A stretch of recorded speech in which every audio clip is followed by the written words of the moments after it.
We're back! Okay. So, I'm here in Rabeo, or Rabao, or however you want to say it. I just sort of left my character here last night because I was all Final Fantasied out. But I got a lot done. So, I was kind of talking a little bit about it before we started up here proper, but I was stuck on Zalart Mission 6. I am no longer stuck on Zalart Mission 6. I am now on Zalart Mission 13. All I have to do is I have to go back to the Hall of the Gods and ascend to Sky. So I finally have access. I'm very happy about that. Oh man, Sita.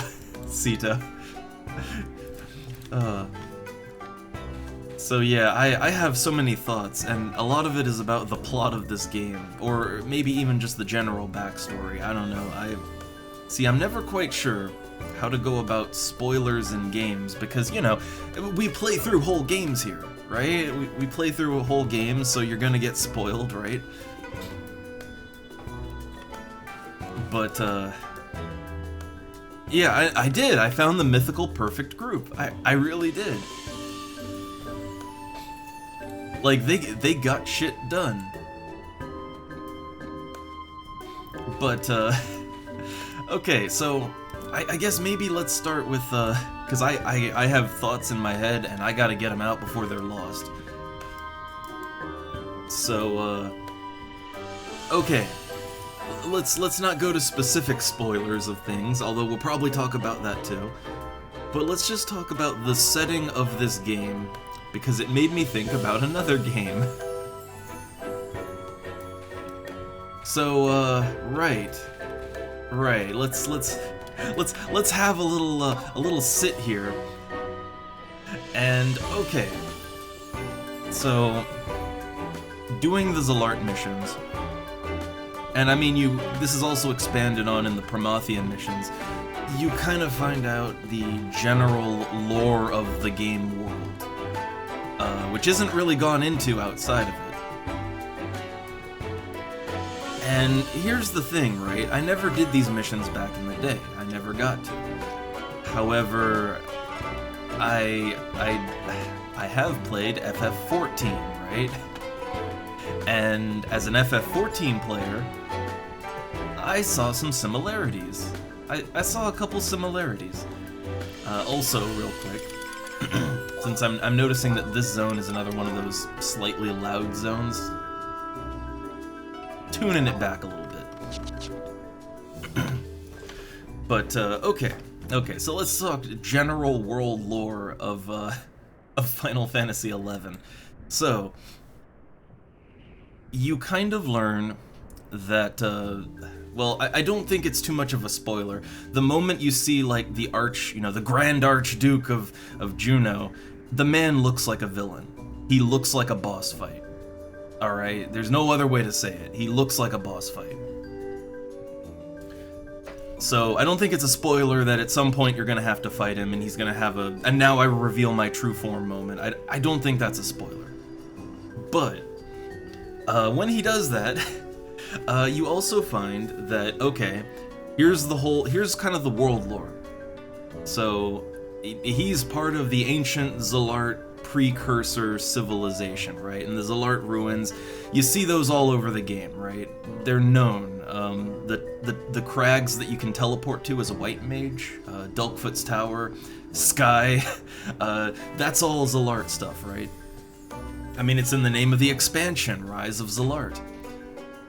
So, okay, you have this ancient precursor civilization, but one step above that, so it's revealed that because of a magical disaster, a calamity, if you will, the ancient precursor civilization ended, and all of the current races in the game were created from that. So the presumption is that before this magical calamity, there were only Zalart. There were no humans or or elves or Galka or any of that. There were no Taru Taru, there were only the Zalart. And then Magical Calamity, and then I guess all the Zalart just get divided into the various races of the game, however that works. And so now, the ones that remain are trying to kind of, put the world back the way it was, and or make it perfect, right? The whole Gates of Paradise thing. Which would end all of the current races, right? Yes, everything. Humans, Galka, Elves, Mithra, Taru Taru, they're all just kind of descended from the Zalart. That is the idea. So here's the thing. As someone who has played the story of FF14 before this, that's literally the plot to Final Fantasy XIV. like literally. The only thing is, you change some specifics around. Obviously, it's a different world, but like the Zalart are they're both one-to-one with like the Allagan in FF14, the Precursor Empire, and they also are kind of one-to-one to the Ascians, which are in FF14, they're the precursor civilization that a magical calamity happened to, and then they just sort of divided up into all of the races in the game as we know it, right? And their goal is to remake the world as it was, which would end the current one, right? Like, literally, this is the same plot. It's the exact same plot.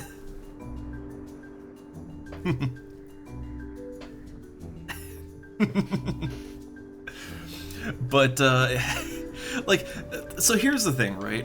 Here's the thing. I like this plot.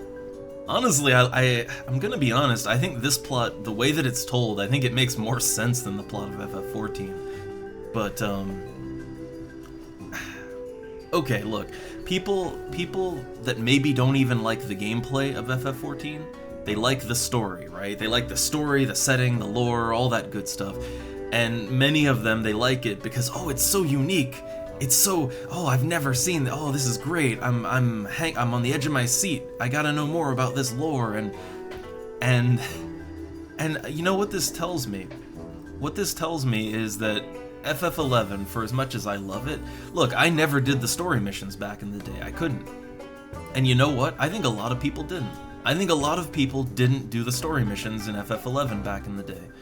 That, or I think that there just weren't a lot of FF11 players, or that they just didn't move over to FF14, right? And to be fair, the people that I knew who played FF11 like me, and then, you know, jumped over to 14, most of them dropped off a long time ago. Most of them stopped playing. So I honestly don't think there are really any FF11 players, or not many in 14. Or at least ones that have done the plot, too. Because, yeah, see, this makes me look at Final Fantasy XIV in a whole different light. It's not original. That's not a groundbreaking story. They literally just stole the plot from Final Fantasy XI. They ripped it off almost one-to-one. So yeah, this makes me look at Final Fantasy XIV a little worse, actually. I mean, I already had a low opinion of it, but yeah. The story was the one thing people praised it for, and I mean, you know, FF11 did it first. What to say? But yeah, I had to get that thought out of my brain, because it's been hanging on me since I did the Zalart missions yesterday.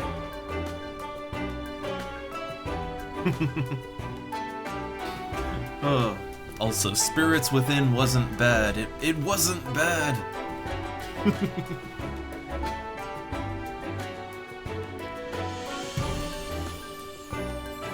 It was a fun movie.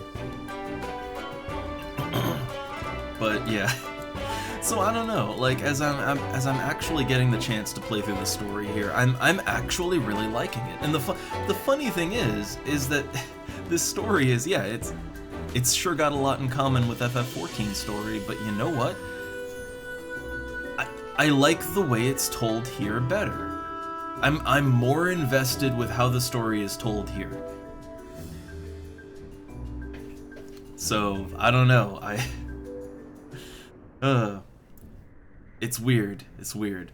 But anyway. Alright, that's your sit-down story spoiler thing. That's...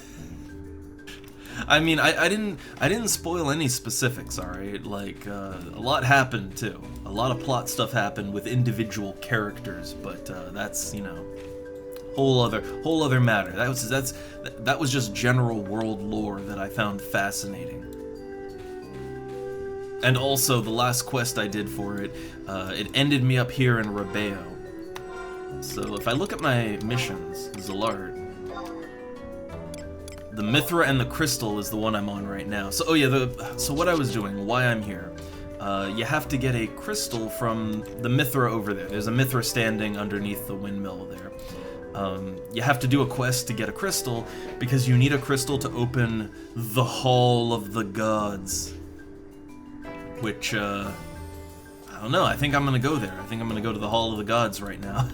I wanna finalize my access to Sky. And the Hall of the Gods, honestly, the trip there, it looks pretty cool.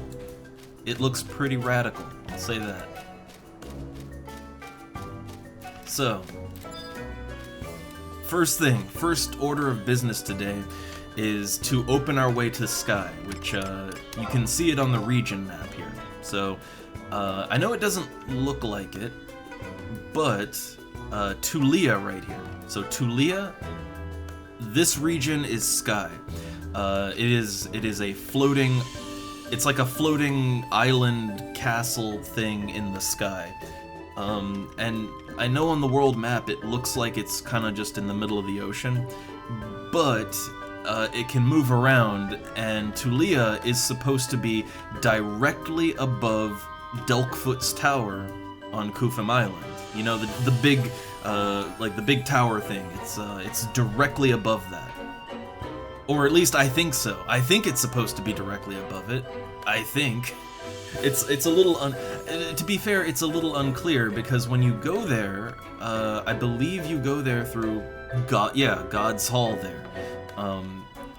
So yeah, I think it moves around, right? It moves around.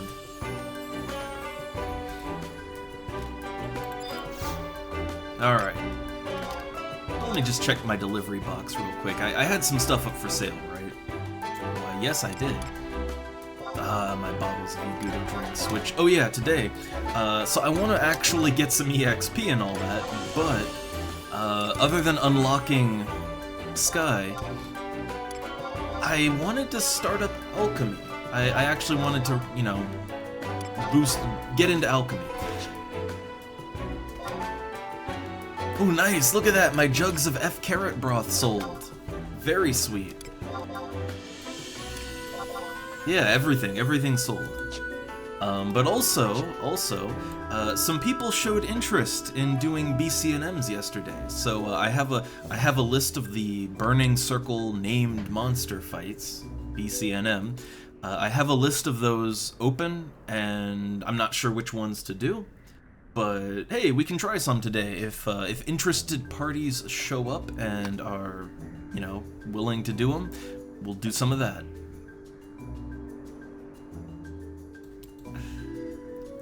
But otherwise, I wanted to, you know, get some EXP, start up alchemy, which, oh man, I love me some alchemy. I know all about equivalent exchange and all that.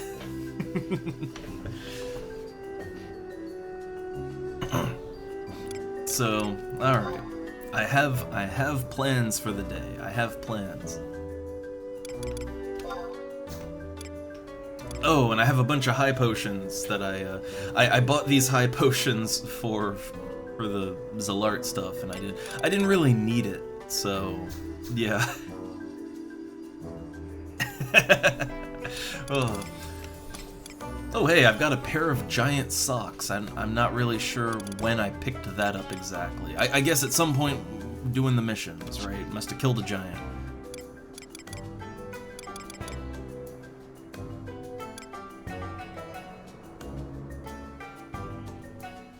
I know about Haunting Ground. The thing is, Fiona's the main character from Haunting Grounds, but but I haven't played the game, but I have, you know, it's an old game. I am aware of the plot. It's one of those things where I got spoiled on it, right? So I was like, all right, well, but I still want to play it. I don't remember many of the specifics, so I still want to play through the game. I hate that when, like, you kind of, you know, you get spoiled, and then, you know, okay, alright, I'll look, how's the game, just look into it. But, you know, you still want to play it yourself, right? So for me, the solution is, wait a few years, it'll clear from my memory, you know, the old RAM clears, and then I can play through it myself, and, you know, I won't have remembered too much.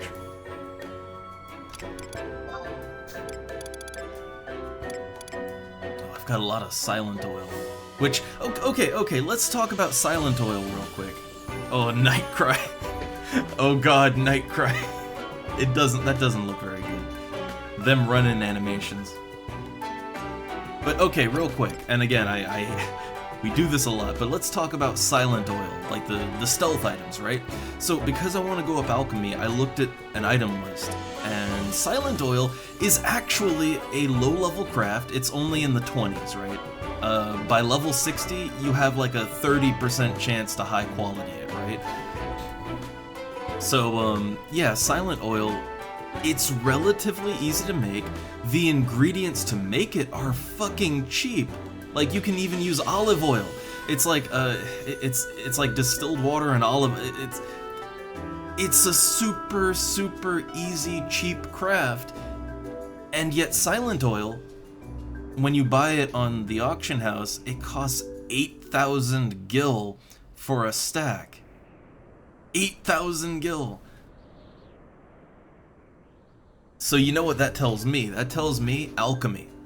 Like, cooking, you know, hey, I thought cooking's great, I like consumables. Well, no, alchemy. Turns out, alchemy shit is worth a lot of money. It's ridiculously overpriced even. So yeah, I want to level up alchemy now. I want to be the best alchemist in the whole land.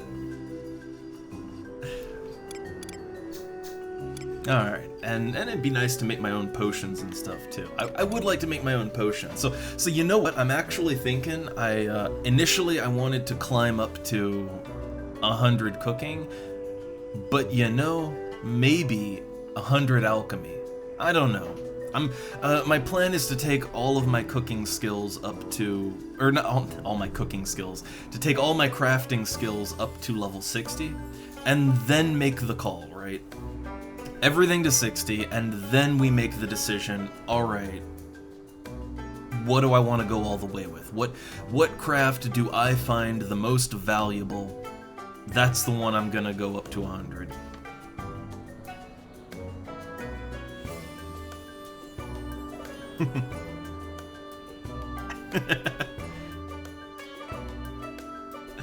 Alright, so let me just deposit my high potions here. Those are for boss fights. Alright.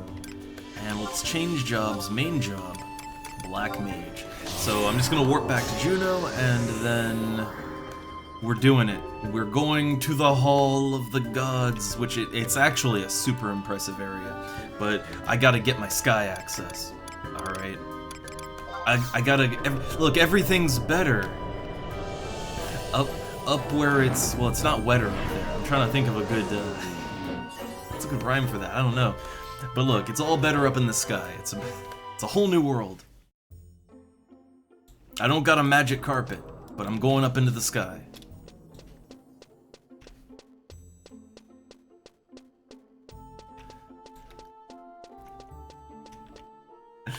I don't know, the thing is... Yeah, okay, yeah, everything's finer up where it's drier. I don't know. I don't have a good, Under the Sea, song equivalent. I don't got it, but we're going up there anyway.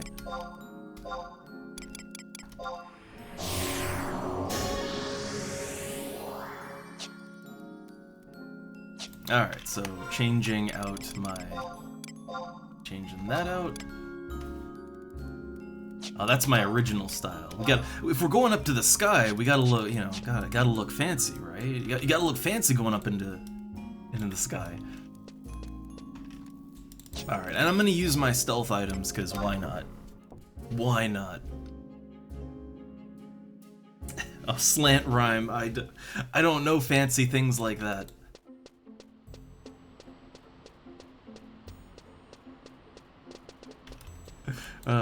I will admit, man, I didn't pay much attention in high school English. What's a haiku? I don't know.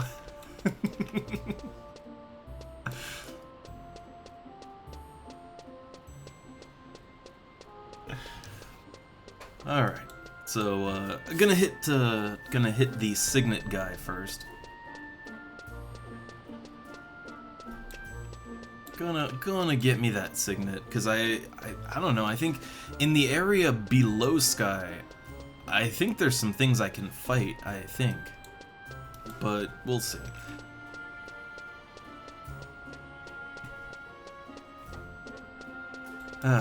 It just feels good about, you know, getting them Zilart missions done.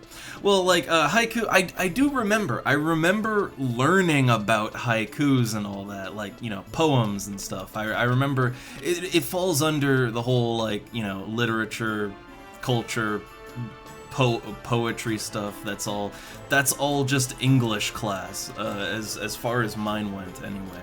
And I remember learning about haikus, but, like, yeah, I don't remember how that's formatted exactly. That's just one thing that stands out in my memory for a weird reason.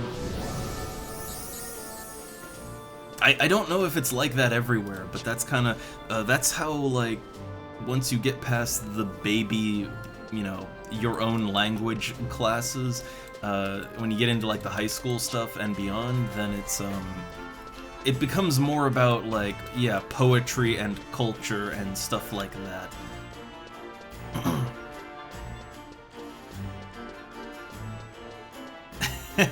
Social studies? Oh, what's that? I think I'm trying to remember if I had social studies. Like, I think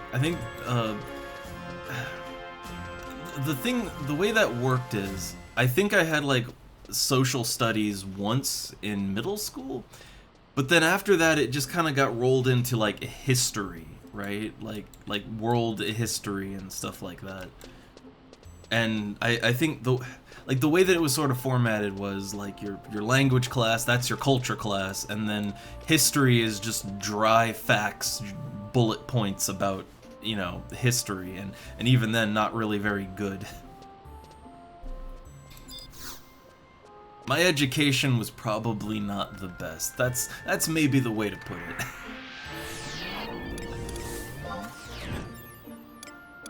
Alright, to Litalor. I'm ready to get beamed up.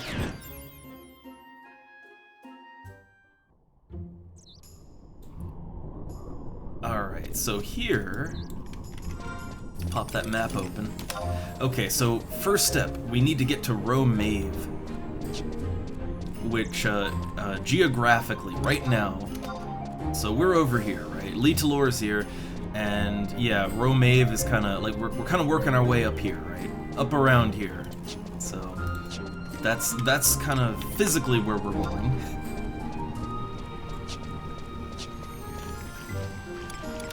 But once we get to Romave, things get a little different. A little different.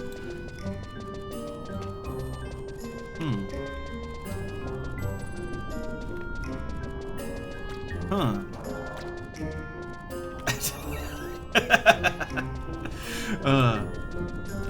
Man, that is the most 90s thing ever. That's it's like, can you, or I imagine also it'd be like, oh, can you draw a Sailor Moon? Because, you know, 90s.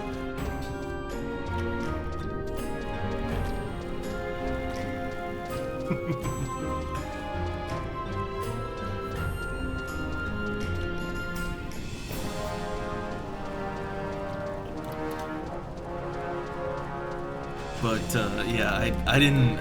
Yeah, we didn't get anything fancy like that. Nothing fancy like that. All right. Oh, I'm going. Hold up. I'm going the wrong way. Going the wrong way. Gotta go this way. Also, again, sorry. This zone is a little louder than the others. It's just, you know, just how it is.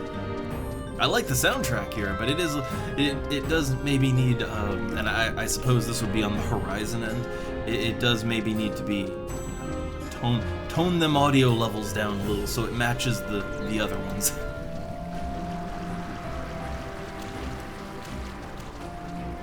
Look, I struggle with audio balancing myself, so I know the struggles.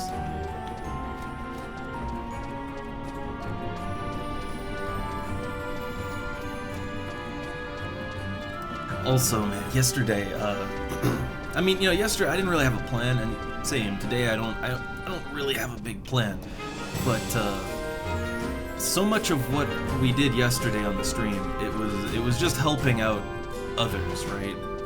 Like I helped someone do their quests, and two of those quests, yeah, they were basically just RNG, pure RNG. Yeah, like I helped someone get the Carbuncle Ruby, which has a 4.8% drop chance. And then I helped them to get the Elshimo Marble for the White Mage, for the Teleport to the Jungle quest. And that marble has like a 3.1 or maybe even lower. It's like 3.1 or maybe even high 2%, but it's a crazy low drop chance. I had to farm so many mobs.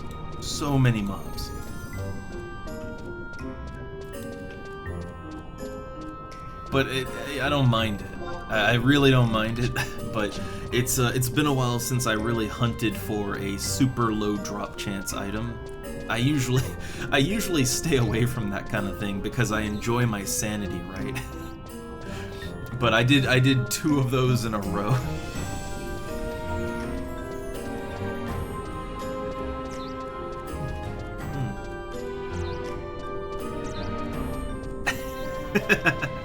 Nice.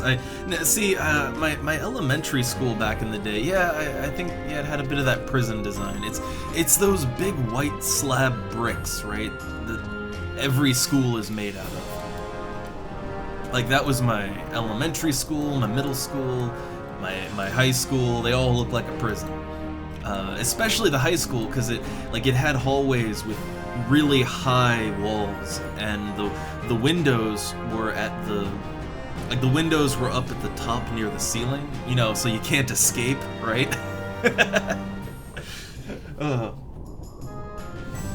Also, real quick, before we advance here, yeah, my middle school, you know what I remember about my middle school? I remember slipping and falling and hurting myself in the winter, because the way the school was laid out, it was multiple buildings, right? It was like a campus almost. So it was multiple small buildings that you had to walk between, like outside.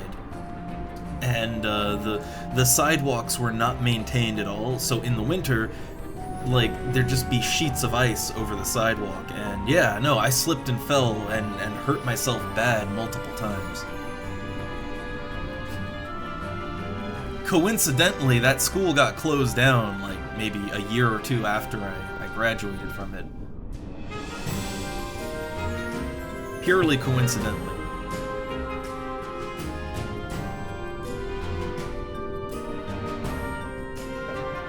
Anyway, took a quick sip of water, cleared my throat. Alright, here we go. So Romave. Romave is right over there, you can see it. It's so this is a Zalart ruin. And we should get at least a cutscene going in. So here it is, Romave. The city of the gods, or the Zalart, right? Now, the music here is actually much quieter than the music in the other areas. Like, hold up, I can barely hear the music, and I want to hear the music. So I cranked it up a little bit. So we need to get there, that big spire. That's where we gotta go.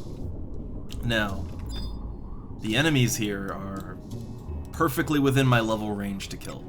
Like, these are great enemies for me to fight.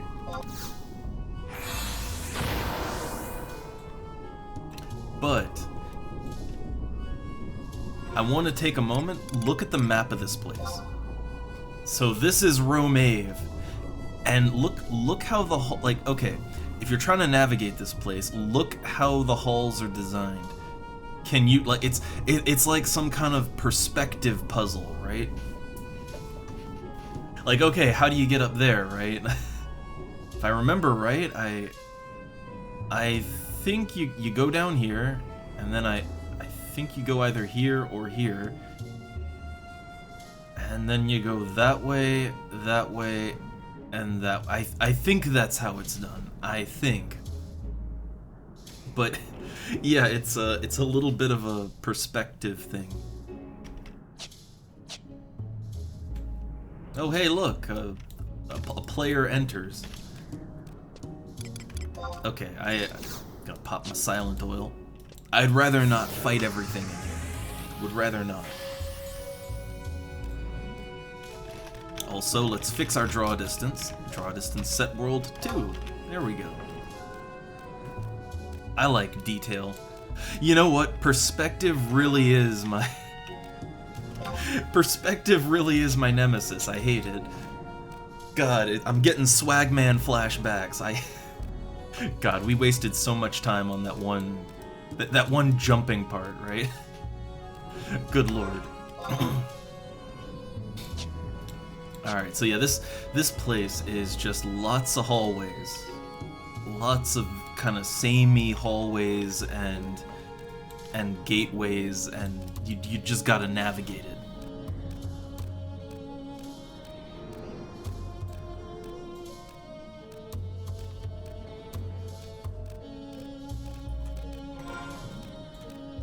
Alright, I think this is the right way. And the music here is very... It's a little low to me, but I like it. Is this correct? I don't think this is correct.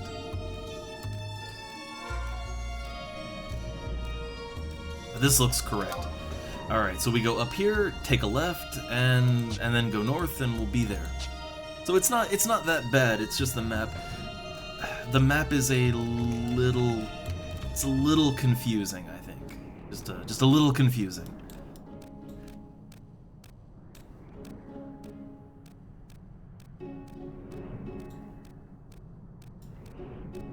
Alright, so, you know, I've had so many parties that I've had to turn down because I didn't have sky access. Well, now we're getting it. So we're leaving the forest behind. Alright, leaving that behind, and hold up. Hold up. Here it is. This right here.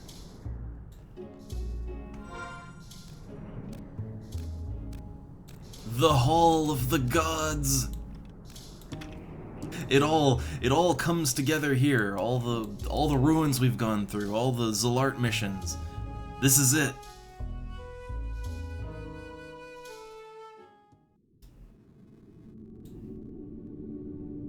Oh look, this light shining in. Oh, the church music is kicking in.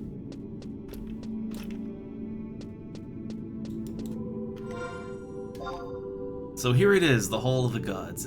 It's literally just one giant long hallway. And hey, other guys here too.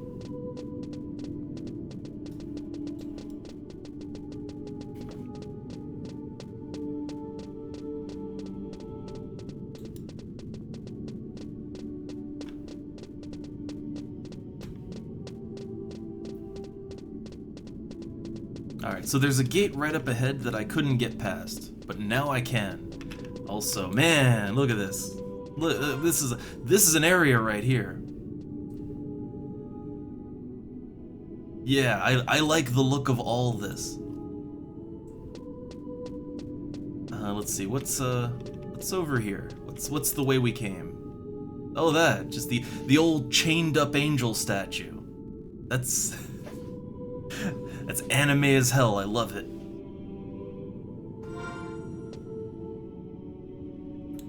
Also, I like how the area we came from is just some kind of black void. I love it. I feel like this is so much like, it's so much build-up. The build-up, the anticipation. I wanted to go to Sky for so long. Every group wants to do it.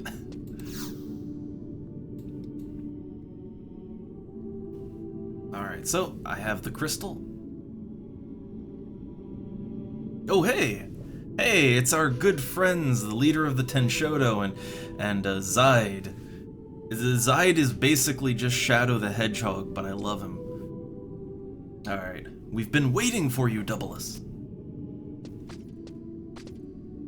I've got a score to settle with Ialdanarsh. It's time to put an end to that midget's plan. Hey, man. I mean, I don't know, like, so that, like, that's the kid, right? That's the, you know, the little kid that was with the Duke. Alright, I am not certain about what he meant by being blessed by the light, but I do know that we need that cerulean crystal you hold to find out.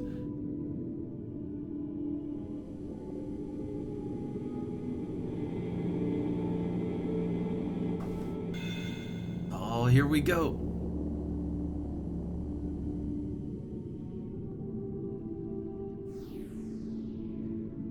And it just disappears. So that's how it works. Well, there's no turning back now. Let's go, Zaid. You too, Doubleless.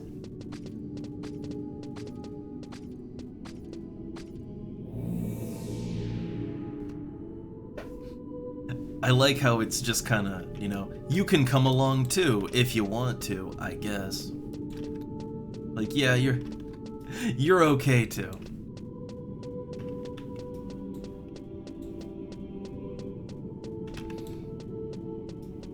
Alright, so this looks like it'll be the teleporter or whatever. I presume the shimmering circle.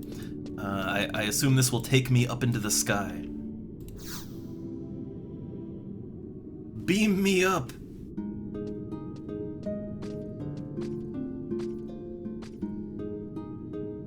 It seems as if we cannot continue on any further. What's going on? Why does this mean our power was not accepted by the crystal? Ooh, long have I awaited thine arrival. Who's this now? Oh, it's Queen Amidala. Hey.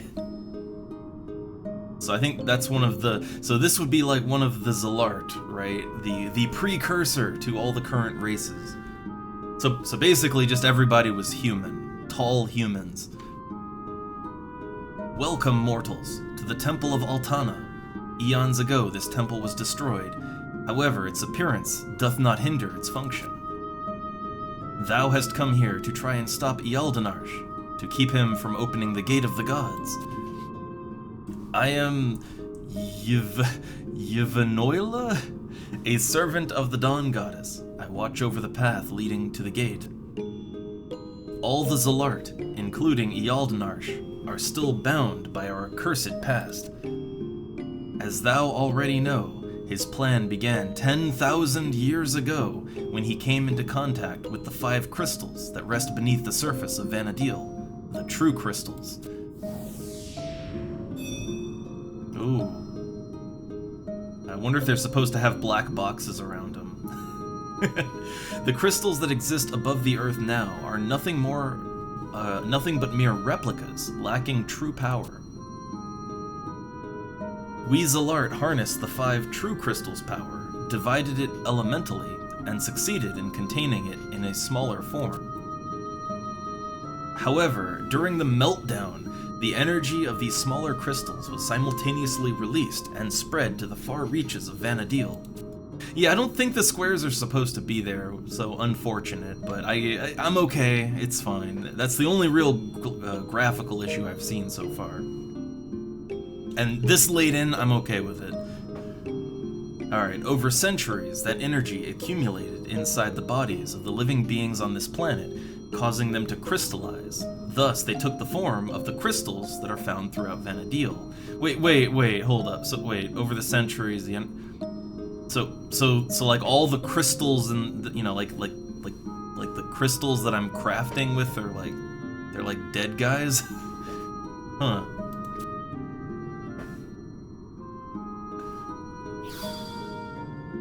Alright, mortals are an incomplete species. When Ealdonar's quest for paradise was thwarted, life on this planet lost its perfection. Particularly, thine ability to communicate with the others of thy race casts a shadow over thy development. This inability became increasingly evident after the meltdown divided thee into the 5 races. So yeah, they're kind of explaining how, yeah, the Zalart split up into the current races of the game. Which, okay, look, the idea that you can get, like, both... The idea that, like, Galka and Cat Girls and Taru come from this, right? That's... I don't know. Alright, the arrogance of the Elvan, the envy of the Mithra, the cowardice of the Taru, the cowardly gnome, the apathy of the Humes, the rage of the Galka. These are the traits thou must carry with thee as thou make thy journeys through life. I like how they describe the cowardly Taru. However, unlike the tales thy legends tell, these traits are not some ancient curse. They are merely an after effect of the energy released during the meltdown. I mean, yeah, it is true, right? Like, yeah. Yeah, apathy for humans? Yeah. You got me. One can understand why Ealdonarsh would aspire for perfection. However, one can see why others would acknowledge the benefits of imperfection.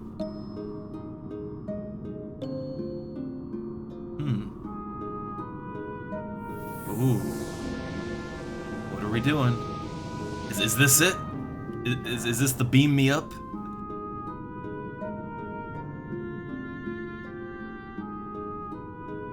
There's a glowy ring.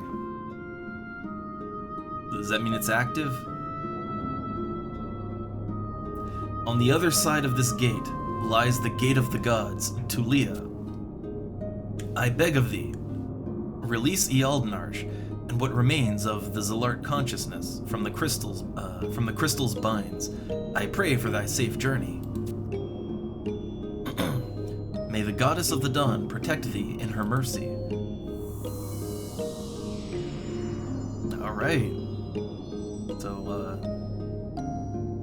oh, but as one bright star shines through the clouds at night, and as one song rings clear above the roar of beasts, we hold to one hope in these darkest of times. These dark times.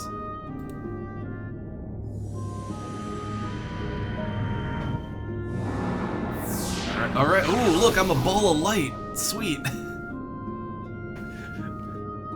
And someday, that hope will become our dreams, our prayers. Yeah, there's avatars, and then just gods. It's a little confusing. I'm not exactly sure where the summons fit in here, but okay. Hey, my Mog wardrobe capacity increased by 5. Sweet. Ooh, look at the, oh, look at this. Oh, I see. Yeah, like I'm just over the air right now. So I think we're in sky now. I think this is Sky, right?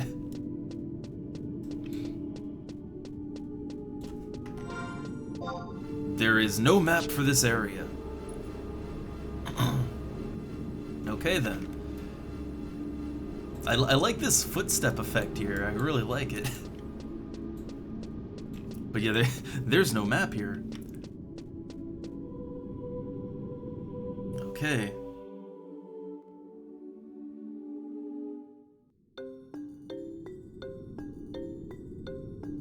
Ruan Gardens. Come on, I want to see the sky. Show me. The great bane will devour the fair land of Vanadil. The ancient seal will be broken, awakening nightmares of ages past. The blood of innocence will soak the earth, and the world will fall into fear and despair. Alright, we're here.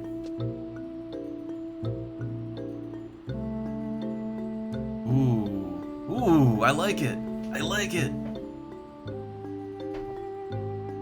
This also oh my god, this also kind of reminds me of something, but we'll get to that. Fear, despair. There won't be any blood soaking the earth if I have anything to say about it. I don't know who these crystal warriors are, but I'm not gonna let them have their way with my Vanadil. I'll show them what this incomplete Hume is made of. If the song of legend sings of our demise, then so be it. Man, he's cooler than Shadow the Hedgehog. But when the song is over, we shall write a new verse of hope with our blood, sweat, and toil. Come on, Zide, we have no time to lose. Be careful, Doubleless. I have a feeling we will be seeing each other again soon.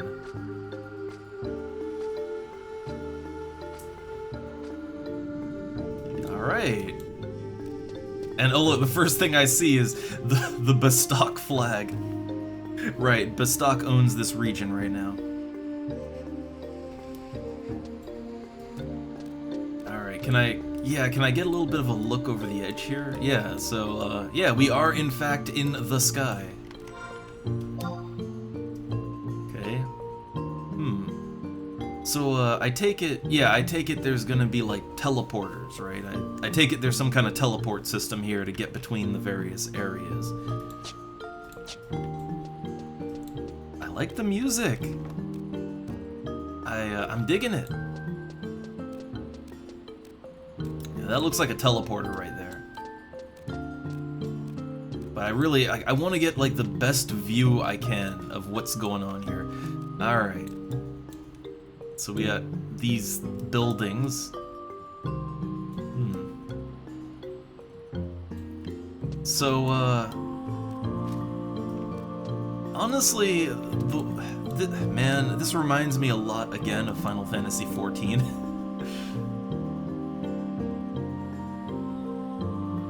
I'll say it again, like, in addition to what I talked about earlier about plot point similarities, that this is kind of the exact same thing in FF14. Like in FF14, the precursor civilization, right?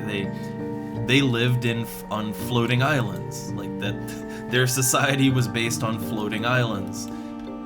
Well, like floating island gardens even. And well, here we are, right? It's kind of crazy to me just how much they repurposed for FF14. Like, I wasn't aware that it was this similar.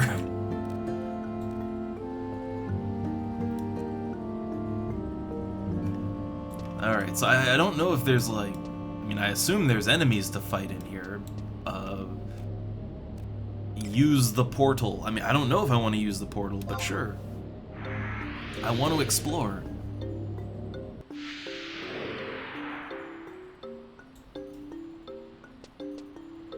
Okay, so let's see. Oh, hey, there's just a dude here. Alright, so we came from there. I assume I can teleport back, right? Uh-oh. Uh-oh. Yeah, it seems like this is a one-way teleporter. One-way teleport. There's a sprinkler. There's a sprinkler system over there. Hey, it's only level 73. I could fight that. Yeah, I could. You know what? I wanted to do a little soloing. I mean, hey, I could fight the stuff in here. Yeah, I'm gonna be honest. Yeah, like similar is a little too. That's a little too weak, I think. This is a palette swap. Yeah, it's a copy paste.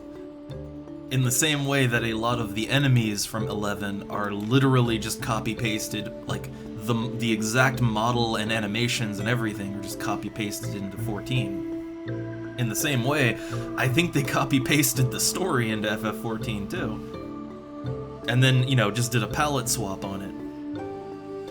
That's like, again, I don't want to shit on FF14 because I did play it for a really long time, but and well, you know, I have a lot of experience with it, so I can make these comparisons. But I mean, yeah, in terms of like overarching world lore and stuff like that, you know, the basic lore of the setting, they really just straight up ripped and palette swapped a lot of the story from Final Fantasy XI, like a lot of it.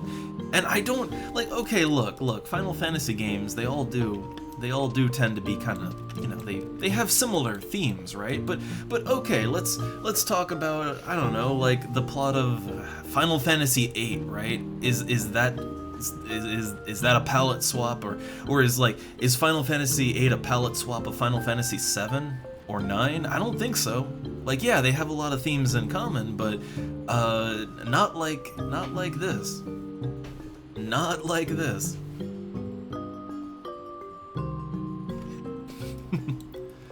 Ooh, there's another enemy. What's that? A flamingo! Yeah, oh man, I can fight sprinkler systems and flamingos. Oh, it's great. It's great. Well, I'll pop my meat myth kebab, and I guess I'm gonna fight some stuff then.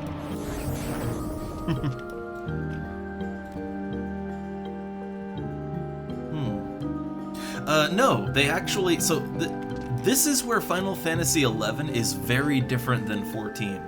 FF11 never added, as far as I'm aware, they never added more playable races to the game. So, yeah.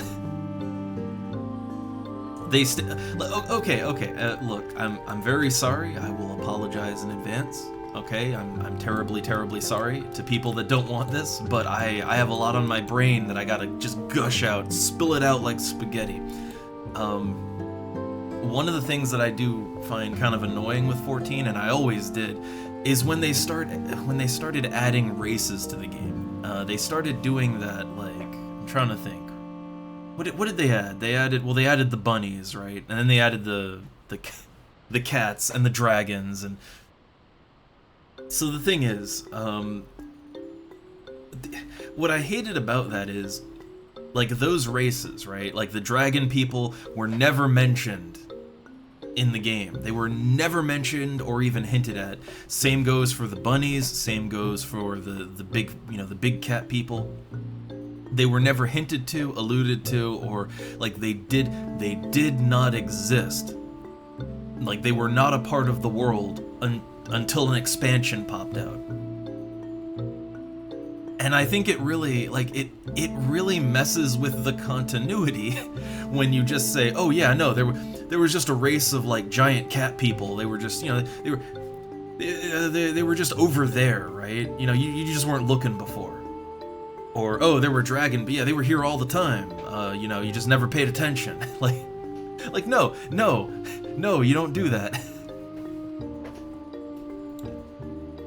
So, yeah, like, here's the thing, it can work to add a race into a game over time. I mean, look, EverQuest did it, right? Like, one of my favorite races in EverQuest, the Ixar, were added later. But here's the thing, like, the races that they added in EverQuest, they were either pre-existing, or there was a very good lore reason why no one knew about them before. Like, with the Ixar in EverQuest, they lived on like an ancient forgotten continent, and really only in a city deep in the jungles of that island. So like they were fairly well hidden away, right? Understandable that no one knew about them. The same goes for like the cat people, right? The cat people in that game, they live on the moon, so literally no one knew about that until a portal to the moon was opened up. Froglocks, well, Froglocks were already in the game. Like they were in the game, they were already an established race. They were just kind of a, I guess you'd kind of consider them to be like a beast race, right?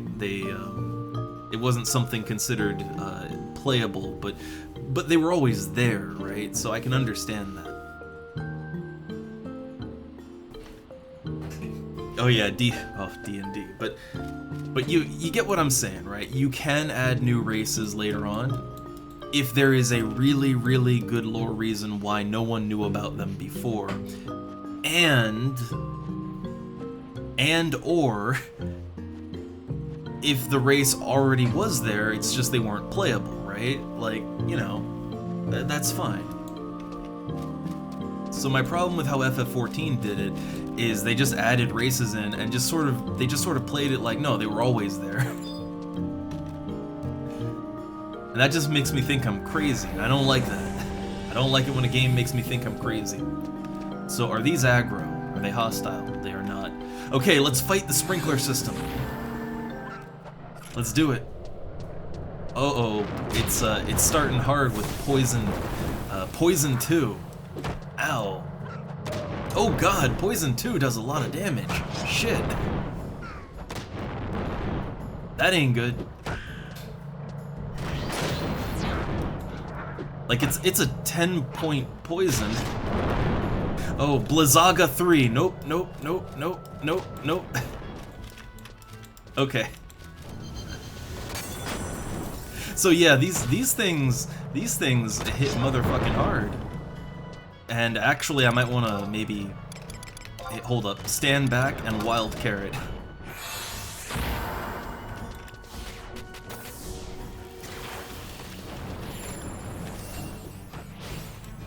Yeah, so like, they're whipping out the Blizzaga 3. Blizzaga 3. Man.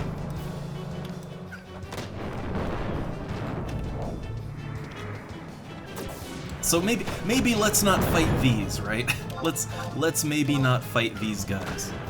That's maybe a bad idea. I'm gonna hang back. Gonna hang back on this one. Spectral barrier. Ooh. Wild carrot.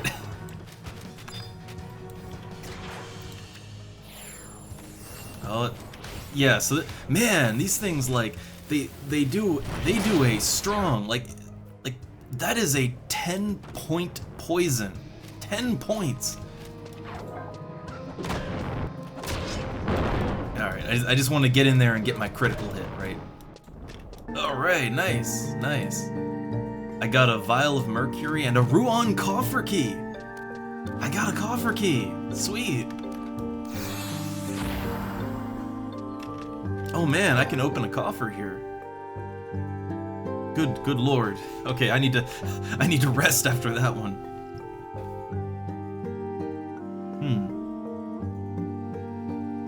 And also, yeah, Sito, you can only pull like, oh no, they were in a faraway land or another dimension or, you know, whatever. You can only pull that so many times before it's just kind of ridiculous, right? So you know what? I can appreciate that Final Fantasy XI, they stood their ground and they never added any new races. I can, you know what? I can appreciate that.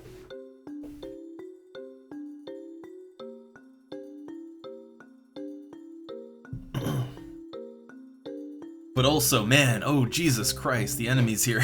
So, okay, so those some magic pod enemies. I can definitely kill them. Like they are very, very killable. Problem is, and you know what? Hey, I'll put my party flag up because I'm in the sky. So yeah, I'll keep that party flag up.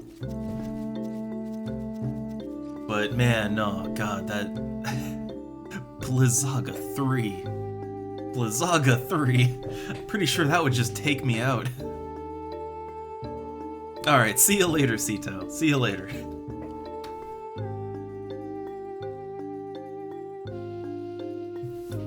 Alright, so I'll avoid the magic pots. I will avoid them.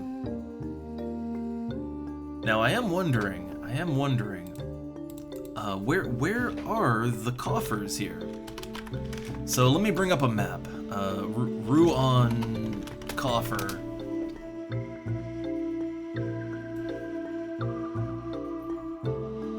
Apparently it goes up to 39,000 gil potential loot. So okay, I have a coffer map up. I has coffer map. The areas where the coffers can be are fairly straightforward, actually. Fairly straightforward. Huh. Alright, so I guess here's my plan. I'm gonna kill some things up here, get some EXP.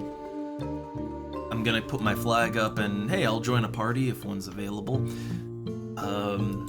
Anybody wants to do some BCNMs, well, I have a list up and I'm down to try them out.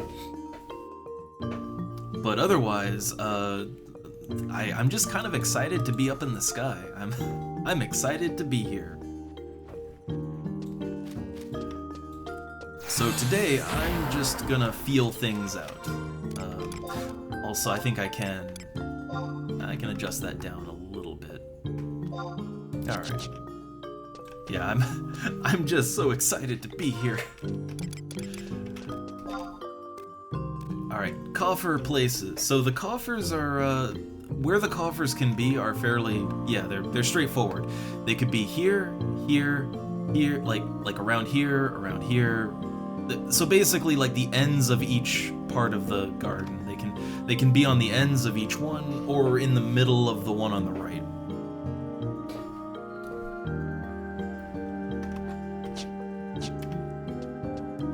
I'm not sure what all is hostile here. The sprinklers, you know, they're pretty badass, but they're not hostile.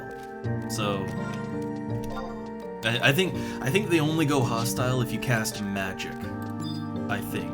Now the groundskeepers, I'm not sure if the groundskeepers are hostile or not, and they are higher level. Let me just look that up real quick.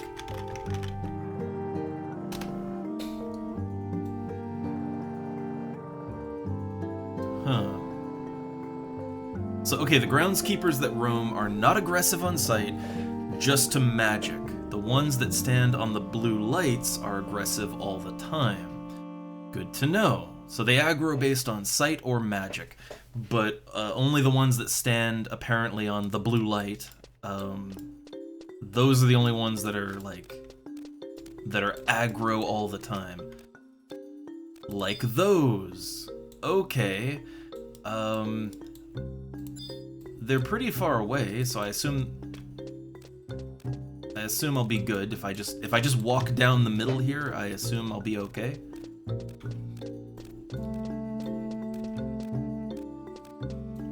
Oh my god, look at all that. Like, look at how many of them there are. Look how many there are. Like this, man. Oh, nice. Hey there. Yeah, I saw some interest expressed last time.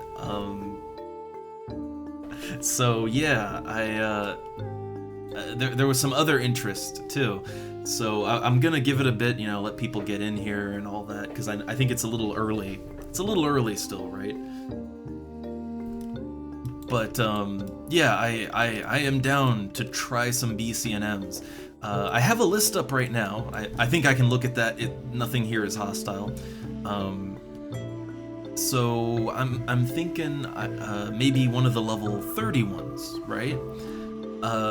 One I was looking at is Petrifying Pear. You do that one in Gelspa Outpost. It's level 30 cap.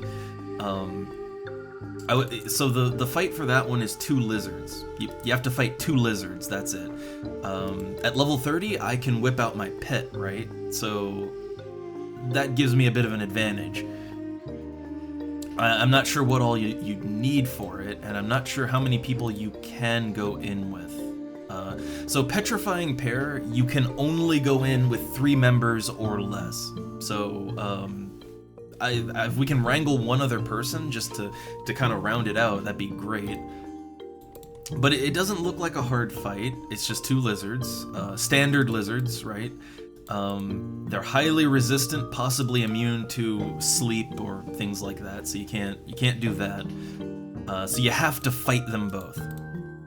If we could get one other Beastmaster, it really wouldn't be an issue, right? Like 2 Beastmasters using either the Funguar or the Crab Pet, you know, that could probably tank it out just fine. But the reason I was looking at Petrifying Pair, let's see, is that the one? Yeah, Petrifying Pair. There's some good stuff in there that you can loot, including Leaping Boots. Yes, those Leaping Boots. Yeah, you can get the 3 strength, or not 3 strength, the 3 dex, 3 agility Leaping Boots. Very good thief item. I mean, I'd want it, but although I think they're the bounding boots, right? They're the bind ones. They're the ones that you know, you can't trade. But it's the same item as Leaping Boots. I mean, considering I am actually thinking of taking Thief higher, like, hey, I could use those.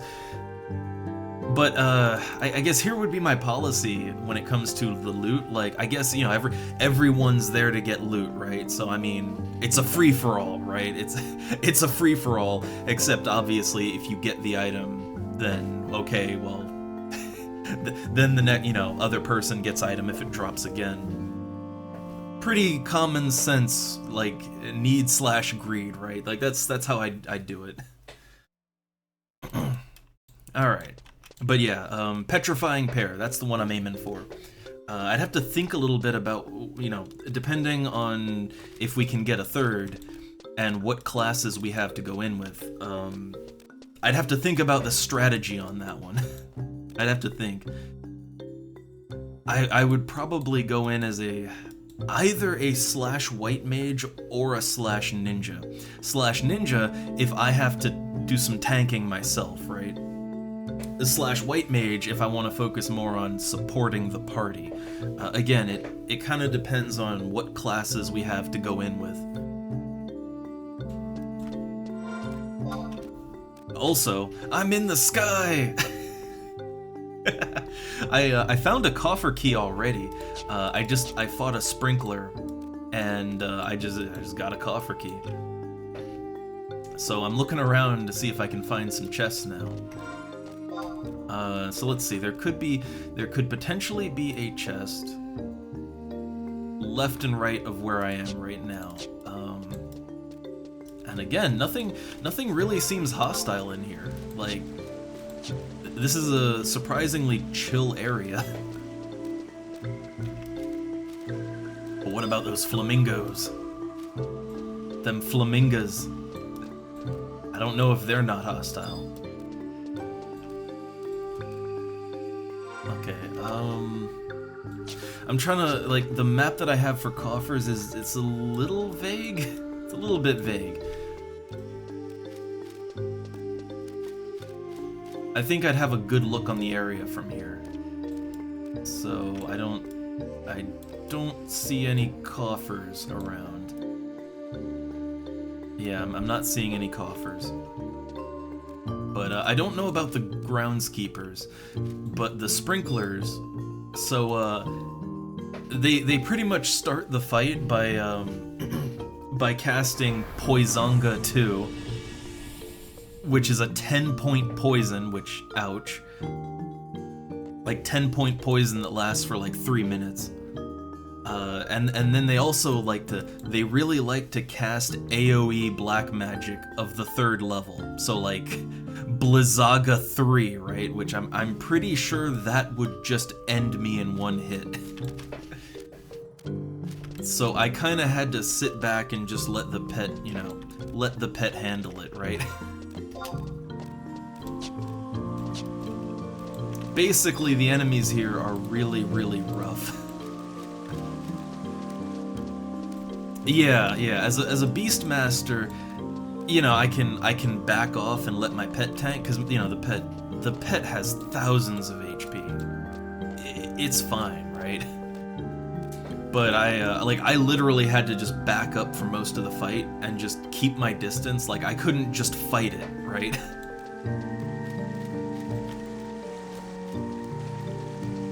But I really, really like this area. I like everything about this area. It's pretty rad. Also, look, I couldn't help myself because you know, my mind is full, right? Like, as I pounded through the Zalart missions yesterday, and now I had some, you know, some time to think on it. There are so many similarities between the overall world plot setting of this game and Final Fantasy XIV, to the point that it's almost like a copy-paste job. And, oh, there's a coffer. And it feels kind of weird, you know? It feels weird that it's so similar. Like, I never really knew that they kind of repurposed so many plot ideas. Okay, use that coffer key. It'll probably just be a map. Yeah, there we go. So I have all maps installed because some of the maps are broken. So, you know.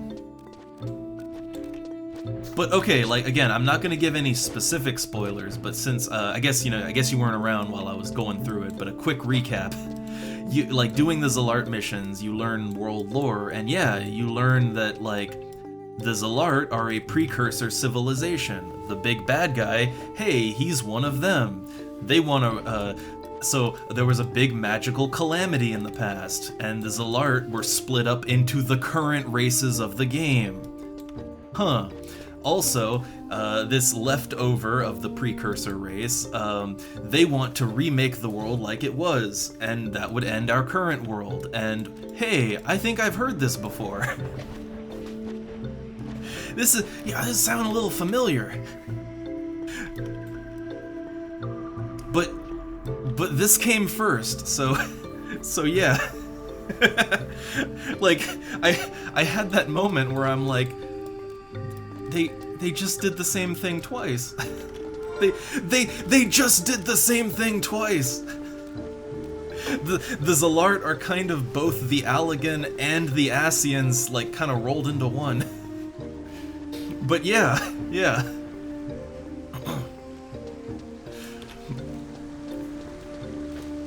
I mean, you know, right? If it works, it works. It's just so here's the funny thing. I played a lot of FF14, and, like, I never noticed this because, you know, while I played FF11 back in the day, I never got to do any of the story missions, right? I never got to do any of that. So I was clueless, and I think not a lot of people that played and liked 11 enough to do the missions. I don't think very many of them. You know, stuck around and played FF14, because I have never heard anyone make any comparisons to the story of 11 to 14. I've never heard it, but see, me playing through the story of 14 first, I'm seeing comparisons everywhere. And I gotta be honest, you know, it makes me kind of look a little less on 14 because it's, you know, the story that's what so many people love about it, right? But I mean, they kind of just you know, they kind of just reused a lot of that in the same way they reuse a lot of character models and stuff. Like, I'm pretty sure I can fight this exact enemy in FF14. It's just weird. I guess, see, here's the thing, right? It's just weird to me because, you know, yeah, like, I played this game in the past, but I never did the story, so I was in the dark. But I played through FF14 story because, you know, it's easy to play through the story. And so I came into FF11 with more experience in 14, weirdly enough. And so it's like I'm working backwards, right? I'm going backwards. It's a little weird, I know. But it is I feel like it's a unique and interesting experience, you know?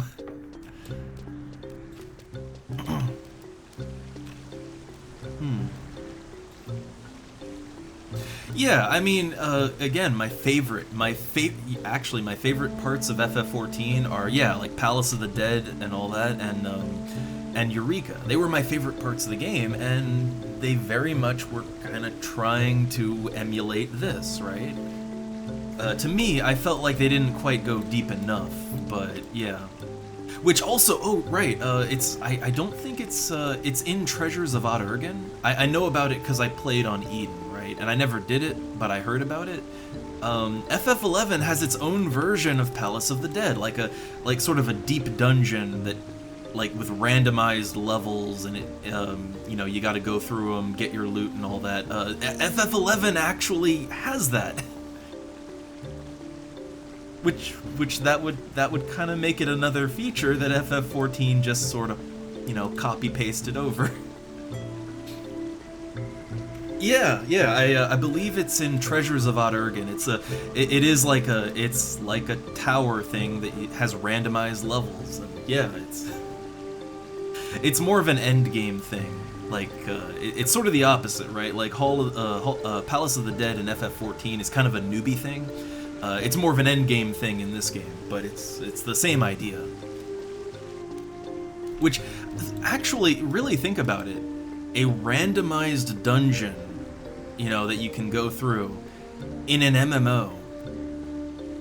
Like, at the time, this was only, like, what, the third expansion to the game, so this was still pretty early on in the game's life. That would have been a revolutionary gameplay concept, right? Like, for MMOs, anyway. When FF14 did it, it's like, well, you know, by that point, it's not really so impressive, but no, like, that would have been quite a technical feat at the time in FF11. Okay, so, I want to fight something that isn't gonna blizzaga me. The flamingos. I need to know if they aggro or not. Which actually, you know what? I guess I could just jump in there and find out. Right? Flamingos, you aggro? No, at least not by sound. Might aggro by sight, I guess, but not by sound. I think a feeling that I get, and you know, I did play the game back in the day, but I just never got deep enough. But as I really, really get into the game now, I am finding that this game has so many features that really were kind of revolutionary at the time. And I think a lot of that just got glossed over because honestly, the game was a niche game. And also, I think a lot of the people that played FF11 back in the day, you know, like me, I went around the game world, I did what I could do, but I never really, you know, I never really got deep into the missions. I never really unlocked a lot of the content in the game. So I think a lot of those features, a lot of those really cool features, people just never found. I think that might be the issue.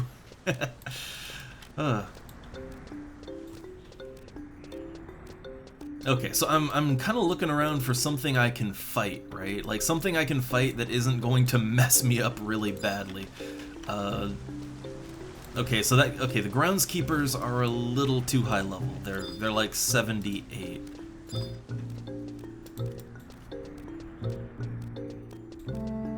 Oh yeah, I mean, like, that's the thing. The game nowadays has guides out the ass, right? There's wikis, there's guides, walkthroughs. Like, this game is well documented now. even with all that, the game is hard as balls, right? Like, the game is difficult and hard to navigate, even with all of that. And back in the day, we didn't have any of that. So back in the day, it was damn near impossible. Yeah, I do. I think back in the day, because yeah, I never got over level 50.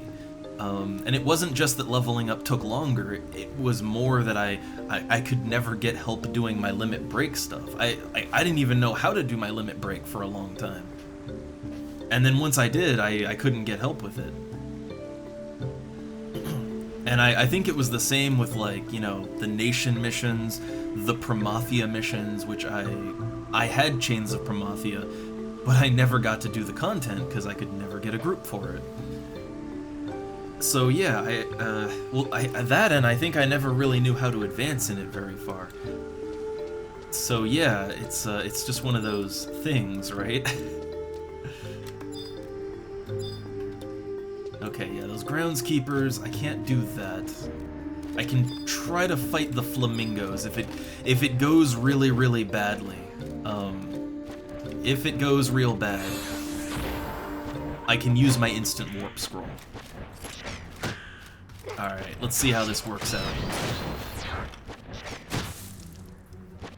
But, you know, despite the fact that I never got so far back in the day, despite that, I did have so much fun with the game, right? Like, I played the hell out of it. I loved just grouping up with people and, you know, killing some monsters. And I liked it, right? For what I could do, I had tons of fun. I never really felt like I was missing out on anything back in the day. I was having fun. I didn't care that I maybe, you know, I wasn't advancing through the storylines. I wasn't unlocking, you know, I never unlocked the Tabnasian Archipelago or Sky, and it took me a real long time to unlock Kazam, like to get access to the Kazam airship. But I never felt like I was missing out, you know? I never had that feeling.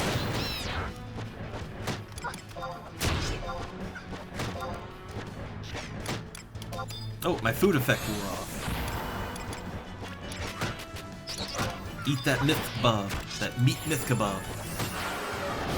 When I say myth kebab, it sounds like I got some kind of lisp.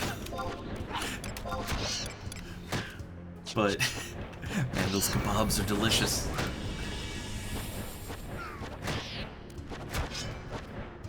So I'm noticing the enemies in here, they're a little tougher than normal. I mean, they're level 73, right? Like, these are level appropriate enemies right here. Like, they are, you know, these enemies are my level, basically. So I'm not, like, when I'm out in the Boyata tree, right? When I'm out in the Boyata tree farming spiders and crawlers and whatever else, I mean, I'm fighting enemies that are in the low 60s, right? They're like level 61 to 65 tops. These enemies are 73 plus, right? These are level appropriate. So I think maybe it's not that they're super hard, it's that no, now you're fighting enemies that are on your level.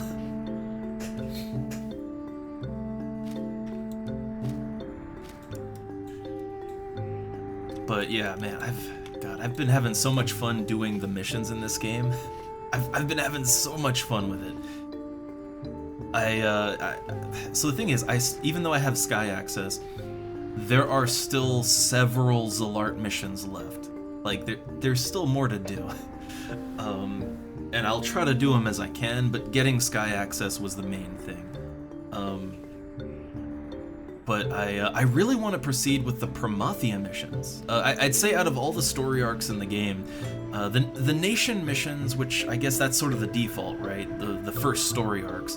And although the Nation missions do go well beyond Zalart, I don't know, the Nation missions are a little lukewarm. They're very generic fantasy, right? The Shadow Lord was cool, but for the most part, they're generic fantasy. Maybe it's because I'm Sandoria, right? They're also tailored to the nation, so I assume it'd be a little bit different, you know, with other nations. Sandoria is kind of the generic fantasy kingdom, so I get what I get, right? But yeah, the nation missions are okay. I want to progress them, but not so eager. Promathia, though, I love the Promathia story arc, and it does kind of tie in with the Zalart stuff too. I really want to do more Promathia missions.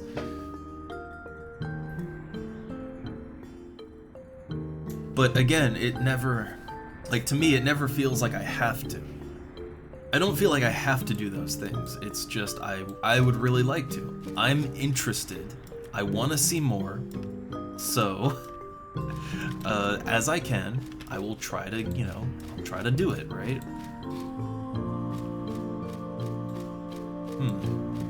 Okay, so yeah, the enemies here, they're a little rough to take down, but the flamingos, I can take out flamingos, okay.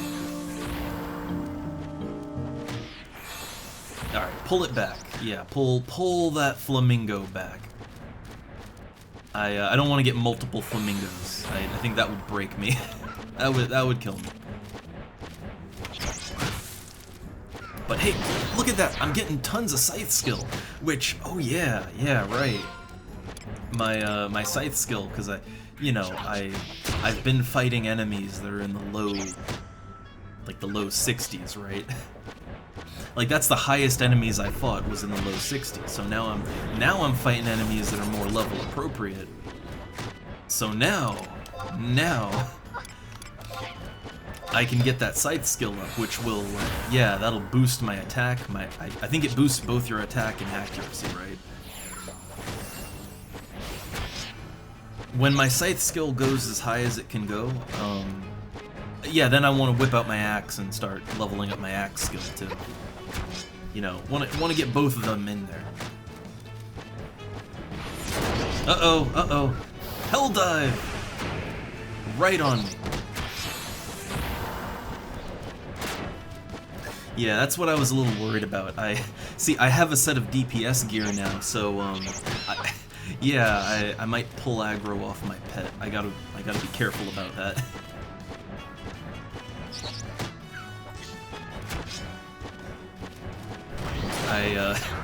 Especially when I critical or triple hit, like, yeah, I do enough damage that I could pull aggro very easily.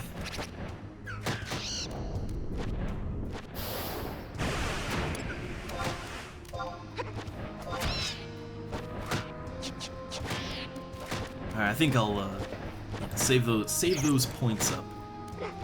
Or maybe just, actually, you know what, I can't wild carrot and I have to tell him to rest anyway, so yeah, you use the points to hold aggro a little better.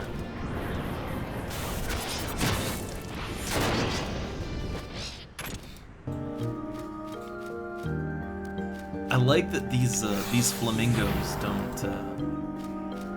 they don't drop anything that I wouldn't get fighting level, like level 5 birds outside of Bastok. I kind of love that. Like, that's just great, right?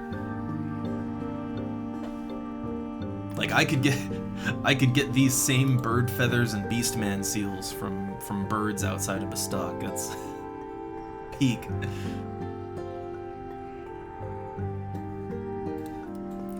So yeah, I'm in a weird place here. I feel like I'm all hyped up and pumped because, well, I'm in the sky, right? Like, I made it. Look at that. See, look, I'm in the sky. It feels good, but, well, okay. I need a group, right? I need a group to really accomplish much here. But it still feels good. Feels good. Yeah, that's the thing. Actually, high level. So that's one of those things I don't really understand. The general rule, like, not always, but the general rule is that higher level enemies have a lower drop chance for the same items you can get for killing low level versions of them. Like, if you kill low-level bees, beehive chips, they drop like, you know, like you're breaking open a piñata.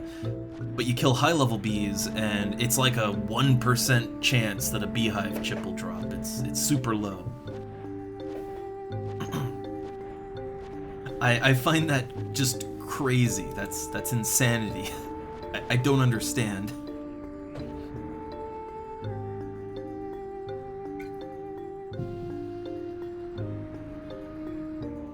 Well, yeah, I don't know if it's intended or not, but that is official. Like, if you go to, like, the official wikis, right, for, like, current retail, yeah, you can see the drop chances are lower for higher level enemies. So it's clearly, I guess it's clearly intended by the original devs, but it feels so backwards, right?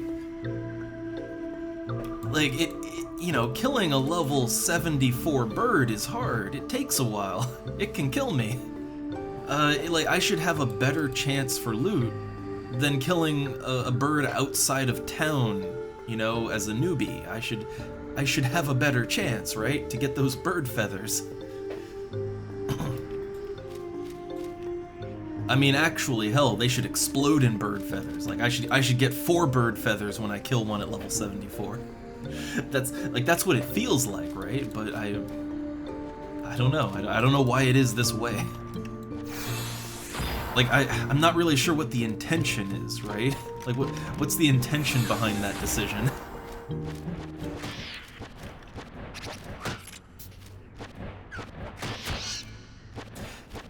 I guess, right? I mean, it does. It does have that effect. It gets high-level players to go back to low-level zones, but is that a good thing? Because that means high-level players, like, do you really want, you know, do you want to see me running around, like, you know, I'm planning on leveling up alchemy, right? So I'm gonna need lots of beehive chips. Would you rather see, like, me running my level 75 ass around, just, you know, killing every bee in the zone, or actual low levels farming those, right? Like, you know, think about it that way. Yeah, exactly, right? Like, yeah, like I can run around and I can round up every bee in the zone and then spinning scythe it, you know, for loot, right? Like, I can do that.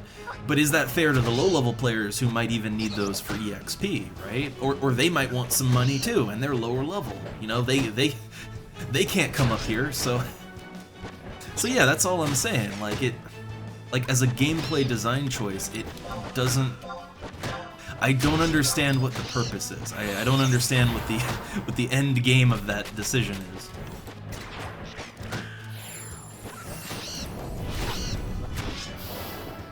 Like, yeah, that's how it, you know, that's how it works, but why? I don't understand. Oh, can't wild carrot. Well, it's Whirl Claws then. Finish it off. Yay, I got my bird feather. Cause yeah, like, tell me, right? It doesn't feel good when maybe you're out farming an item as a low level, and, you know, you need those items, you need that cash, and then you see a, you know, like a 75 come along and just kill everything, right? Like, it doesn't feel very good, does it? So I don't know.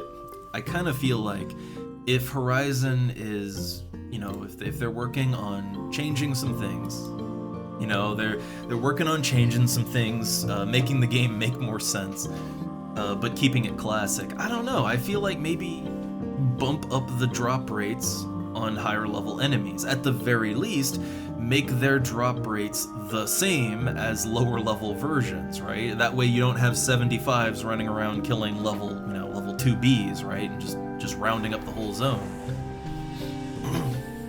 Which I'm gonna say, I'm not gonna be proud of it, but when I want to level up alchemy, I'm gonna need a lot of beehive chips, and I mean, they can get expensive, so I might just be rounding up all the bees, right? But yeah, I can imagine that wouldn't, you know, that wouldn't make me very popular with low-level players, right?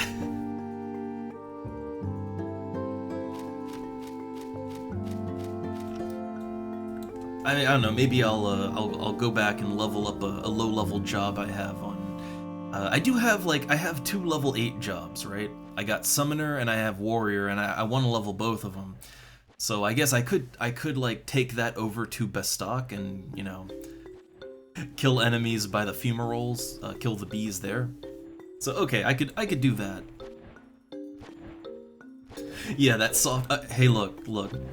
We learned all about the soft PvP of this game when I was helping Lily get her, you know, her El Shimo marble for the quest. I was literally rounding up every single lizard over by the waterfall, right? Like, I was rounding up everything in that area to get that marble.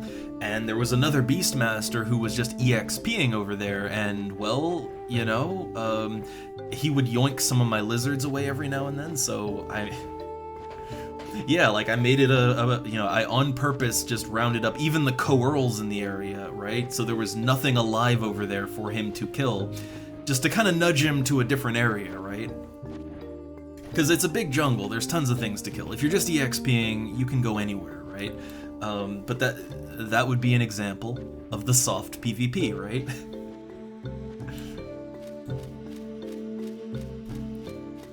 That said, like, that marble has a 3.1% drop chance. I had to kill so goddamn many lizards to get that marble.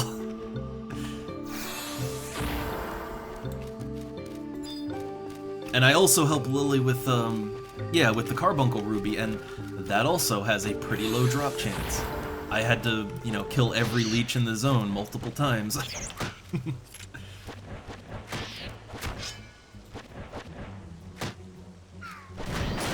And on thinking about it, really, you know what? We should have done those leeches over by Norg in the cave, because those leeches drop leech saliva, which sells for money. Should have done those. We could have made money along the way, but all good.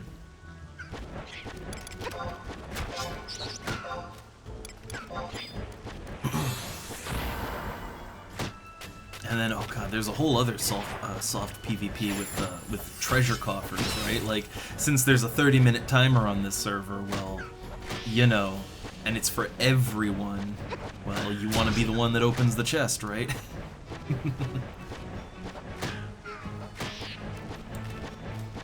But yeah, I don't know, I kind of like it. I kind of like it, and I know that people who do NMs, people who camp NMs, they, well, yeah, they're frequently in competition with each other, right? You know, to get that claim. So, I kind of like the soft PvP. I kind of like it. It feels like it's healthy competition. Can maybe get a little heated sometimes, but it feels very healthy.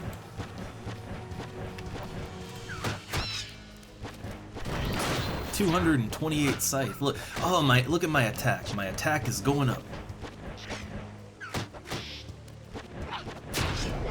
Oh god, triple attack. Oh my god, I just did a, hold up. I need to Whirl Claw now. Oh god. Yeah, I just did a triple attack, sneak attack, and a weapons. Yeah, and okay. Got the aggro back. I didn't realize I was unloading that hard. See, that's kind of the thing about being a scythe/thief beastmaster. My damage can go from very lukewarm to, oh god, sudden burst damage. Like when you get a little bit lucky and you triple hit a weapon skill, and all of a sudden you're dealing like 1,000 damage with one hit, right? Like, it has very high burst potential, which can get you in trouble. Yeah, it takes a while till you can get fish that really sell for something. The first, I mean, you know, moat carp, right? There's always moat carp, but then once you go past moat carp, I don't think anything really sells too good on the auction house or to NPCs for a while. At a certain point, I think the first fish that you can catch that sells for like about 100 gil to NPCs, that's when you'll start making a little, you know, that's when you'll start printing gil. Slowly, but you know, that's a good start, right? I didn't really start making tons of gil with fishing until I could catch the stuff that sells for like 300 plus gil, right? Which I think that's gold carp. I think gold carp was the first one I could catch. Gold lobsters before that, I think they sell for about 200 something. But yeah, gold carp was the first one where I really like I'm making good money just NPCing this now. And then bluetail, right? Then you can, you know, this is when you're getting up to like around the 40s or so, but then you get bluetail, and yeah, that's like 300 gil a fish just to the NPCs, high catch rate. And now I can catch Tavnasian gobies, which that's what I'm EXPing on now, up to 75. And you know, those sell for like 410 each, so I have sold like 100,000 gil in one trip multiple times. That's when the fishing really becomes profitable, and it only goes up from there.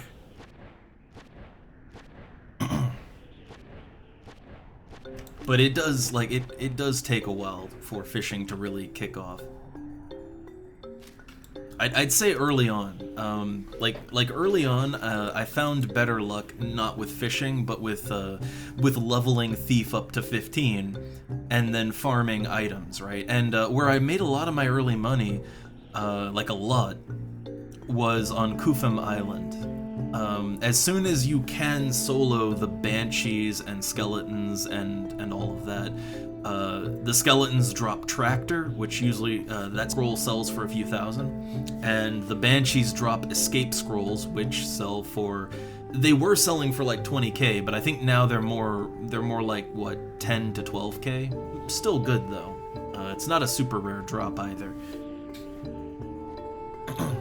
And then once you can kill the lightning elementals in Kufum Island, then you can kind of do the rounds at night during thunderstorms and just, you know, get scrolls, get lightning clusters, and you can make tens of thousands of gil in a very short time like that. So that's kind of what I found luck on in sort of the intermediate levels, you know, like around level 40 or so is when I started doing that.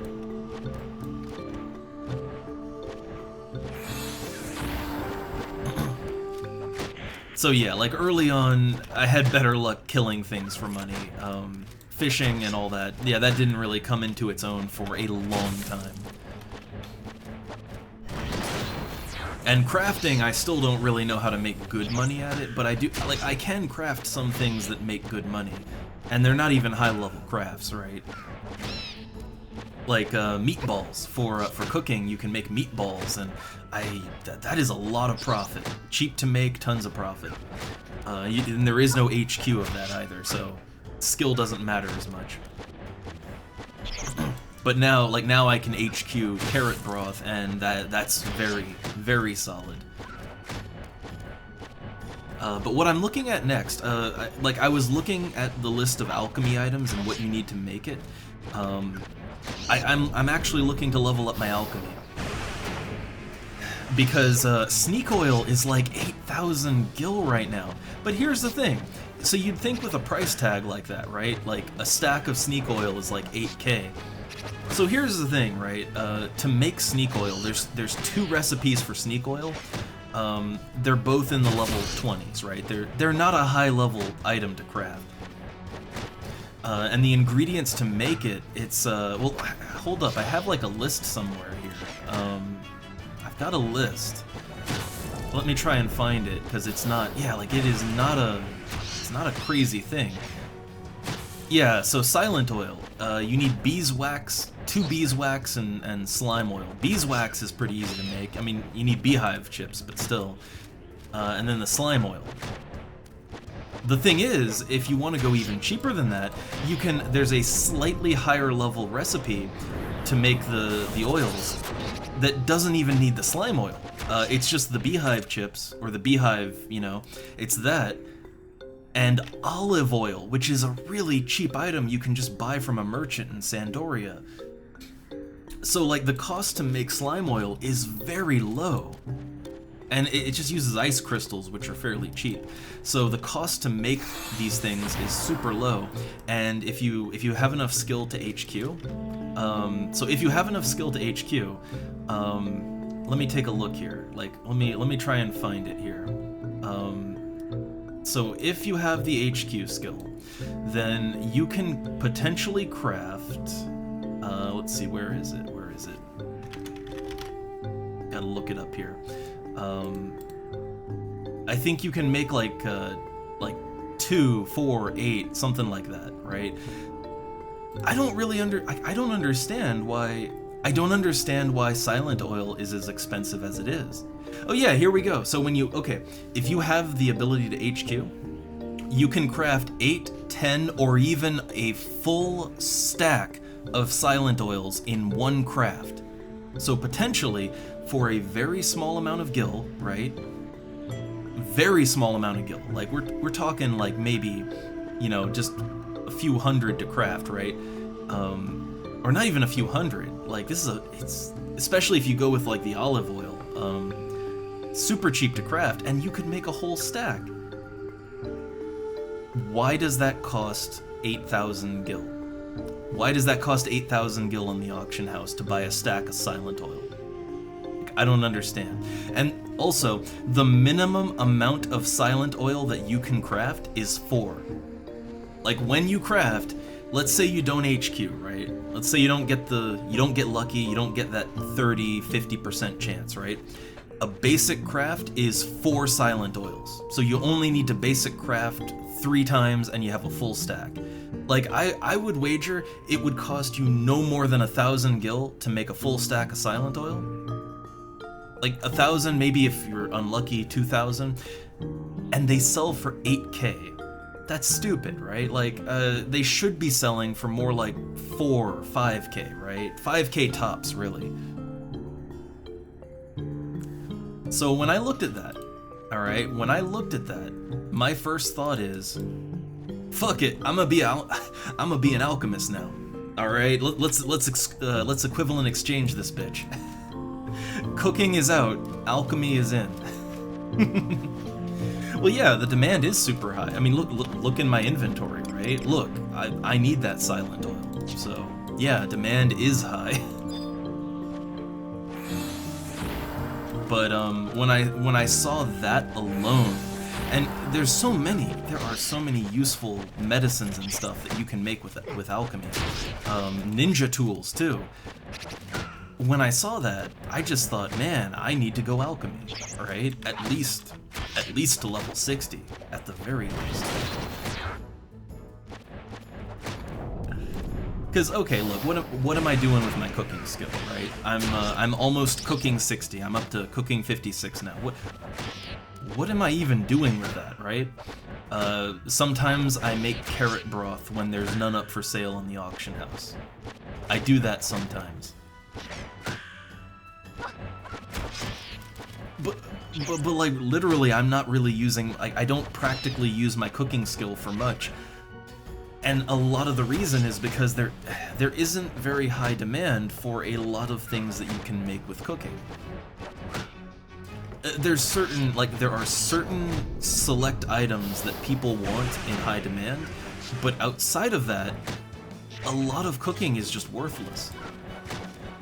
But I look at alchemy, and most of the items alchemy makes, they have a pretty good value. They're very useful. They're in very high demand. So yeah, as much as I wanted to max cooking, I am reconsidering that. I'm thinking let's go alchemy. But really, before I commit to any craft, I want to get all the crafts up to 60, or at least get them kind of high, right? Oh no, the raiders come. Oh, the nerds are back.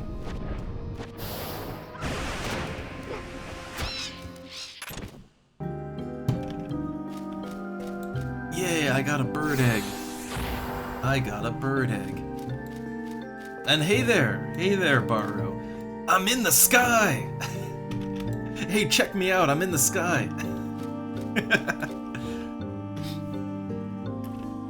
Oh, it feels good. I don't really, again, it's another one of those I don't know what to do with myself situations, but yeah, I'm in the sky now.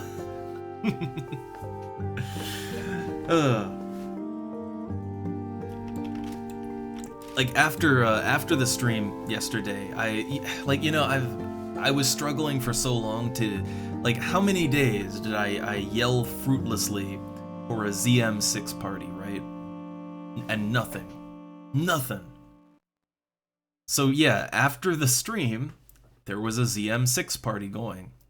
And they were so good and so efficient that they decided, well, let's go all the way. So yeah, I powered through from 6 all the way to Sky. Yeah, just in one evening. It was pretty awesome. I really wish I could get into more groups like that want to pound through missions, right? I really wish I could get more groups like that. But yeah, I don't know. I'm up here now, and I'm not really sure what to do. But the enemies here they're actually a pretty good level for me to skill up on. I think they're a little too high for me to kind of quickly EXP on. I honestly think the Boyata tree would be better for that, and the loot here isn't very good either. But the flamingos, they're good skills, good skilling. I fought a sprinkler and it cast Blizzaga 3. I don't want to fight sprinklers anymore. I can do it, but yeah, they have nasty AoEs. The way that I can fight them is to have my pet go in, and then I just sort of hang back and occasionally jump in to do a little damage, but mostly I stay away, right? Otherwise, yeah, those don't really like fighting those. I don't think they're very fun to fight. But for right now, I'm just kind of, skilling my scythe up on these enemies. Got my party flag up, but I don't have a big plan. Yay, scythe 230! Attack, get. But no grand plans today, although there was some interest in BCNMs, and I was thinking to try out Petrifying Pear. Petrifying Pear looks kind of interesting. I'd be willing to try that one out. The boots would definitely be a good get, right?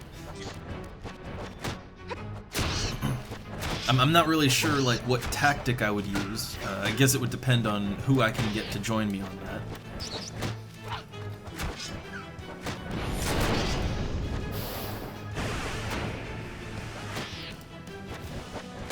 Oh, I should have him a pet use his wild carrot. Oh god, too much critical from me.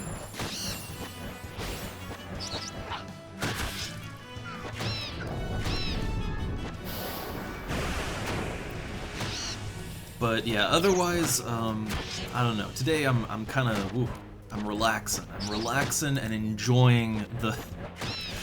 I'm enjoying the fruits of all those missions I did yesterday. Though also, I guess I am looking. I'm reminding myself. You know what I didn't do? I don't have the Horizon website open. I don't have the Yell chat open. I would like to keep abreast of what's going on. And if anyone's doing missions that I need, I would like to jump in on that. I guess that's always a thing I'd like to do. So real quick, let me just pop that open. But I have no specific plans today. So also, if anybody needs help with something, I'm down for that too. Yesterday was mostly helping out others to get content done. So I'm down for that. Alright, here we go. So I got the old Yell chat open. I'm just taking a quick perusal to see if I missed anything good. And also rest that health up. Alright, oh hey, someone there was a white mage 61 looking for Sandoria 61. You know, you don't need a party for that. Well, I guess a white mage. A white mage might need a party for that. I don't know. I found the entirety of rank 6 to be pretty easy. But yeah, now I also soloed 7-1. What I need now is 7-2. Sandoria 7-2 is the one I need help on now. Alright, but it doesn't look like anything overly important's going on in the Yell chat. That's what it is.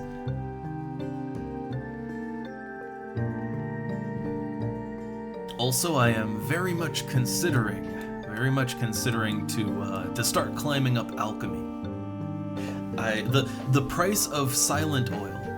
Alright, the price of silent oil is getting annoyingly high, and I'm tired of paying for it.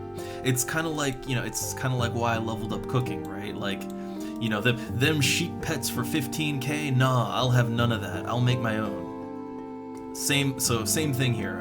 I'm looking at the price of silent oil, and I'm like, nope, that's too much. Time to make my own.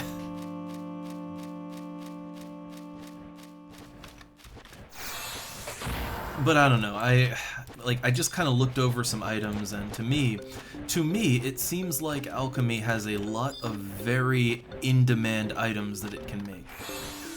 Like lots of high-demand shit that isn't even necessarily too hard to make, right? Oh god, it's not hard. It's not hard. It's expensive. It's very expensive if you're trying to rapidly level up and you're not caring about profit. If you care about profit, then it's gonna take a long time, right? It's basically a trade-off. It's either you be mindful of how much, of where the money's going, and then you level it very slowly, because maybe you're getting some materials yourself. Or you level up fast and spend out the ass. Just take your gil and throw it in a fire. It's kind of a pick your poison thing. But it's not hard. It's just, yeah, it's costly and or time consuming. And to be blunt, that's why a lot of people just don't engage with the crafting system. It's why if you are a good crafter, you are in demand.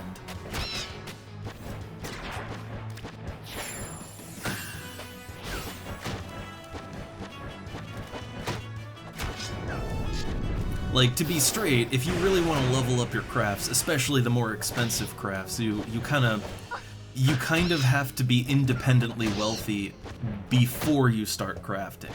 That's the barrier of entry right there.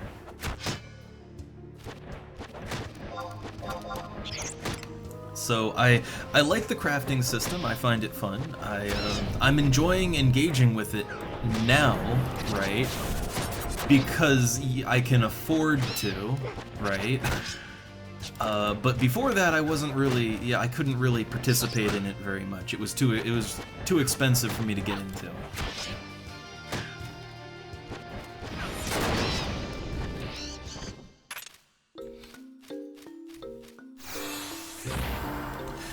No, it's a very simple system. It's, you get the items together and the crystal, and you just craft the thing. It's not, you don't, no buttons to push, nothing like that. It's very simple. It does have a complex system behind it. There's a lot of kind of, behind the scenes stuff going on that's very fascinating. You can, to play around with. But it's not like an active thing where you're doing a mini game or whatever. It's not like that. The only thing with a mini game is fishing, and that is it's a simple mini game. I like it. But the main thing about crafting is that if you if you aren't at the level or higher than the thing you want to craft, which you have to be lower level in order to gain skill points. If you are lower level, when you craft, there is just a not low chance that you'll fail, right? So when you craft to level up, you are going to fail and lose all your materials over and over and over. You're gonna spend 100,000 gil on materials, and you might make like 10k worth of actual items because you fail so much. If you're trying to level up quickly, that is. If you're taking it more slow, you can mitigate that, but you're still gonna fail a lot.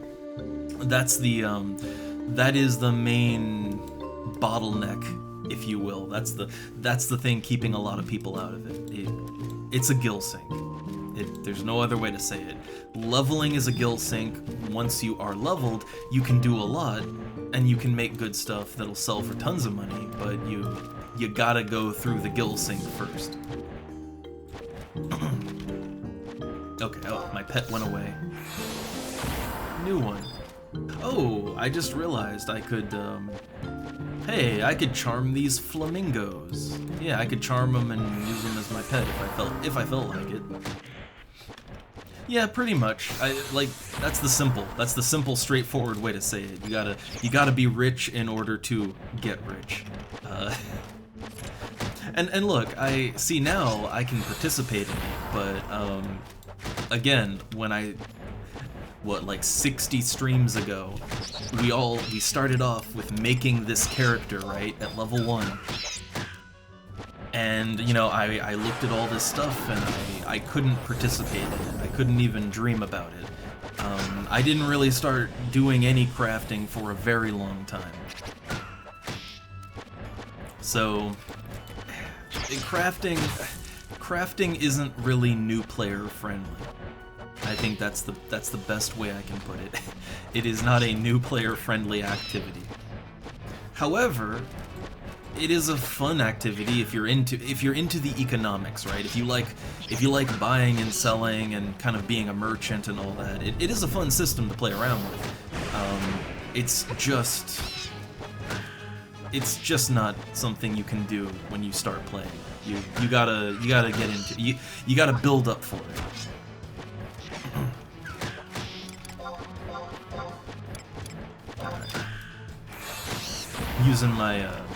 Using my charges just to make my pet heal itself.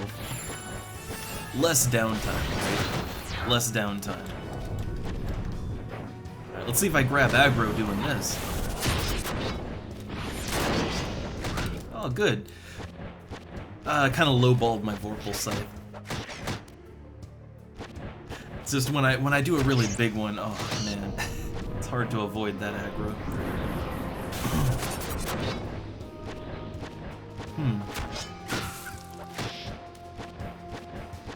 Yeah, no, see, now that I really think this is kind of by design, right?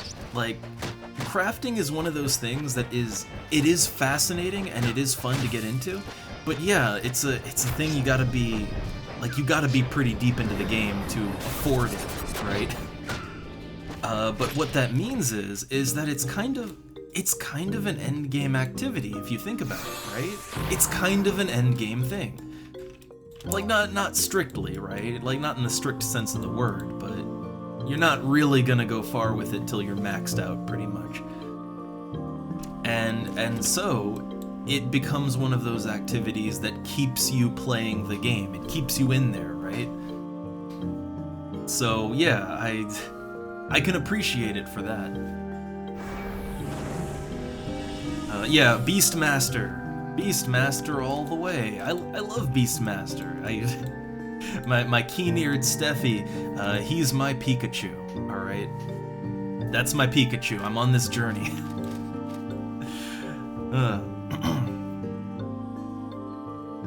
Well, yeah, the thing is, right, so, okay, there is an alternate route to gathering and crafting, right? Like, technically speaking, you don't necessarily have to be a high level combat-wise in order to be high level crafting.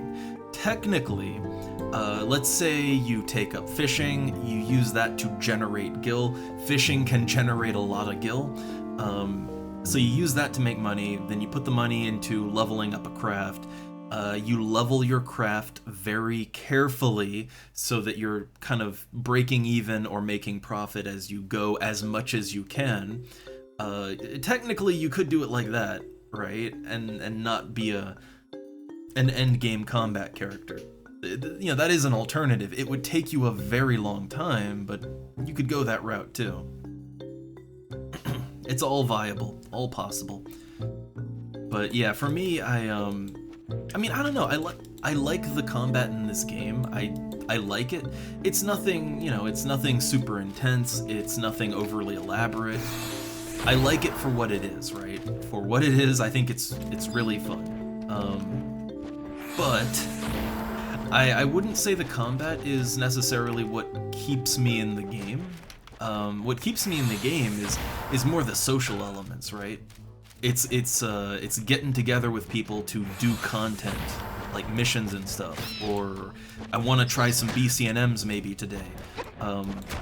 The social element is much more fascinating to me, and the overall just immersion in the game, I really like that. The combat's just sort of, I like it, but it's just sort of there. Like, I think it's a good combat system, but yeah, I don't know, it's an icing on the cake. It's not the layers of the cake for me. Yeah, like I'd say the combat is more of a means to an end, and the end is socializing, teaming up with other players, or, you know, farming items and participating in the economy. That's also technically a social thing, but it's more to facilitate that, right? I like the combat. I don't think it's boring. I don't think it's too slow. Like, I like it. It's just not, you know, it's not elaborate enough to be the only thing I like about the game. Oh god, I'm triple hitting. Oh god.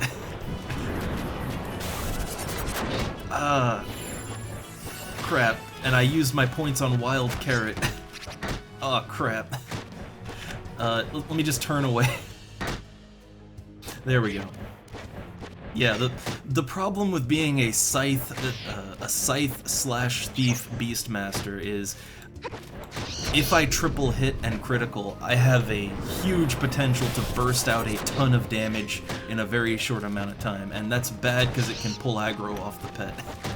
The pet can't keep aggro when that happens.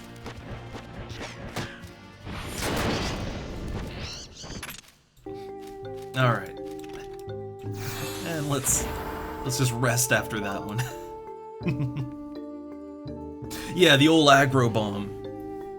It's kind of it's what I love about being a scythe, you know, being a scythe using beastmaster. It's what I love about it, especially comboing that with thief, right? Like you have a really high burst damage potential. It's just both solo and in parties that can get you in trouble. That can really get you in trouble. In a party, though, okay, in a party, and look, a lot of what gets me in trouble is, yeah, the Pilferer's Earring is worthless if you're not a slash thief, but if you're a slash thief, plus 3% crit rate. Very nice. Oh, wait, a comment got flagged. Hold up, I don't see it on my Twitch app, but okay, let me look. I'm just looking on, I have the browser open, too, on my dashboard.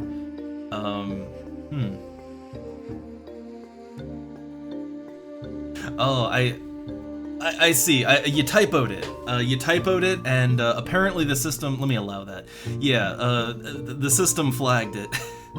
So I allowed it. Which does that retroactively put it in there? Okay. Well, okay. It didn't retroactively put it back. I don't think.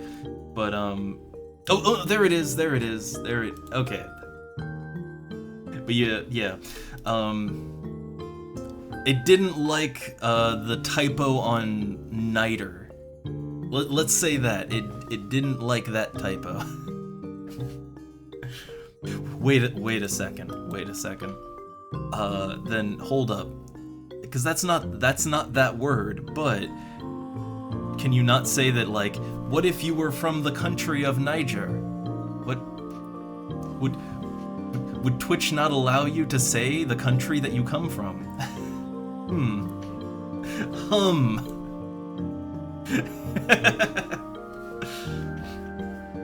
Man, Nigerian, sorry, man. Twitch don't like you very much. You're banned. You're Nigerians not allowed. Or no, Nigeria and Niger. Those are actually different countries. I am not really sure what you'd call someone from just Niger instead of Nigeria. I'm not sure what you'd call them exactly. Yeah, I see, like, close enough, but yeah, again, like, see, now I'm wondering, yeah, well, there's a country that's close, right? So, Twitch is weird like that.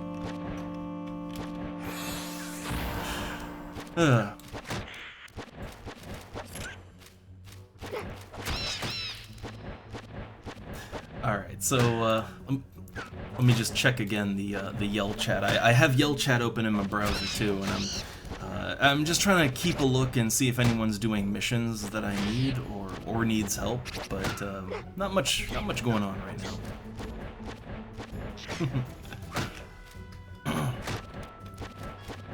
So I know there was some interest in some BCNM, but there were more people that were interested in BCNM, so I was kind of, you know, wait and see if they pop around. Wait and see if they pop up. And then, hey, why not? Let's try to get them leaping boots from a BCNM fight. Honestly, that would be more fun than doing it like that'd be more fun than camping Leaping Lizzie, honestly.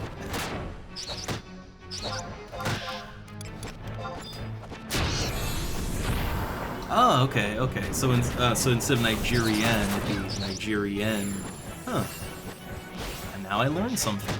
I'm pretty sure you couldn't say either one in Twitch chat, which is crazy, but like, okay. Also, oh god, Baru, I missed him. My selective reading skills, my selective reading comprehension. But he's, well, till next time. Also, I'm doing it again. I'm pulling aggro too hard. And World Claws isn't up. There we go. It's back on. Now let's sneak attack.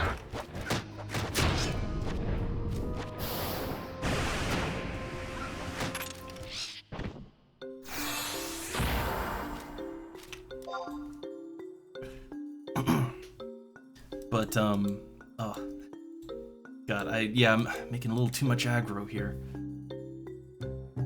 But, okay, another quick thing about the combat of the game.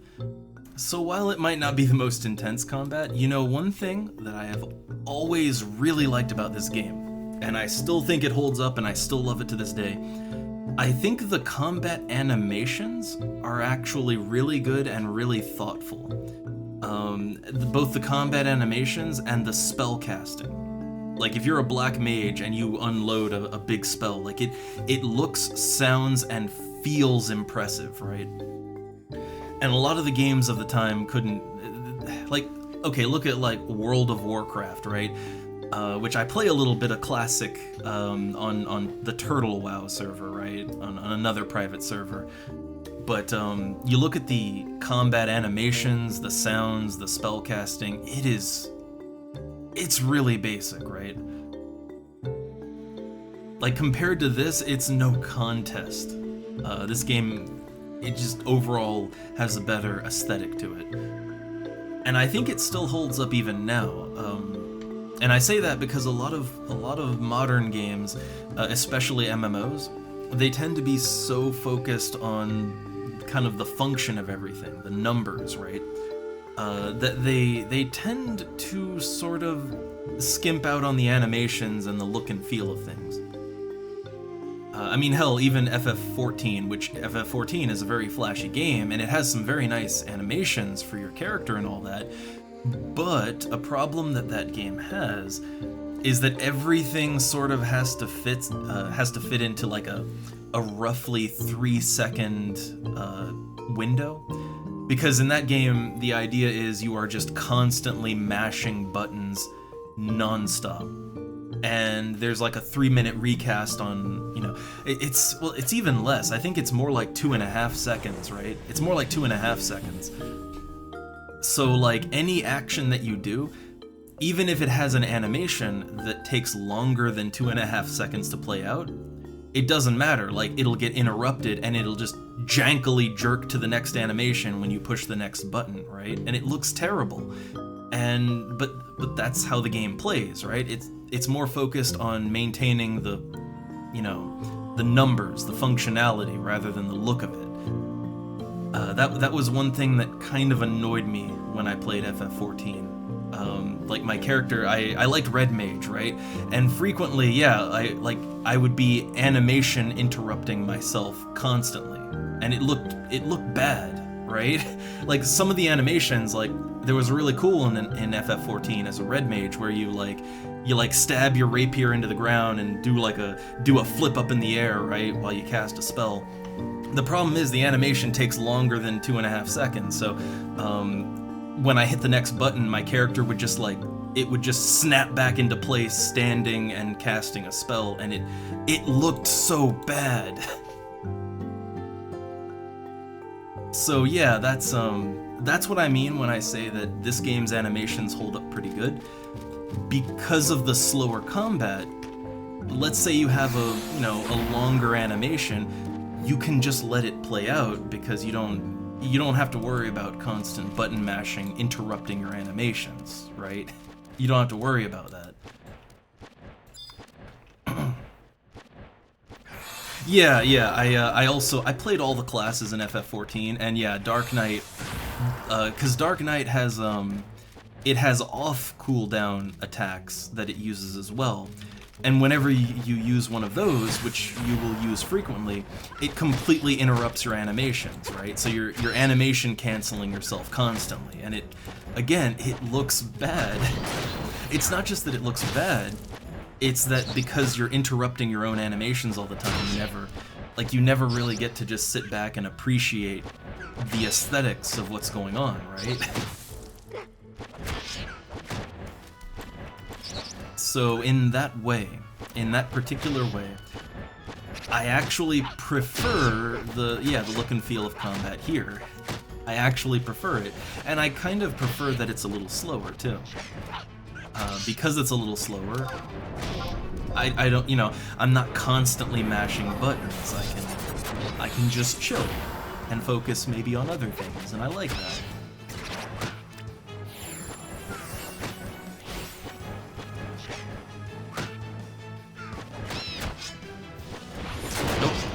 Oh god! That was an 890 damage attack. Oh shit. Yeah, oh no, Hell Dive. I think we just have to kill it now. Just kill it before it kills me. Oh god. I called down the thunder.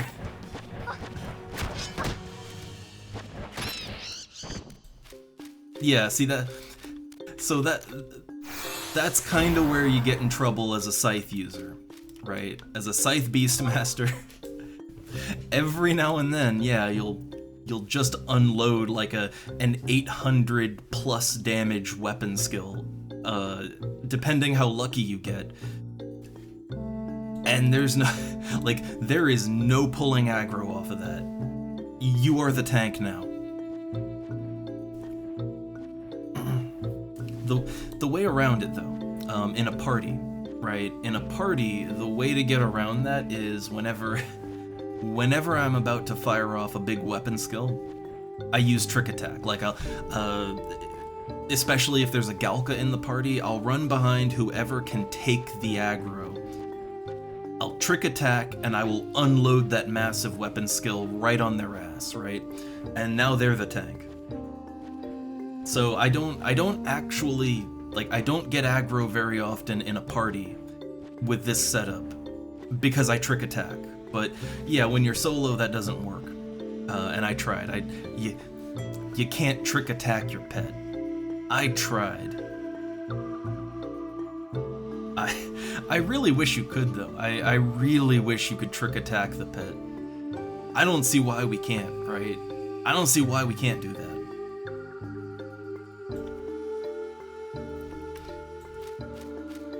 But yeah, so I'd say that my particular setup, it's a good setup. I like it. But it gets me in trouble when I'm solo. Gets me in trouble a lot.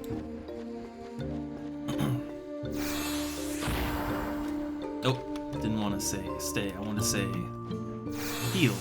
There we go. I see this over here. If there's only one, I'd fight it. It looks like there's only one. So okay, let's fight a sprinkler. Hold up. Let me just back the fuck off. Yeah, look at that. He opens up with Faraga 3. Faraga 3.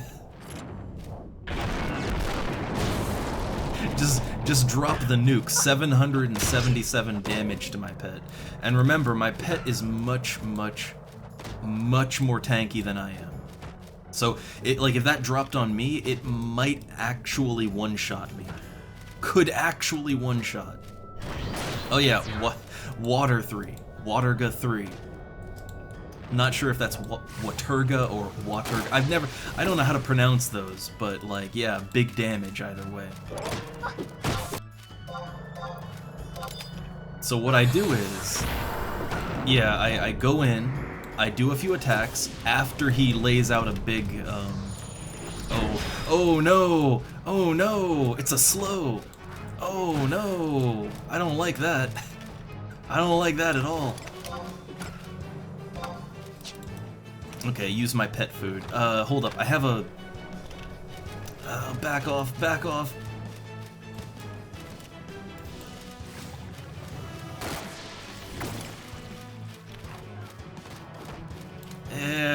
God, I don't like this. Okay, I just threw some pet food in there. Switch back to my DPS set. There we go. Yeah, this is why I was kind of avoiding fighting these guys. Alright? This right here is why I was avoiding fighting them. Fire 4. Fire 4. Wild carrot, please. Yeah, so a fight like this, I just kind of hang back, let the pet do its thing, and then when I can, I'll run in and, you know, get a little hit in there. But think it's safe now. Oop, and run out. Yeah, sprinklers are rough. Sprinklers are real rough. Oh, sweet! I got some goodies. Magic pot shard, red mage testimony, which I don't need. Scroll of Thunder 3, and a light crystal. Nice. So okay, they got good loot. They got good loot. But yeah, you see why no one else here, like, there were a couple other people here earlier. We went by them earlier, and yeah, no, they weren't fighting the pots, right? I see why. I see why they don't. I get it. But I find them to be a good challenge. Okay, so this Scroll of Thunder 3, it's a rare scroll.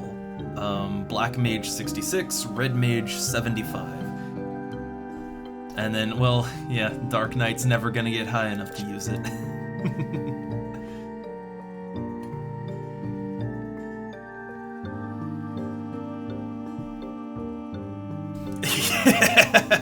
I wouldn't doubt it.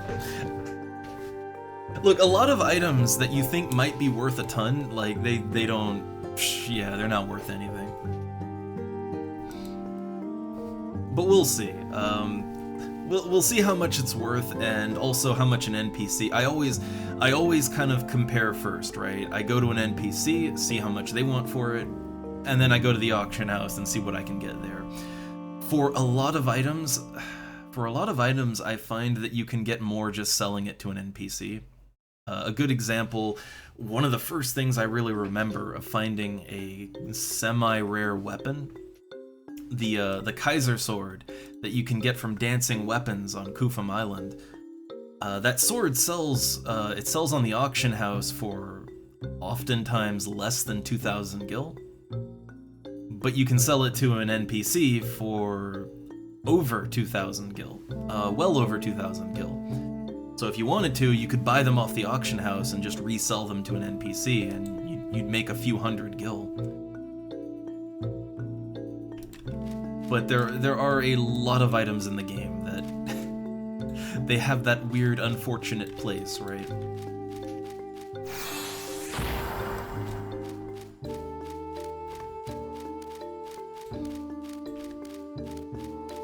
But yeah, man. So okay, you can get some goodies from fighting the magic pots in this zone. There are goodies to be had. However, I don't really know that it's worth it. I'm not sure it's worth it to fight them. They really, really hit hard, right? They have so many high damage AoE spells, like, they are rough.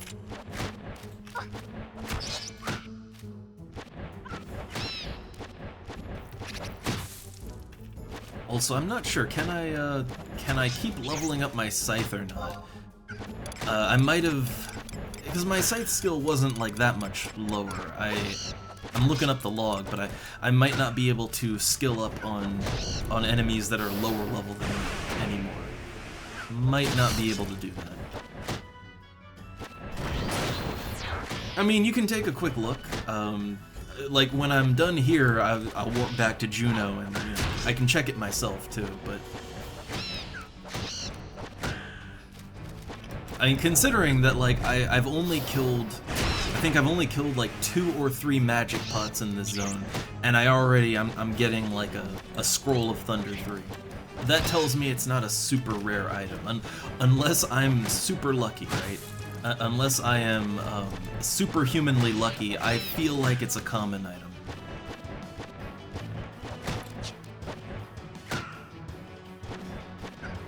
Like, I am not a lucky man, right?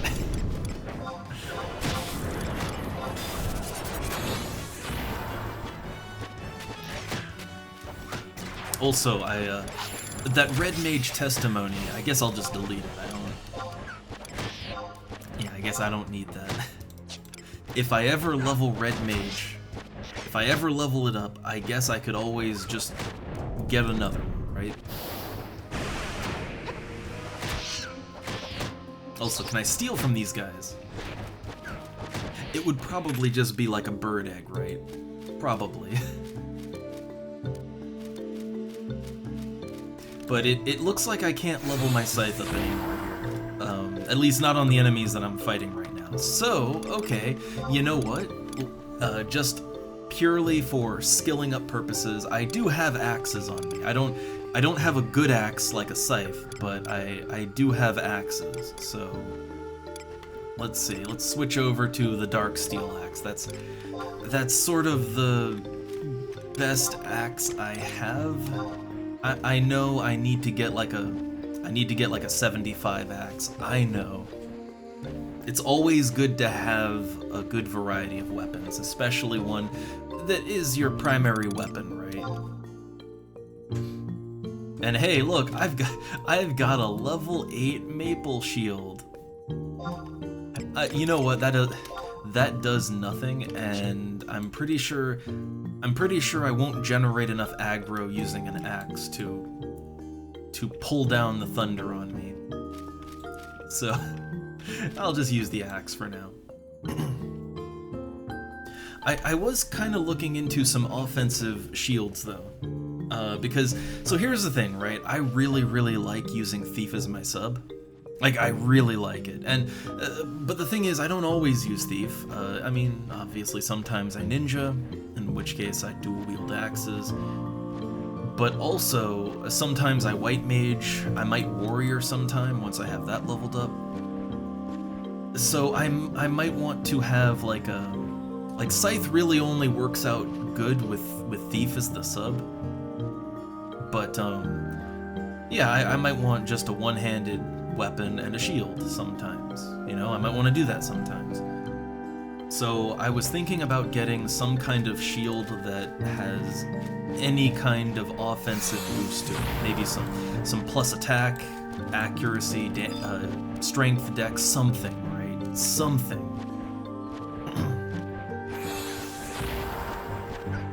It would probably cost me a ton of gil, so that's why I'm kind of holding off on it. But just things I'd like to do at some point.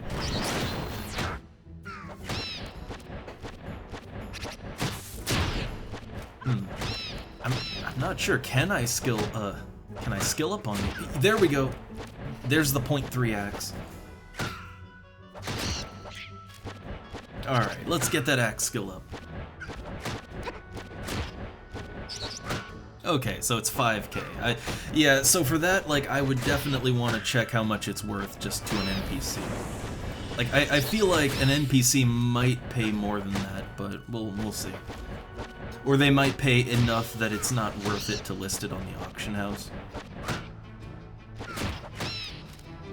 Oh, huh, it's a 5% drop rate. I mean, you know, to be fair, I do have Treasure Hunter, so my odds are a tiny bit better. But yeah, that's not like a 5% or higher drop rate. That's low, but that's not rare. That's an uncommon drop.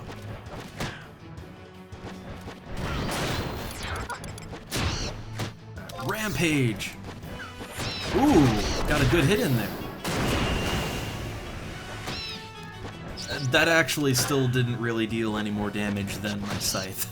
But yeah, no more damage than my scythe, really.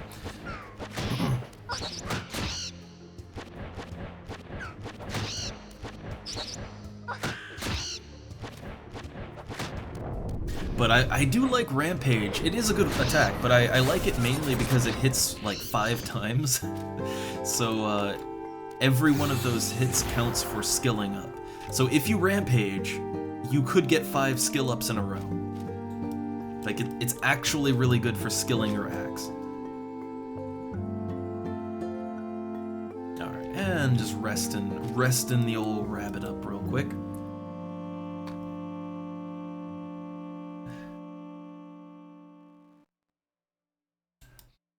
But yeah, I'd say like a 5% drop rate, like that's uncommon. Consider this, yesterday getting the El Shimo marble for Lily, right? Like, that's a 3.1% drop rate. And yet, do you know how many lizards I had to kill? I don't, because I was killing every lizard in that part of the map like 10 times over.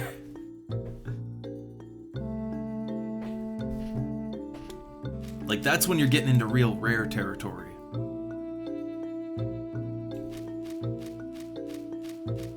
But I think, yeah, I'm kind of surprised though.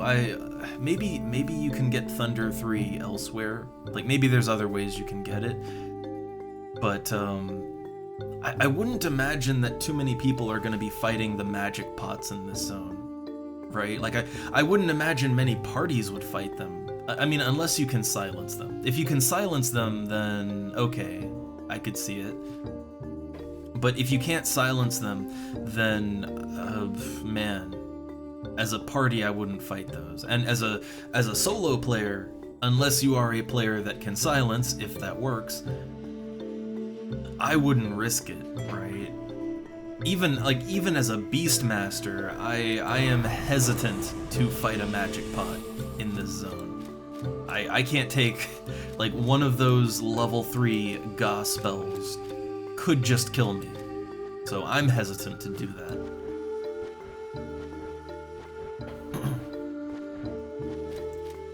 Yeah, I'd say with the RNG yesterday, the marble was hell. The marble took a long time. I also helped Lily get the carbuncle ruby because I was mainly helping to with the ninja quest leeches while we were there. It's like, okay, let's get the ruby, right? There's tons of leeches around. And that has like a 4.8% drop chance. Yeah, no, I still had to kill every leech in the area multiple times to get the ruby.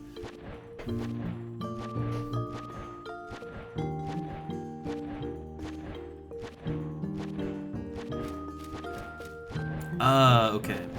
Ah, I see. So Thundaga would be alright, but just regular old Thunder 3, that's only, yeah, that's only one. I figure. This, again, going back to things that fascinate me about this game, I love the idea that, like, I could go out, look, as a level 1, I could go out in West Ronfar, and I could kill a couple rabbits, right? And get some hare meat, and I could sell that on the auction house for like 6,000 gil. But I can risk life and limb fighting a level 75 magic pot in the fucking Sky Zone. You know, thing that can cast level 3 Ga spells, right? And I could sell an item from that for, it's worth $1.50, right? I'll give you $1.50 for that. Yeah, I love that. That's Final Fantasy XI for you. Kill God, get $1.50. Kill a rabbit, 6,000.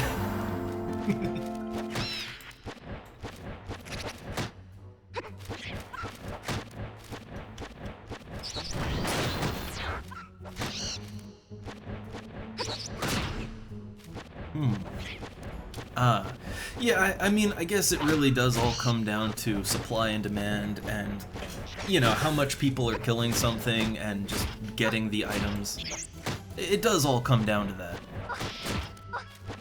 Ooh, look at this! I just triple hit twice in a row. Even with a one-hander, that's a decent amount of damage. So I will say that whether I use Scythe or not, I like Slash Thief. I honestly feel that, like, if you're trying to push damage, right? If you're going for damage, I think Slash Thief is better than Slash Ninja, at least for me, right? At least the way that I play, I get more out of it. Like, offensively, the only thing you really get from Ninja is you can dual wield, but, you know, that also slows your attack rate down, so it kinda just balances out. You do more damage, but, like, not that much more. But the triple attack from Thief really makes a difference. The heightened dexterity and the sneak attack, like, yeah, no, you critical a lot more. That makes a difference. So I feel like I get more. I feel like I get more out of having Slash Thief. And, you know, if you use a two-hander, then you really get a lot out of it. Alright, here we go. Rampage! Look at those skill ups! The damage is still nothing to write home about. Like, even, that was a kind of high TP attack, but like 395, I can... That's an average Vorpal Scythe.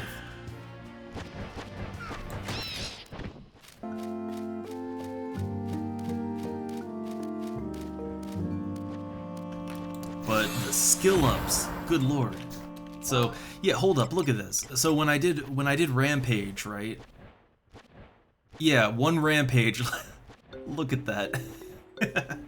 I went up 2 levels. 2 levels in one go. And then I leveled up again immediately after.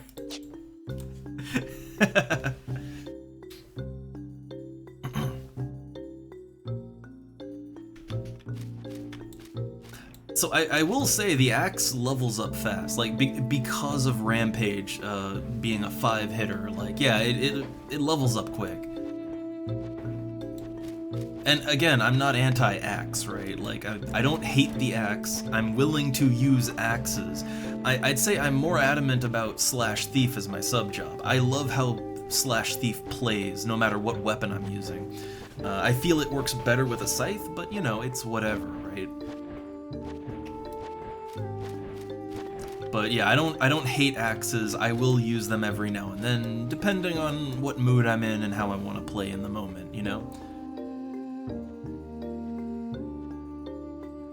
Yeah, these flamingos, again, they are... I don't normally fight enemies this high level, right? I normally fight, like, mid-60s enemies, because they're faster to kill. That's sort of the thing.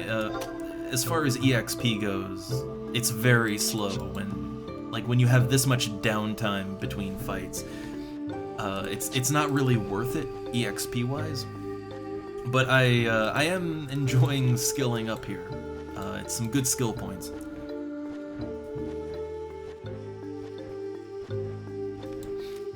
And really, all of my weapons need more skilling up because, well, most of the partying that I do, I'm level synced down, right? Like, generally, I party up, like, level synced down to 65. So, you know, the highest I can skill up is as if I was level 65. When I'm solo, I usually just fight enemies in the low 60s to mid 60s, so I also can't really skill up off of that. I think that's a common problem that I think a lot of people run into that in this game, is just because of the way you play the game normally, you don't really fight enemies that are worthy of you, so yeah, you don't have many skill up opportunities, and you kind of have to go out of your way to skill up.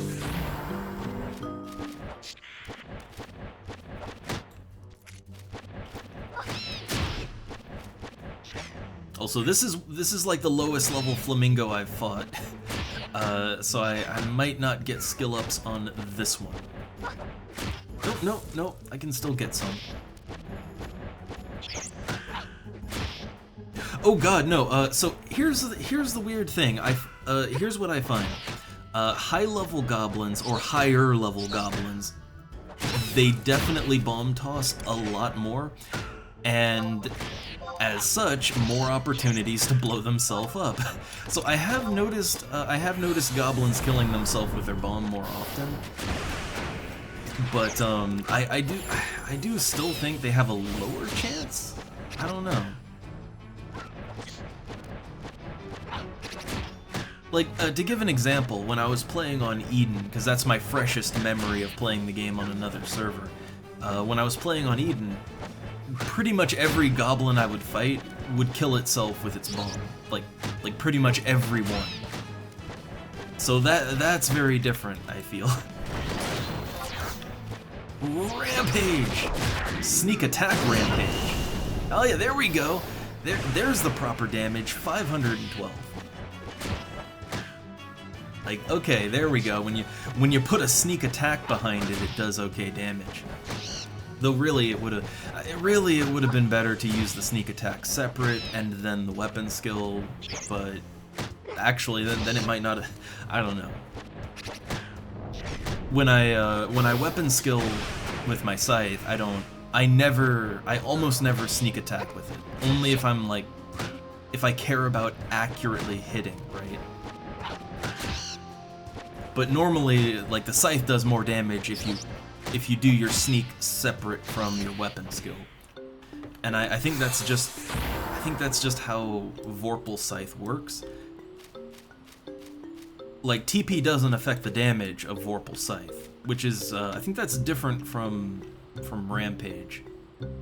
No, okay, for Rampage, it's the critical chance. Okay. I would imagine laying out 5 critical hits in a row, that would probably deal really good damage. But see, that's the thing about Vorpal Scythe. Like with Vorpal Scythe, TP doesn't boost the damage, it boosts the crit chance, but you don't need the crit chance. Vorpal Scythe just hits really goddamn hard no matter what. It looks like with Rampage, if you want like a big strong hit, like if you want to do those Vorpal Scythe numbers, you kind of have to save your TP up, and really you could do multiple smaller ones in that amount of time that would probably do more damage.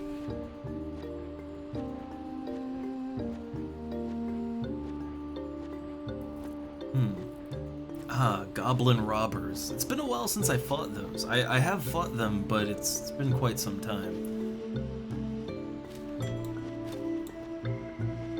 Also, man, I'm starting to get hungry, but I do have a pastry in the fridge. The wife brought a pastry yesterday, and we were gonna have them then, but, well, we were also ordering food, so we just did that and then forgot about the pastries. That could be my lunch, but I'd want to, like, take a moment for that. you know, don't want to munch away on the stream, right? But I don't want the hunger to be a distraction either.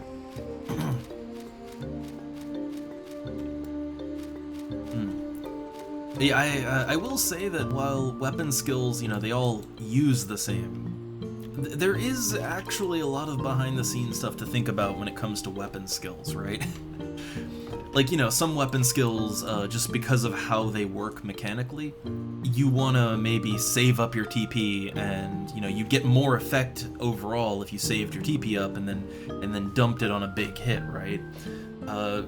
Then some weapon skills, like, they basically get no benefit from having over 100 TP, so if you save TP, you're just kind of wasting it, right? So depending on what skill you're using, there is a little bit of extra strategy to think about. There's also just, you know, what stats the weapon skill uses, which, believe it or not, a lot of scythe skills use some intelligence. I think a lot of the elemental attacks, they kind of hybridize with caster stats, I think. So there is quite a bit to consider when using weapon skills, even if it's not like, you know, even if mechanically there's no difference.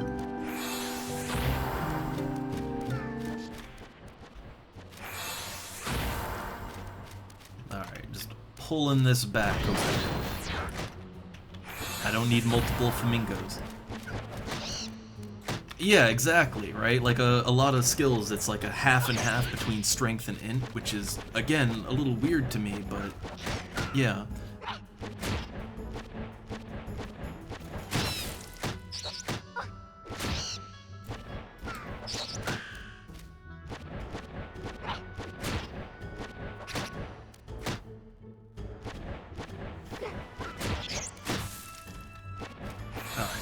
Have the pet build up a little aggro, and why not? I'll meet Myth Kebab. Let's really crank that damage out, right? Let's crank it up.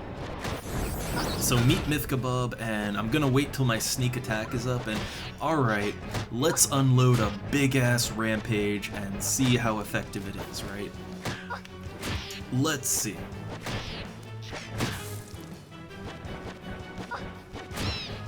I do feel like I'm really gonna have to have the pet build up the aggro on it. Alright, rampage!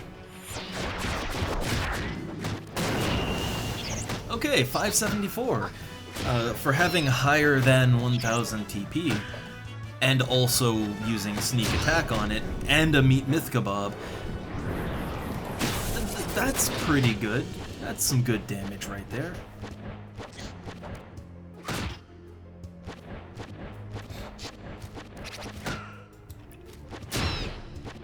Like, I do see why, you know, people insist on Axe. I do see it. Like, Axe is good damage. It's good, solid damage. Straight up.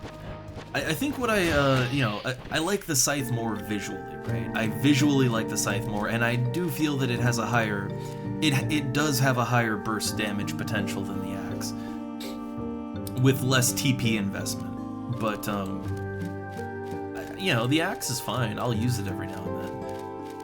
It really is just, I think what always makes me tired is when groups insist on going /ninja. I think that's what makes me a little tired. Because I feel like, yeah, if just dealing damage is the idea, I think you can do better. And not even, maybe samurai, right? Like, I think you can do better than ninja. Ninja is really more of a defensive sub-job. Like, most of the time when I go /ninja, it's not because I want more, you know, it's not because I want to squeeze a tiny bit of extra damage out of having 2 axes. It's because I want Utsasemi, right? I want to be able to dodge attacks.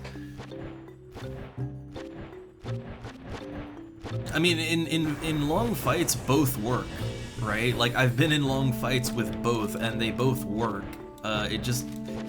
I think it just depends what your overall what you need in that situation. Again, there are situations where I sub white mage, which obviously that's, you know, that just kills your extra damage there. But, you know, for some situations I need that, right?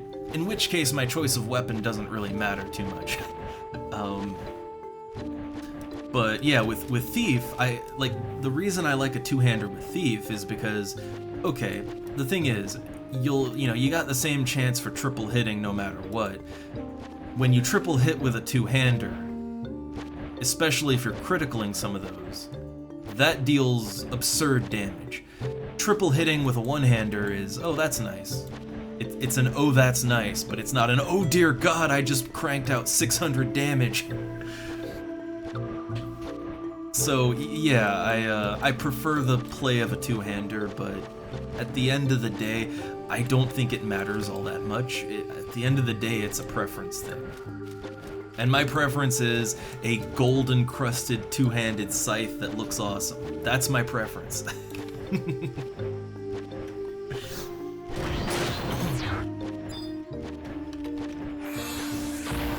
Ooh, okay, this is a higher level one, so more skill up potential in this one. More potential.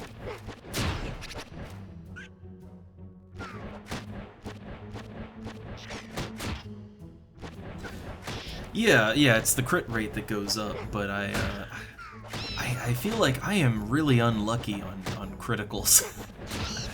Like, every time I sit on like 3000 TP with my scythe, I never get a big critical hit with that. Like, I just have bad luck when it comes to criticals a lot of the time. Which is funny, because I build my character for crit chance, but my normal attacks crit just fine. I get lots of normal criticals, but with weapon skills, I am rarely so lucky.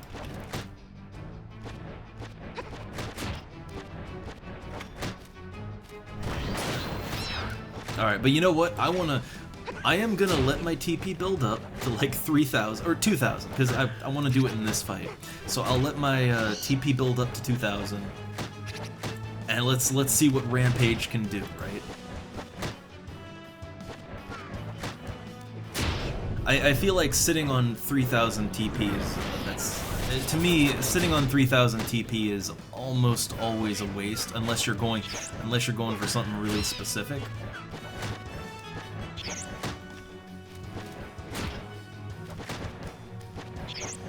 All right, we're almost there. I want to try this out. I feel like 2,000. That's a good number. All right, Rampage. It's a good hit. Not really any higher though than when I did it with 1,000. Not really any higher. See that, like that right there, right? That's what I mean. You know, every time I save my TP up, I don't really feel like I deal any more damage.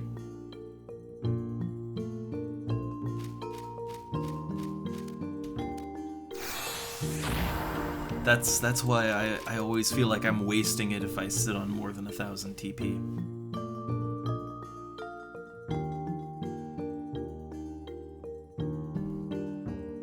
And knowing my luck, I'd save up 300 and none of the hits would critical. Knowing my luck. Alright, so letting the pet rest again. God, I haven't been checking the Yell chat. Let's take a look. Someone is doing Chains of Promathia 8-3. 8-3, man, that's way above me. Oh, someone sent out a thing for COP 3.5, but oh, I did that, right? That's the Diabolos fight. I already did that. I'm on mission 4-2 now. I kind of forgot where I was at with that.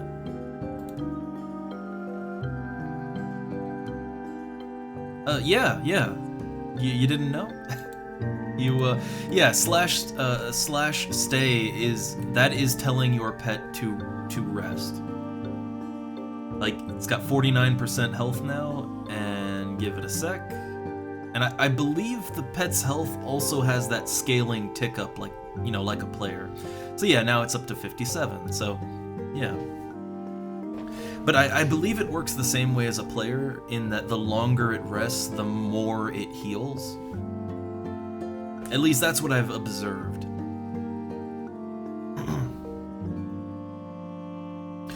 Ooh, wait. There's a plus 6% crit rate axe. Is that one you can buy? It's probably super expensive, but I kind of like, no matter what weapon I'm using, I build, you know, I slash thief and I build for crit chance.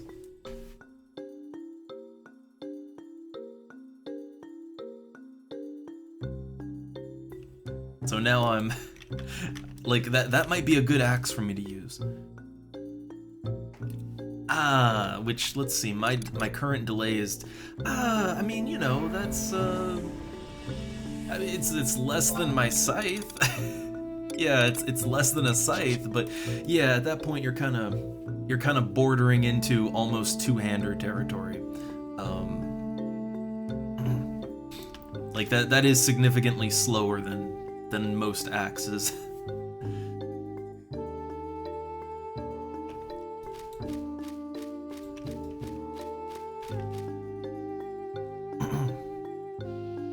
But I am tempted by the crit chance because, yeah, again, as someone who already is building for crit, that might, like, I mean, that might really help out with a good rampage, right? So, I don't know, maybe. But also, when it comes to the pet healing when staying thing, don't feel bad about not knowing that one. I played this game for 20 years and I didn't know about that. It really did take someone telling me that, hey, you know, you can tell your pet to stay and heal. It took that for me to realize it's a thing I can do. Also, I'll start the fight here because there's always a little bit of a delay when you know, attack, pull him back, and then tell him to attack again.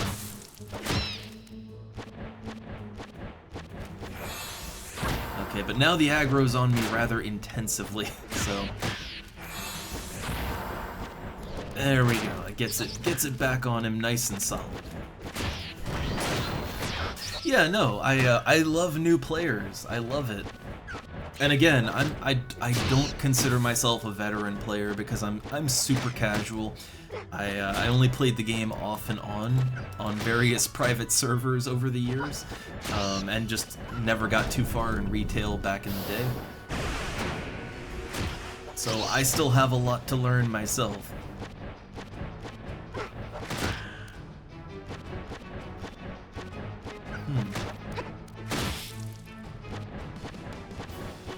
Huh. Ooh. Yeah, man, all these rare weapons I'm hearing of. I love the rare items in this game that are like really rare and hard to get, but they have like crazy effects, right? To me, there's a certain feeling. It's hard to describe, but you know what I mean. It's a feeling that I would normally only get in like a single player game, when you get like a certain some kind of epic enchanted weapon that like it has a lore behind it, even maybe, right? And it really feels like a unique thing. MMOs usually fail to capture that magic, but this game gets it. They get it here. I don't know about trial weapons. I don't know about that. What's a trial weapon? See? New things.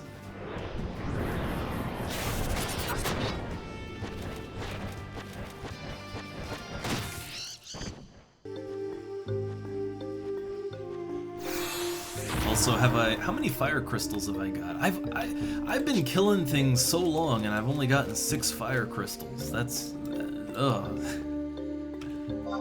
just, man.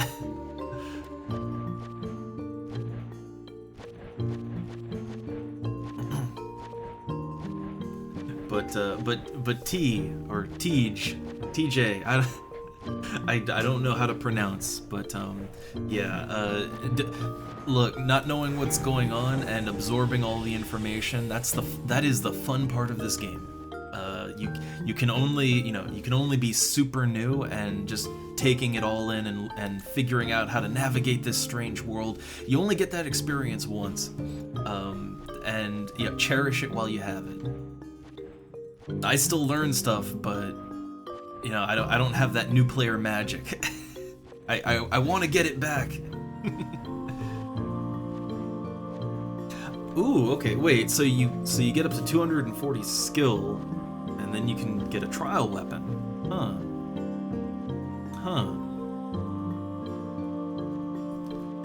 Also, the birds, like, they're like between levels 72 and 74, and I'm 75. The thing is, I don't really have a plan today. I'm not sure what I want to do exactly, but I literally just unlocked Sky.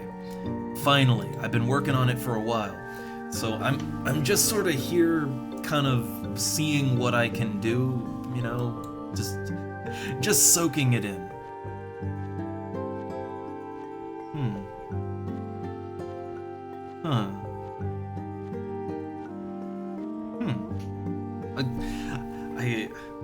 Okay, I guess, man, but 240 skill, well, wait, what are my weapon skills at? Like, hold up, what are they at? So my scythe is only 234, but you know, it's got a lot of leveling to do still. And my axe is okay, so like axe, I'm there. I'm there with that. Scythe, I need to fight higher things to get my scythe higher. Which honestly, there were, funny enough, I don't see too many just even 75 enemies here. But there were some 75 Goobus back in the Boyata tree. I might swing back there to skill up my scythe.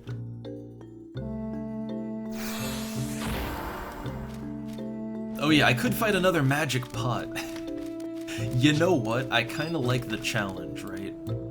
I kinda like the challenge of just getting destroyed by these things. I kinda like it. So, okay. Get in there, and then I run away.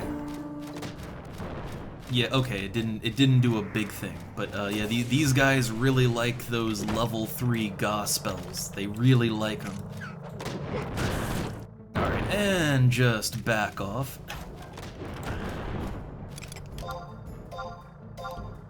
Alright, I'll use Wild Carrot. I'll use my charges to keep the pet's health up. So I'm just waiting for it to do something. Yeah, Sleepka too. Nope. Yeah, so these things, they do like every Ga spell. Like they do like Firaga 3, Blizzaga 3. I'm pretty sure that could one-shot me, actually. I'm pretty sure. So I gotta be careful when I run in on this guy. Like, I can't stay in melee range for too long, because he might... Yeah, see, look, Water 3, right? Like, yeah, he might do something like that.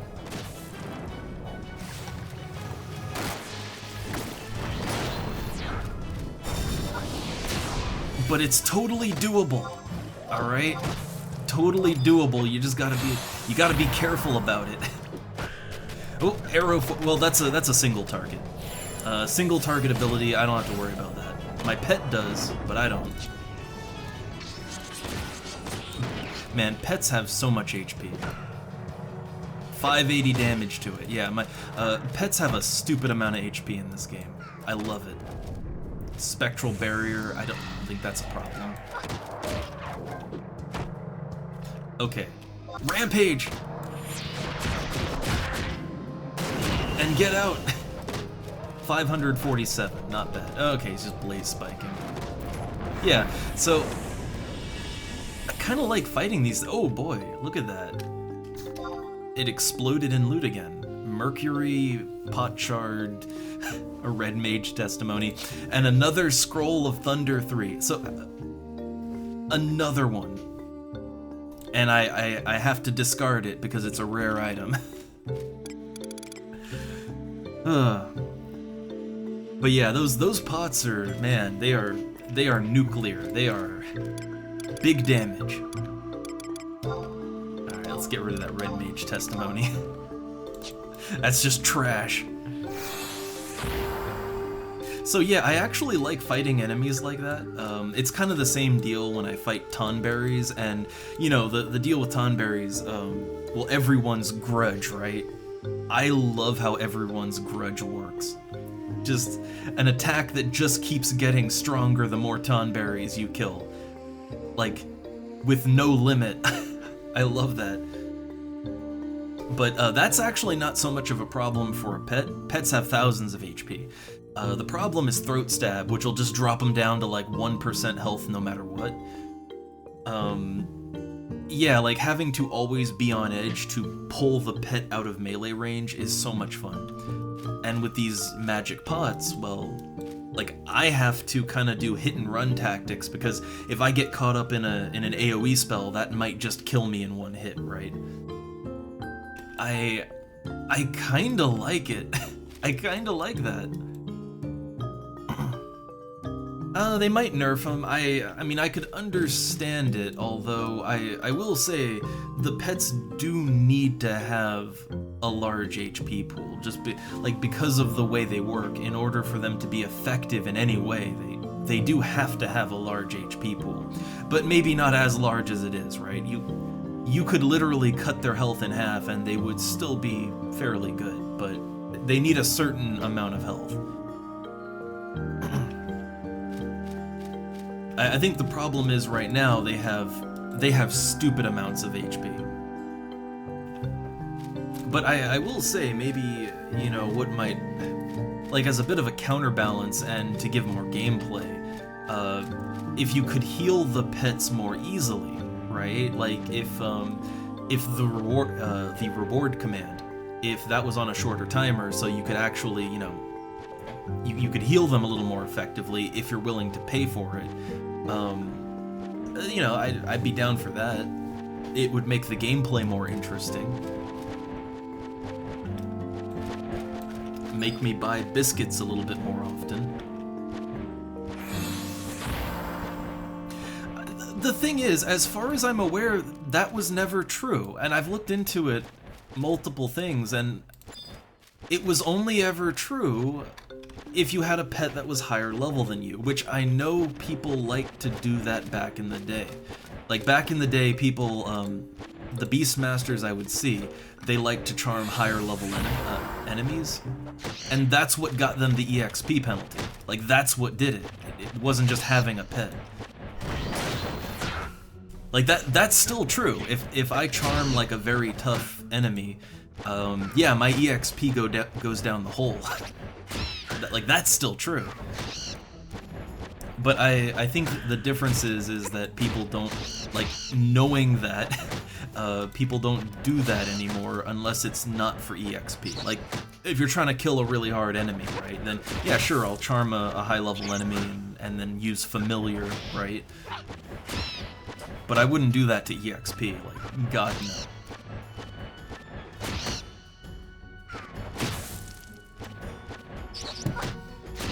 I think a lot of things in the game, some things were legitimately changed, but a lot of things, I think it's just that back in the day, we didn't know how anything worked, so we were just doing whatever. And in some instances, we would do things that were the absolute wrong thing, but everybody thought it was right. I think that's actually where a lot of that old school difficulty came from.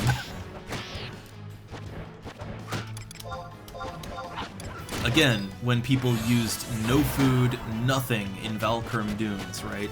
No sub, no food, no gear. Yeah, that's what made it hard.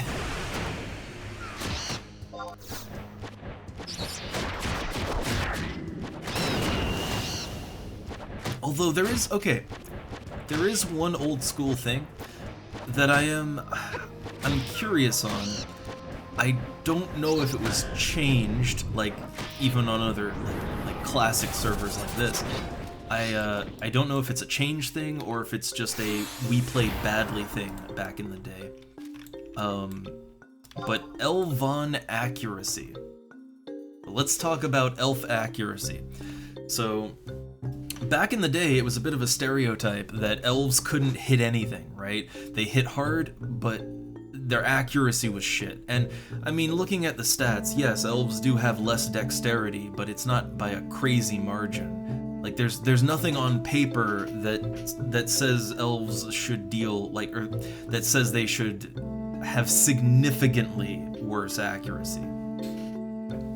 Like a little bit less, but not significantly less. And I haven't noticed elves on this server having any accuracy issues. And I have an elf on the Eden server, and they don't have accuracy issues. So, but I also kind of, you know, I wear dexterity stuff. I use food.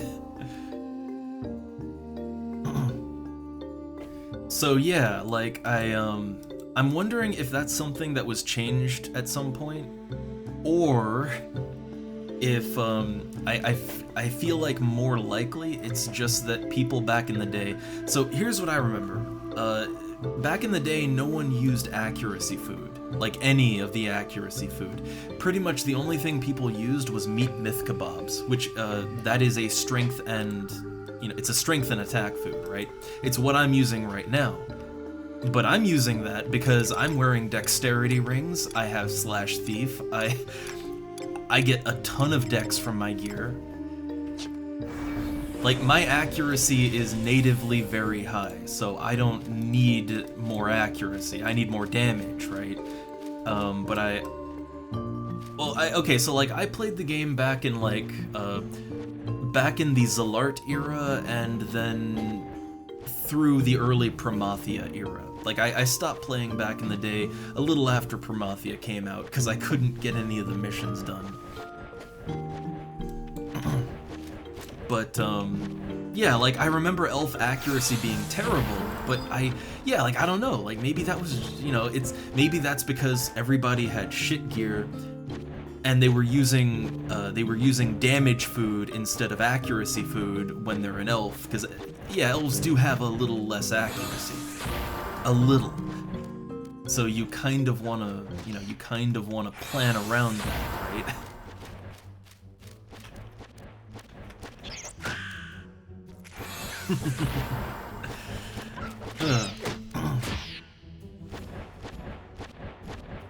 Oh man, straight for sushi back in the day, man. Yeah, I guess some of it could have been server culture back in the day too, because I only played on one server, which I swear it was, if there was a Titan server, that's the one I was on. That's what comes in my head. Yeah, like I just remember it was it was a really big stereotype that elves couldn't hit anything, that, you know, don't invite the elf, they won't be able to hit for shit. But I do think it was just one of those things where we weren't really playing the game good back then. I think it was probably that. Yeah, I don't remember anybody using sushi. Now, remember, I never got over level 50, right? Most of my time was spent in Valkurn Dunes back in the day. But yeah, like, the only food I remember anyone ever using was meat myth kebabs. Meat myth kebabs all day, every day. Like, all the way up through 50. And yeah, if you're an elf with no dexterity gear, no accuracy gear, and you're using meat myth kebabs, yeah, I imagine you would have a very hard time hitting anything in a party. I would imagine. I'd have a hard time hitting anything if I was like that, too.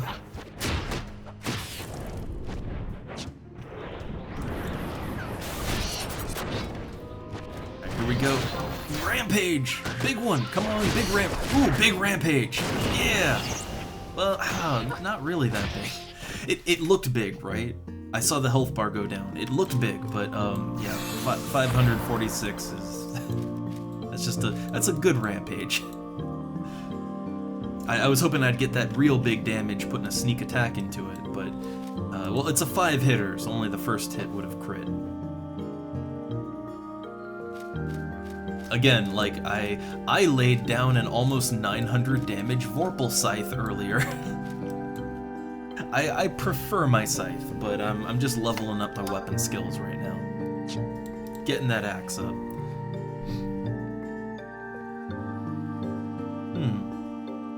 jack-o'-lanterns, which I haven't... Yeah, I know some people on this server are using them, but I mean, that's a seasonal item, right? So that's kind of hard to get sometimes. Maybe the server I played on back in the day was just bad, I don't know.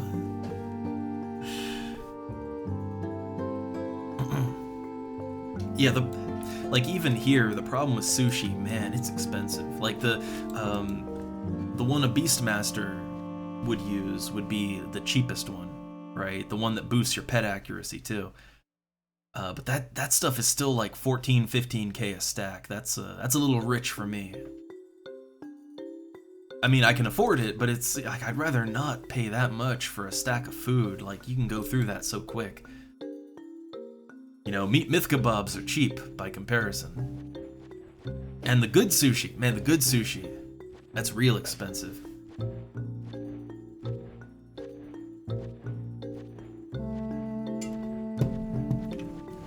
But I don't know, I think when I look back at the old days, the ye olden times, I do think most of the difficulty, like a lot of the difficulty and a lot of the struggles back then, I think a lot of that was just not really, you know, players not knowing how to play the game back then. It wasn't as well documented.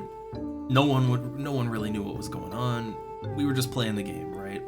And oftentimes some sort of meta would pop up, but it wouldn't really be like a, you know, it wouldn't necessarily be the correct thing to do, right? Like, you know, like, hey, go elf, and I think that was the strategy, was like elves hit hard, right? They have good strength.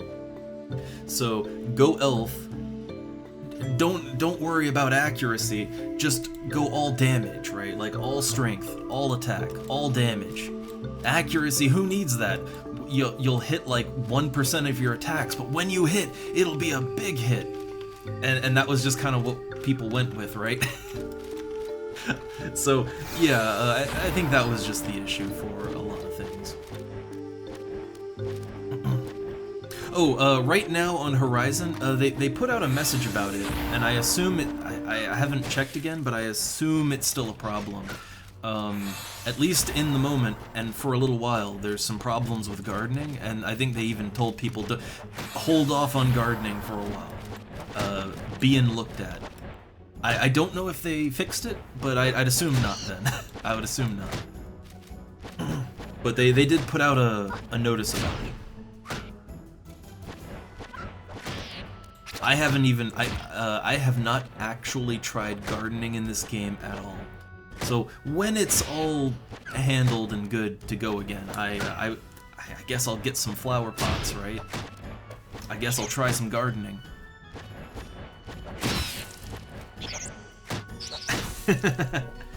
I don't know. Again, you gotta remember, I was never a high-end player in this game. Like, right now, this is my first level 75 in FF11 ever. I've played on other private servers, and I played back in the day, but for the most part, I never really got higher than level 50. So I don't have any endgame experience right now. But I remember Dragoon being pretty awesome in just, you know, whenever I'd party up with them. I remember always being very envious of their dragons. And I do remember them dealing a lot of damage.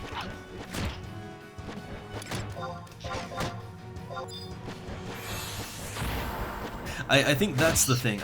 Like, a lot of the veteran players that I've encountered, like, a lot of the things they talk about are very high-end play things, you know? And I never, like, I was never there. I was, like, back in the day, I was the noob, right? I was the noob that never got over level 50, but I loved the game, I loved playing it, I loved the team dynamics. You know, I was just completely captivated by the game, but I was never a high-end player, ever. Man, I'm getting lots of coffer keys. I should probably look around and see if I can find a coffer somewhere. Actually, you know what? Since I don't have many plans for today, why not? Let's try to find a coffer. I already opened one, and I got the map for the area. But, yeah, let's look for another one. I was pretty lucky with the first one. It was like right over on the opposite end of this island. So, okay, let's not just kill flamingos forever. I would like to do other things today, too. But, yeah, let's look around for some coffers. And also, it's my first time in Sky, so yeah, let's explore. Let's go exploring. Hey, other player. Man, this stone is really bright. Meek. Looks like a black mage, maybe? I'm not the type to randomly inspect people. I don't do that.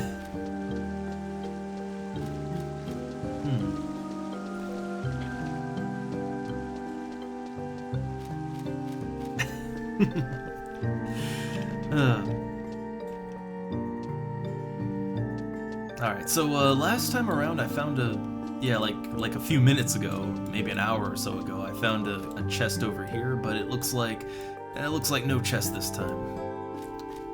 So how do you actually navigate this place?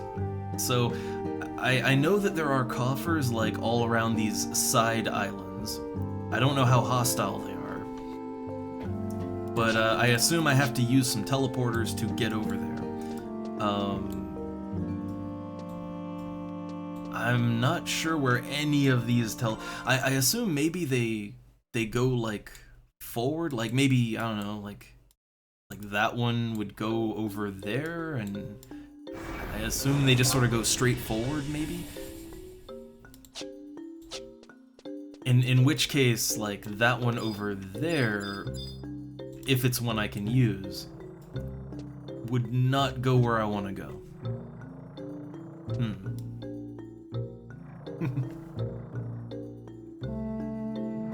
Oh man, all these things, I don't know what I'm doing here yet, right? I don't know what I'm doing, but I'm just happy to finally get here. All right, I'm just so happy to finally be in this area. So I'm gonna go maybe back this way. Is this a way I can go?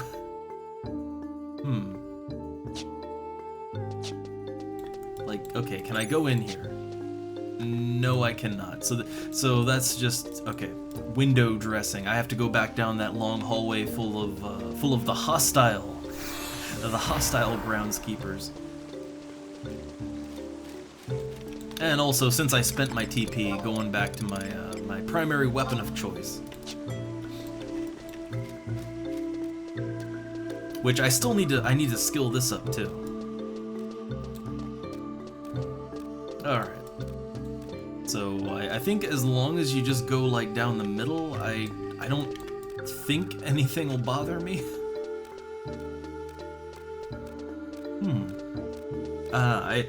I assume that's all stuff that I couldn't just do on my own. I would assume.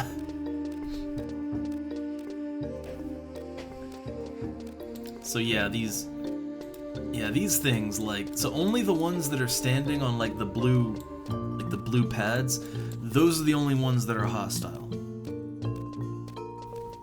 The roaming ones, they aren't, which I find that strange. I'm not sure why it is that way, but it is.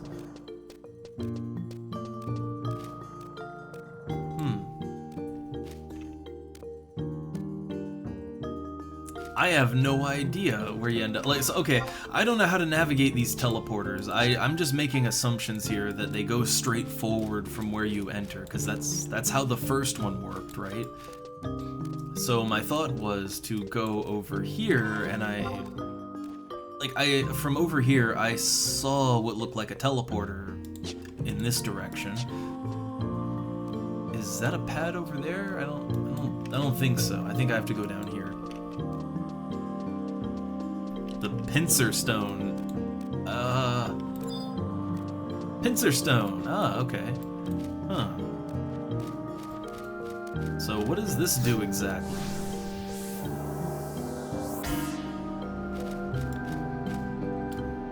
Well, okay, I activated it. how long does that stay activated?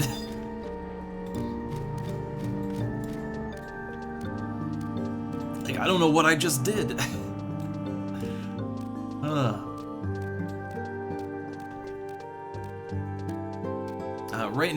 Right now, I am just exploring the area, exploring, seeing what I can kill, all that good stuff. Oh, okay, so that activates the one east. All right. This one, I assume. Now, okay, is that gonna get me over? I'm looking to go over here, right? Is that gonna get? Is this? Does that go over there, or is there another one further up? Like, hold up, I want to see what's over here. Is there something over here? There is. So yeah, like I would assume this would go straight forward, right? So I assume this is gonna take me straight forward to like to where I want to go. No, I don't want to use. I just want to look. So yeah, I assume where I'm at now will take me over here. I assume. So, jumping in. Alright, so use the portal. Let's do it.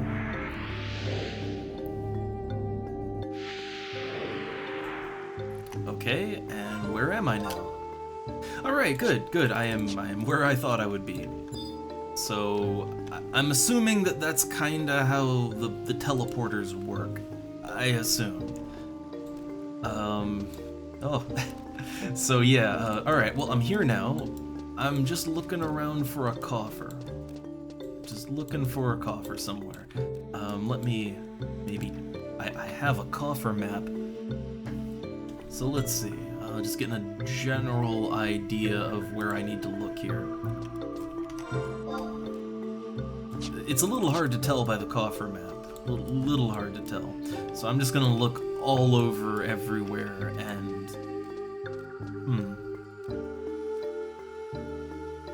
okay. Oh, there's another pincer too. So wait, these groundskeepers, they shouldn't aggro, right? Like they shouldn't aggro. The ones on the other island didn't. Like, so far this place seems to be very light on aggro, which I can appreciate. So okay, I have a coffer key, right? I've got a key, so I just wanted to go around and hit all the coffer spots and try to get me another treasure coffer. Okay, so you activate the pincer.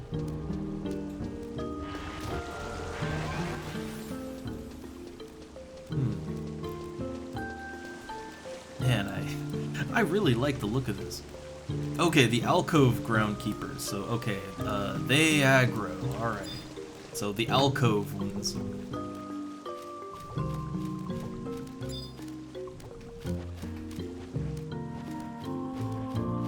Oh, people all over here. So, yeah, I didn't see any more coffers.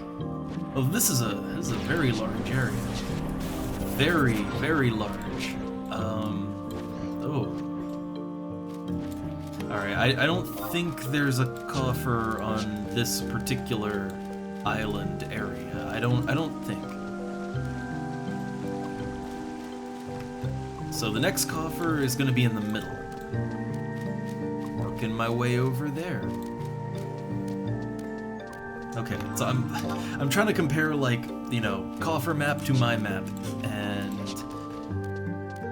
looks like there could be a coffer maybe down on that island right there.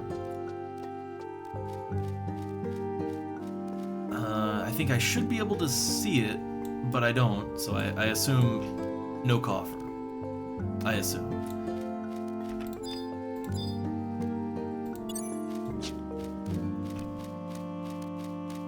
Man, I'm having fun feeling this place out. And again, it just looks awesome. I really am enjoying the look of this place. Okay, the next coffer should be somewhere up around here. If there is one.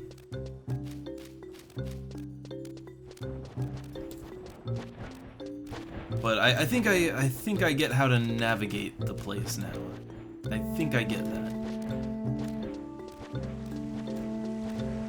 And if I accidentally run into some aggro, as long as there's time between me dying, oh, there we go, between me dying and, like, you know, send the pet in, the pet can make a noble sacrifice.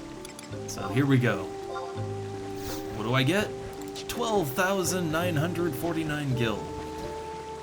Well, I mean, that, oh hey, respawn, so, well, hey, anybody needs a coffer, there it is. But, okay, well, that puts me back over 2.5 million. Nice. I spent a lot of gil on just some items, consumables, and then, you know, I spent a whole lot. I was up to 2.7 million gil, and then I bought all of this strength and dex gear. Because before that, I didn't have any, like, damage dealing gear. I was just wearing my artifact armor, which was fine, but I wanted some gear to actually pump my damage up a little bit, you know?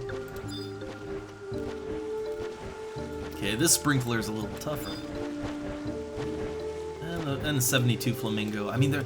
Okay, so I guess I got my coffer. That's what I was looking for, and I know how to navigate the islands now, so that's good. Yeah, 12k is not bad. So, okay, where I was going to the Boyata tree, and I was, oh, no, you cannot summon a biscuit. Carrot broth. Yeah, I was in the Boyata tree, and I was doing coffers as I was just EXPing. Those coffers are pretty good. Like, I tended to get between 10 and 20k when I would open a coffer. I'd say my average was like 17,000 gil, something around that. So, I don't know, I'll have to open a few coffers here to see, you know, how it compares. Alright, why not? Let's kill some more flamingos. Why not? It is, you know, it is good DXP.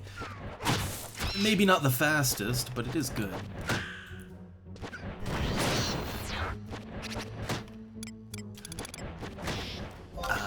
I'm gonna buy more meat myth kebabs when I go back to town. I'll buy more meat myth kebabs.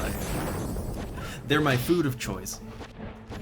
And yes, I know I could craft my own, but I'm horribly lazy.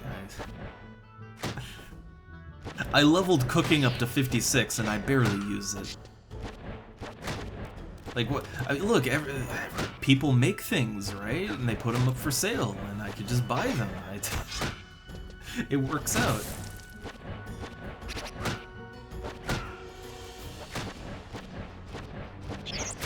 But I do want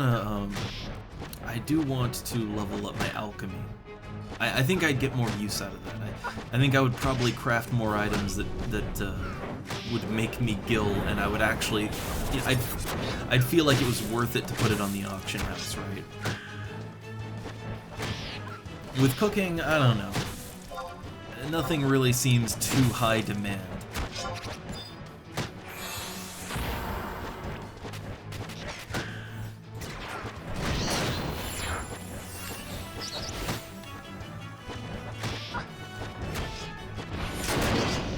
Oh my god, I missed my Vorpal sight.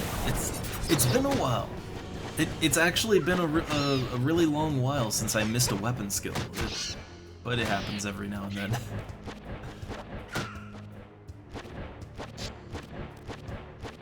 But yeah, I think if I want to level my scythe up more, I have to go for enemies that are at least even level to me.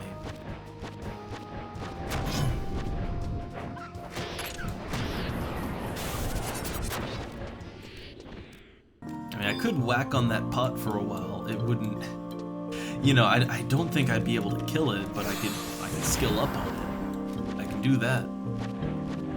Wait, ooh, what's over there? Is that a fire elemental? That's a fire elemental, but wait, it's not fire weather. Huh. Well, I guess it's not water weather either, right? Now, it's too high level for me to farm, right? Like, obviously, elementals are already difficult to kill for a non-magic class, but that's way too high level for me to just, you know, kill, right? So I guess if you had a proper party, right? If you had, or not even a proper party, but if you just had if you had a mage and someone to tank and or heal, maybe both at the same time, I guess that could work out. Like, I guess you could have like a little group farm there.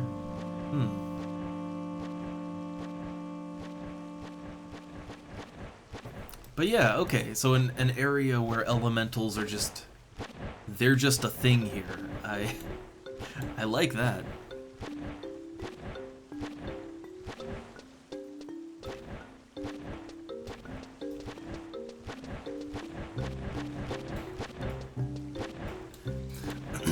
Also, you know, I've heard people say a few times, like, they, you know, farm seals, sell them seals back. Like, well, you can't trade your seals, and you can't trade the orbs that you get either, right? So like, how does one even go about, like, I don't quite get that.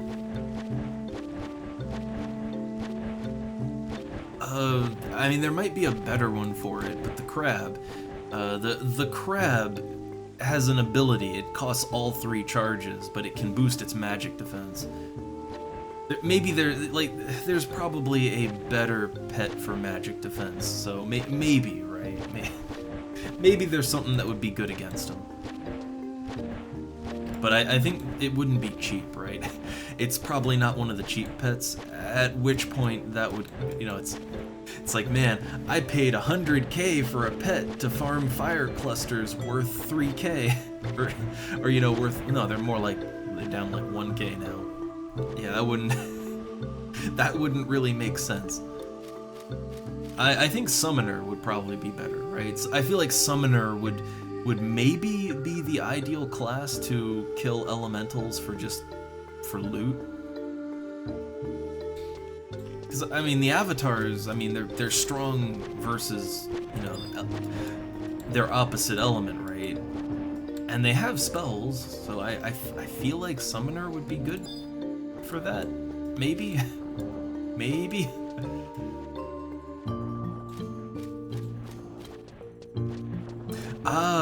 Okay.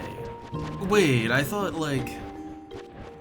I thought whenever you do a BCNM, I mean, someone has to initiate the BCNM, right? And I thought you have to go in, right? Like, you've got to go in the fight, right? I mean, at which point, you know, you're just a participant in the fight. Yeah, I guess I don't get that to me. Like, at that point, like, why not just do the content with other people, right?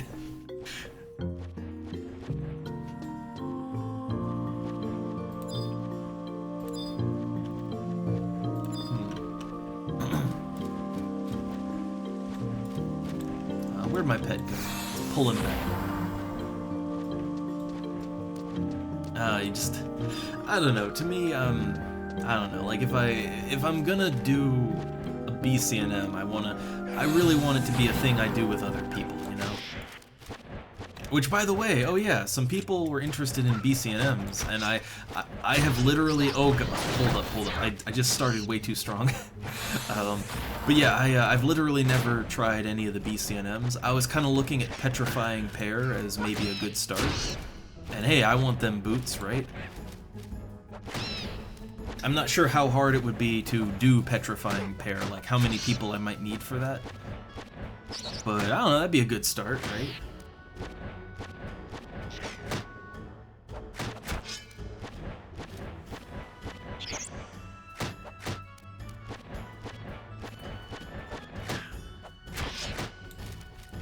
But I don't know.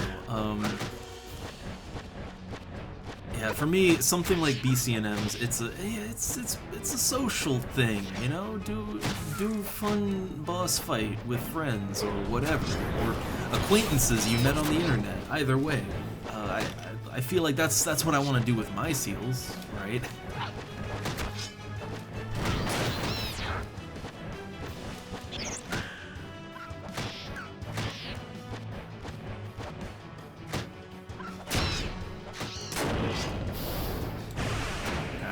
like that I can still level up on these. So apparently 74. 74 is that's the minimum I have to kill to get some skill ups with my scythe.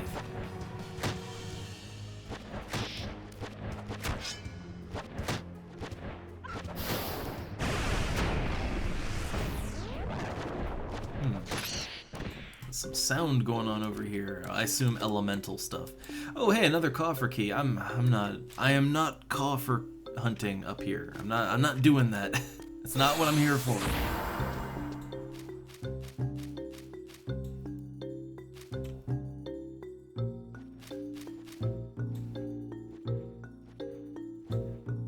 Wait, only in the black market. Now what's that mean? What's that mean?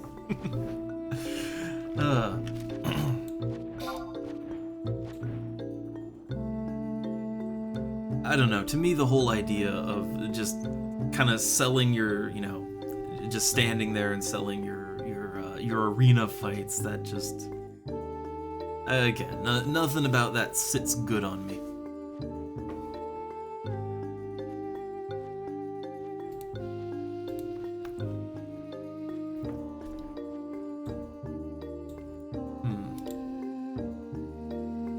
I see. Okay, the sounds I was hearing is the fire elementals and firing. Gotcha. Ah, okay. So you can't, which rightly so. Again, to me that, I don't know, that doesn't really feel quite in the spirit of things.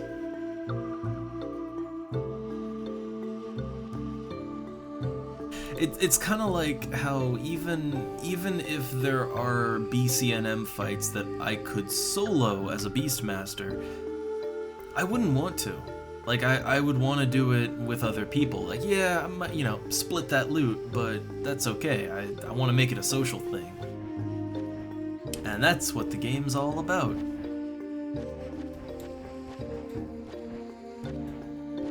Ooh, wild whiskers. Huh. Yeah, I'd be down to do more BCNMs once I sort of dip my toes in it. But I wanted to start with the lower level ones, get a feel for it, and, you know, see how that goes, right? Because I'm sitting on like 1,200 seals, so a low level one wouldn't cost me too many either. Ooh, another 74. Let me see. Any other 74s? That's 72. It's just, yeah, those 74s, I can get that good skill up on. Oh, Pet's not here. There we go. Alright, these flamingos seem to have a very large wandering path, right? Like, they seem to really wander a lot. Like, a lot.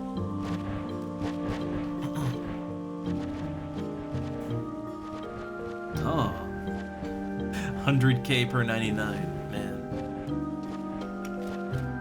Yeah, again, the thing is when it comes to Gil even, like, yeah, I know you could go a lot higher than this, and there's things that I can't afford still, but like, I feel good for Gil, right? I can farm more if I need it, but really, I'm good, right? I hit 75, I got access to Sky, I'm getting my missions done. Like, I'm at a place where I would be totally content to just say, I beat the game, I'm happy. I'm done, right? Like, I hit that point. Now, I like this game and I want to keep going, but yeah, like, I'm not hungry for Gil or nothing, right? Not hungry for Gil or anything like that. I'm having more fun just exploring the game at this point. Alright, so, man, that level 70 flamingo, I want to fight that, but it's wandering all over the area, and that's gonna be a problem. Where did it even go? Is that the one? That's the one, okay.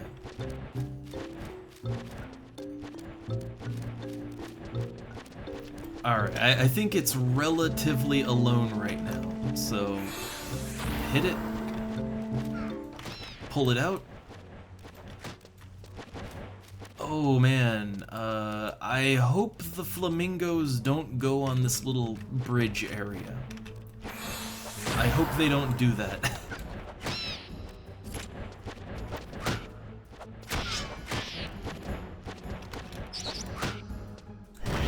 Like, I really, really hope they stay in their respective lanes and they don't try to cross over, because that could go bad.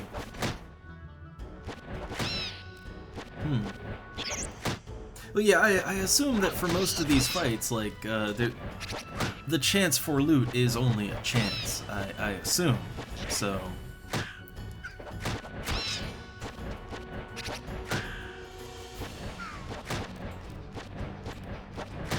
But that's kind of the nature of the game, I guess.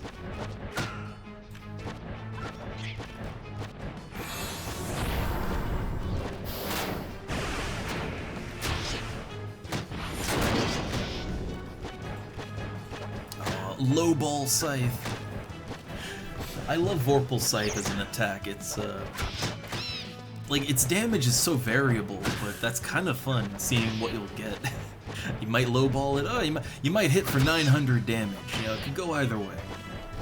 I kind of love that.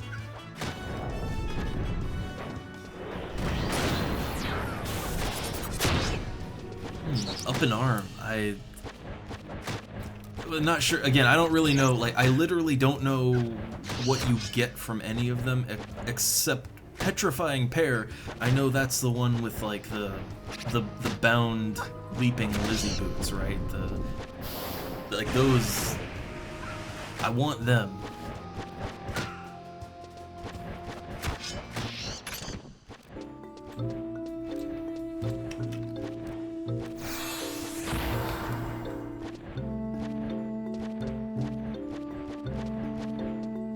And again, I'm still not really sure what like, I mean, looking at just kind of a vague overview of Petrifying Pear, like it looks like it's two lizards. You can't really put them to sleep, but you're gonna have to fight them both, right? So for me, I mean, that sounds like, well, okay, two Beastmasters would probably have the fight down pretty easy. But if you're just one Beastmaster and another class, I'm not really sure what the best way to go into it would be. And I would assume you probably need 3 people anyway, right? Ah, Kraken Club, which I've heard about that. Like, it hits a bunch of times.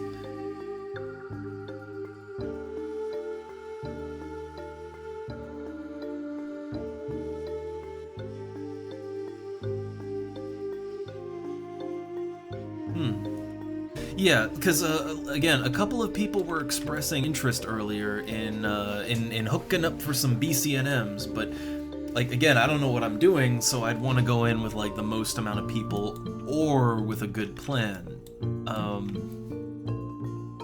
So for Petrifying Pear, level 30, okay, so like what it looks like I had to work with. I know a white mage was interested, and a thief. So a thief was interested, and a white mage was interested. But I'm not sure you can get them all at the same time. So like, okay, let's say I could only get one or the other. I'm not really sure how to make it work. That's the thing. I'm not sure a good way to make that work out. And again, I don't know the fight, so like for me, I just don't want to get everyone killed, right? I would rather not get people killed on my first BCNM attempt. So I want to try to have a plan that might work.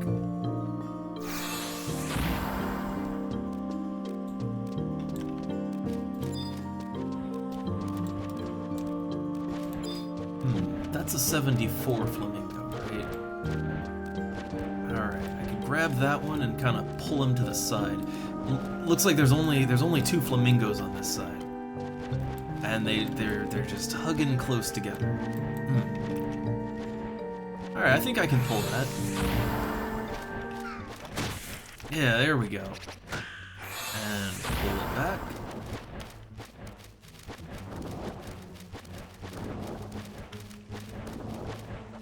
There we go.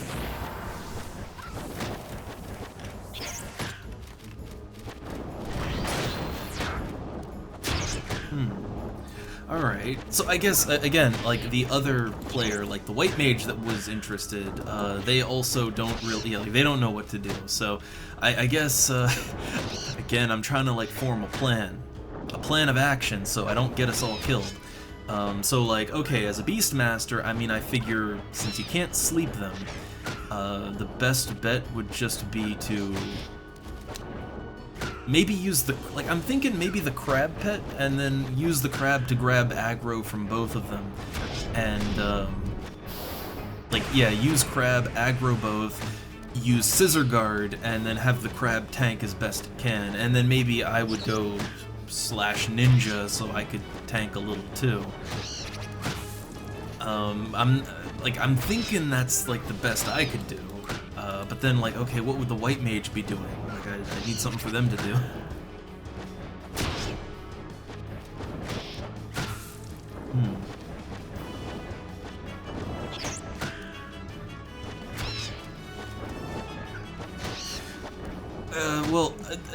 The one that I'm looking at, Petrifying Pear, that's a level 30, right? I gotta double check it, but at level 30 I'd be able to use my pet, definitely.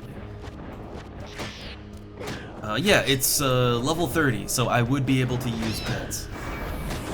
And I think I could use the crab. I think the crab is under 30, I think. I think, anyway.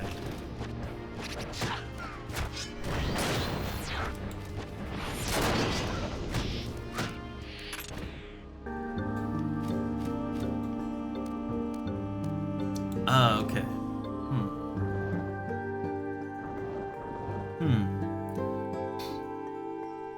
Ah, the Astral Ring BCNM. Yeah, that's a 20 one, right? Yeah, that one, like, I'm not sure how I'd go about that one exactly as a Beastmaster. I mean, I do have a couple other classes, but I have no gear for them. Like, I have White Mage to 37, Ninja to 37, Thief to 37, but I don't, like, I only leveled them as sub-jobs, so I don't have gear for those. I mean, I guess I could buy some basic equipment, but I was gonna just, you know, since I have Beastmaster gear of various levels, I was gonna go in with that. But without a pet, I'm not sure what I'd do.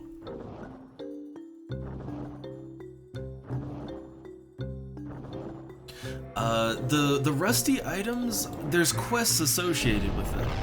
Like there are I know there are quests for the various rusty items you will come across. And I believe you can craft something with those too. Like, let me check that real quick. Maybe not craft, but there's definitely quests. No, you can smith them. You can smith, like, the rusty subliger. You can smith it level 4 smithing, and you can turn it into a bronze subliger. So maybe that's a good craft. I don't know, like, just to level up. But there's also quests. Yeah, like, there are quests, Tenshodo quests associated with the various rusty items.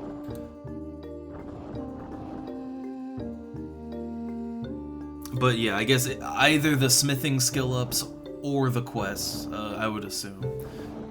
Because otherwise, I don't think you really can't really do a whole lot with that.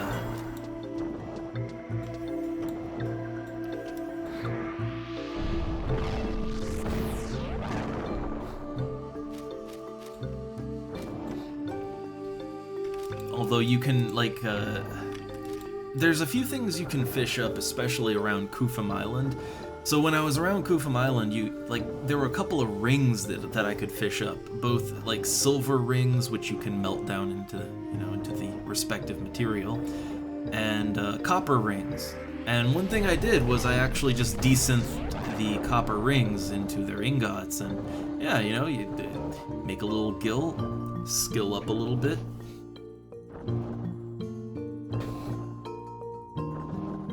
Yeah, I don't think there were, like, at least the Subliger one, that wasn't repeatable. It was a non-repeatable it was for a ninja scroll. I don't know about, like, maybe the other, like... Oh wait, there is a quest for rusty buckets, right? There's a quest for those. I think it's in Bastok, actually. Let me just look into that real quick.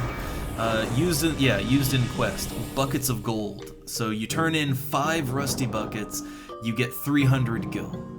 That is a Bastock Markets quest. So if they're fishing up rusty buckets, that might be why.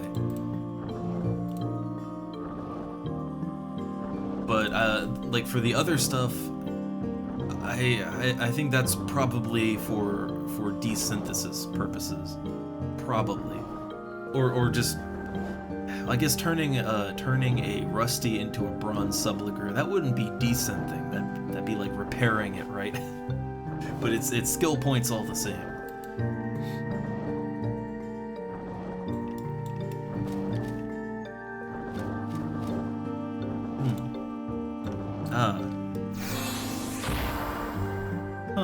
And not sure. Like, I mean, what rusty items are they fishing up specifically? Because yeah, at least the subliger, that's just a one-time thing or a crafting thing. I would have figured like, yeah, buckets would be for the quest in the stock, but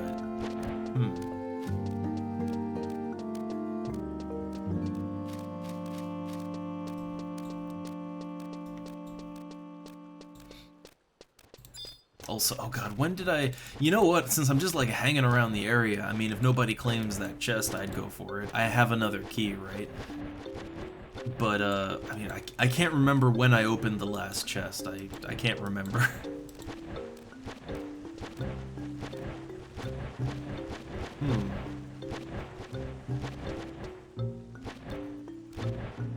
Okay, so the rusty subliger and leggings.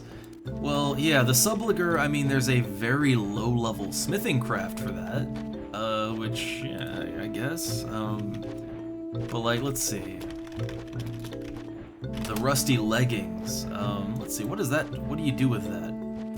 Okay, so that is also a low-level smithing recipe, also that. And, also another ninja scroll, but that's a one-time thing. Let's see, what is the actual recipe on that? So like bronze leggings, it's just a light crystal and rusty leggings. That's it. Level 2 craft. I don't know. I'm curious on that one. I don't know if there are any other purposes for those items. But I gotta be honest, right? Like, I mean, for such a low-level craft, and like these aren't expensive items. You can buy them on the auction house pretty cheap. I don't quite get it. Ah, going for Pam Tam Kelp. I see. Okay, and so he's just keeping all the junk loot while he's going for it? Like, I'd get rid of it. I'd toss it, but okay.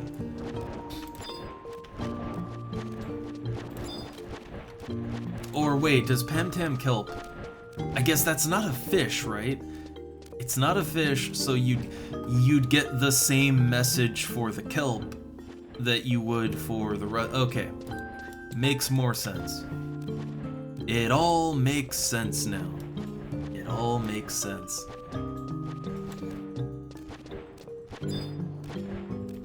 Alright, there's nothing else around here, right? Yeah, let's grab that 74. And just pull him away a little bit. Just pull him back some. Ah, okay. I mean, yeah, I guess, you know, it works. It works.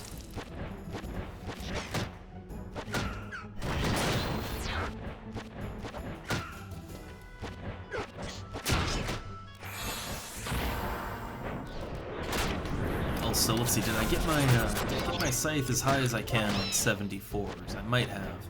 It's up to 236.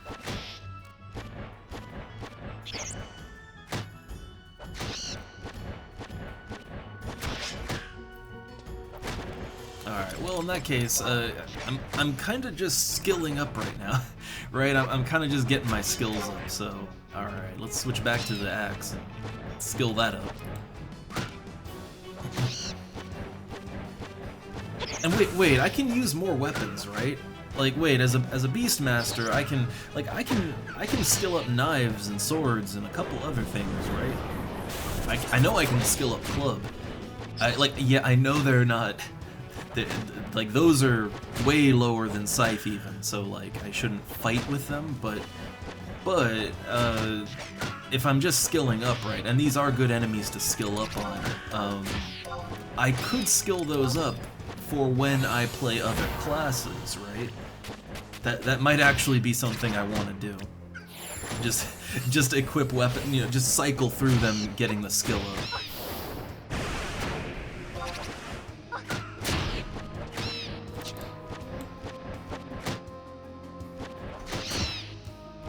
Yeah, see, okay.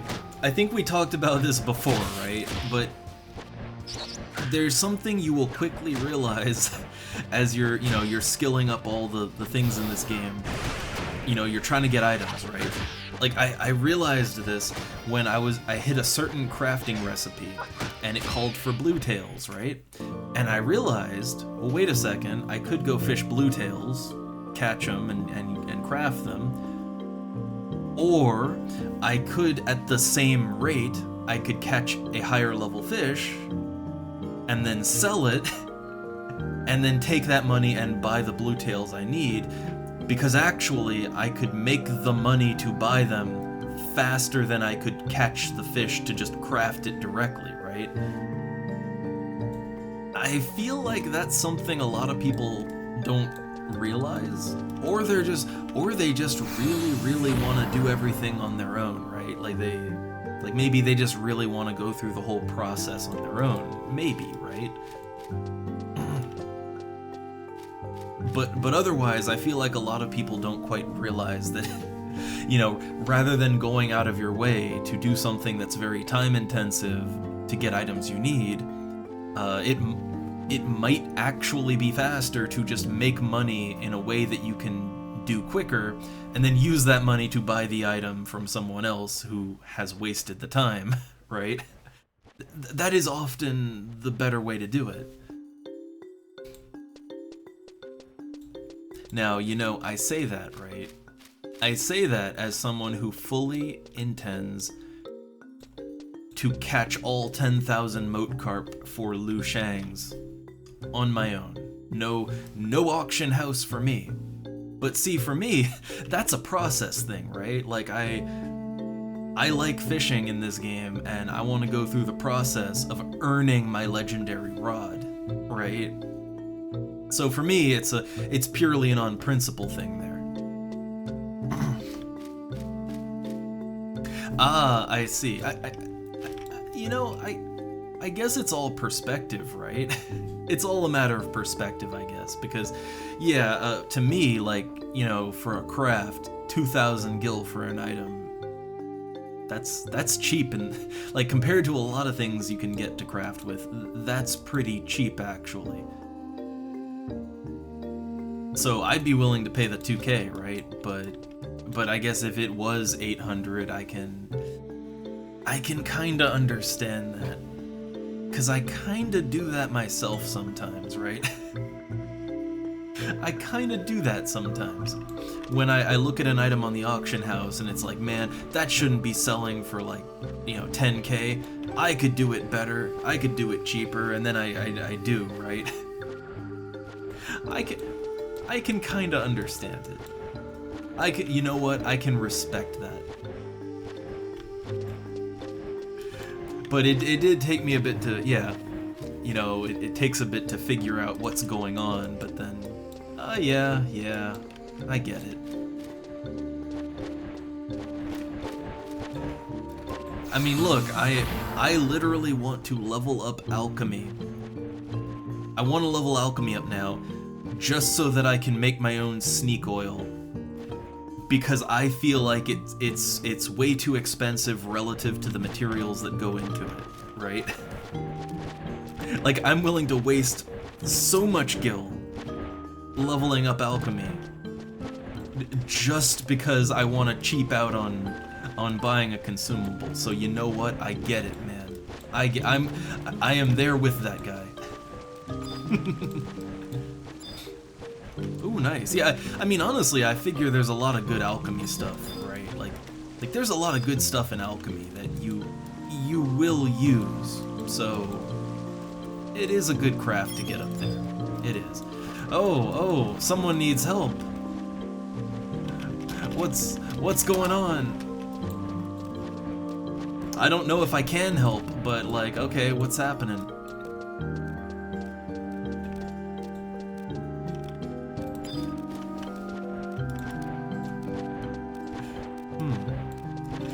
And yeah, Garp, I gotta be honest, like, I've always been sort of an off and on FF11 player.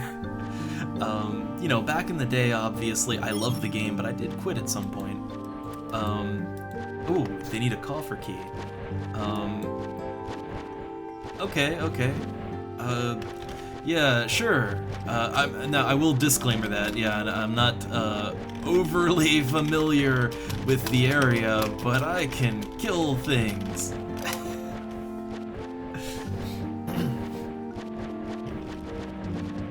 Like, I don't really know where I'm going or what I'm doing, but I can kill things. I'm real good at that. I'm really good at that part. I got killing down. Alright, well, let me get my killing weapon on.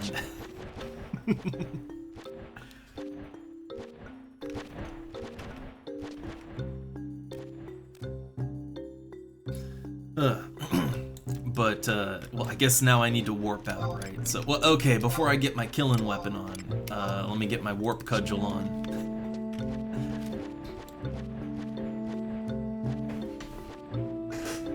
I don't think the coffer, like, that's not so bad. Like, the, yeah, like, the coffer key, that's not, I mean, you know, I find coffer keys all the time, right?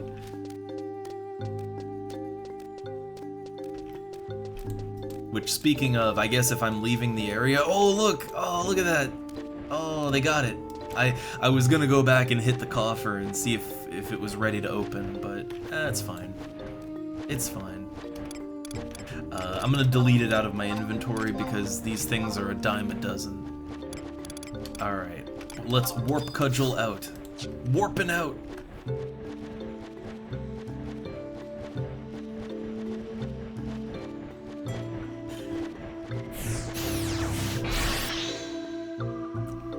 But, I guess, thought interrupted. I don't know, yeah, as such an off and on player, I don't know, I never really felt the extreme urge to stick with this game. And Horizon, honestly, from a very early point playing on Horizon, I have just been kind of fascinated, and I've really been enjoying my experience more than any other time I've played FF11. I think a lot of that is just that they do, like, it is a community project, and I want to see where it goes, and I like seeing people that care about the game that much, right? Not to say, like, Eden or Nasomi don't, but it's more, they're going for era accuracy for the most part, so you get that museum feeling, right? Like, less a community project and more, this is the way it was, we have it enshrined here in a glass podium. And that's not as exciting, you know, that's not as interesting to me. Like, there's nothing wrong with that. I think that, look, I like Project 1999 EverQuest, right? There's nothing wrong with having a museum to be like, this is the way it was, right? And you can play through that. But that doesn't really, it doesn't give that community project feeling that something like Horizon does, where you're excited for what's coming, you're eager to see the changes, and you're eager to be a part of it, right? Yeah, a museum doesn't really inspire that, you know? Like, here, it just feels like, from both developers and players, like, we're all making this community project work, right? And it feels good to be part of that. So, alright, let me think, do I need to bring anything out to the necropolis? Not sure. Not sure. Let me think. Necropolis. That's in Battalia Downs, which is Upper Juno.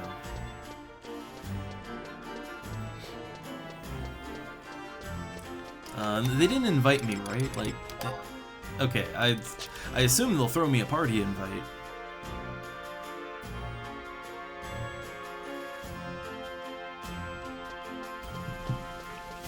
But I'm just kind of getting over there. Maybe clean my inventory out a little bit. I hate having a cluttered, messy inventory. Even if it's not full, I hate having a messy inventory. It makes me panic every time I open the item screen. You know, okay, real quick, you know what?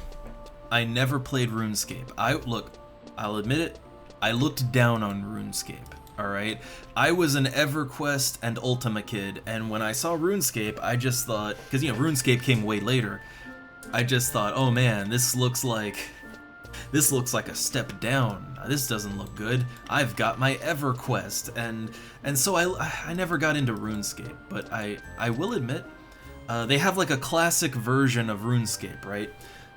I kind of want to give it a shot. I do it on the stream too. But I feel like it would be the kind of game I would actually enjoy. Like, I was a little bit of a snob about these things when I was younger, but now I don't have such gamer pride anymore, alright? Like, I will do whatever if I find it fun. So, so I'm much more open to stuff like RuneScape now.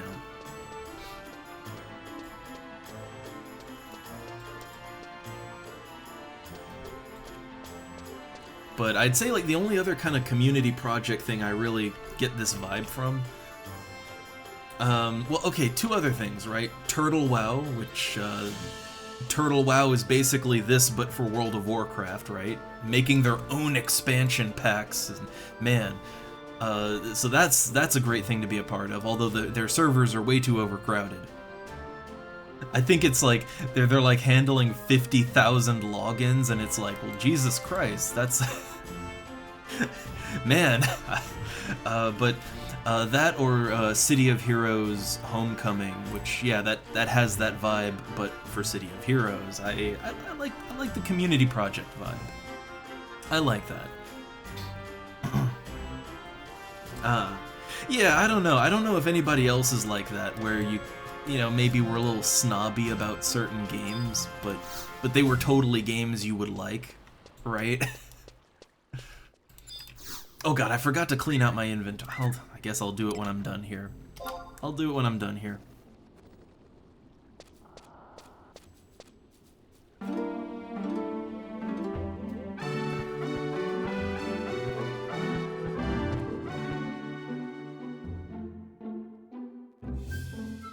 Which, I guess, yeah, I'll, message this person again, like, yeah, shoot an invite, whenever.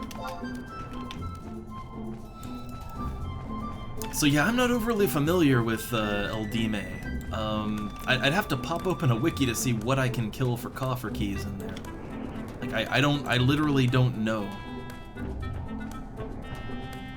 Let's see, Eldime, FF11.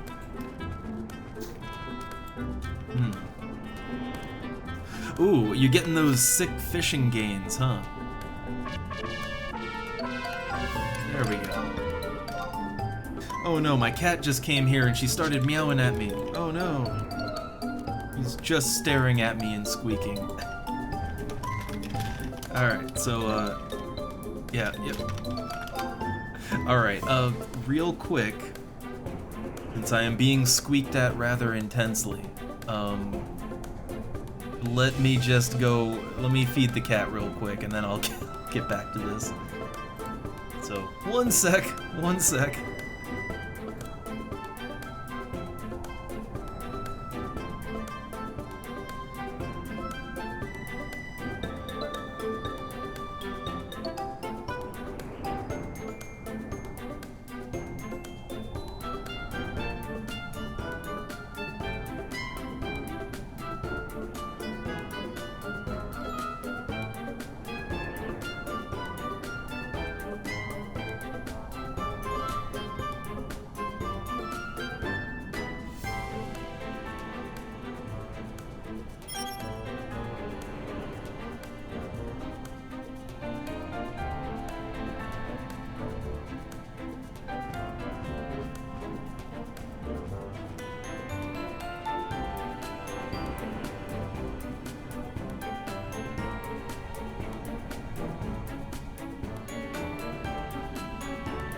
Alright, I'm back.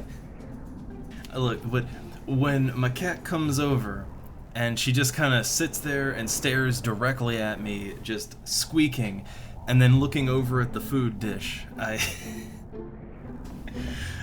just can't. I just can't. Oh god, I missed this. KS30.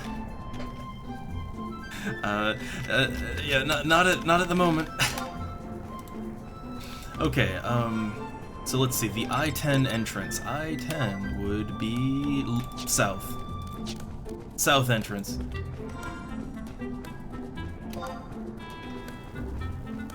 So I-10 down here. Okay. Alright, and I'll also just kind of real quick try to pop open a wiki to see what drops coffer keys. Or I think there's actually something else I could look up. Let's see. Eldime coffer key. And then from that, I could see what specific mobs would drop it, right? Yeah, drop from Haunts, Spriggans, Tomb Mages, Tomb Warriors. Okay, there you go.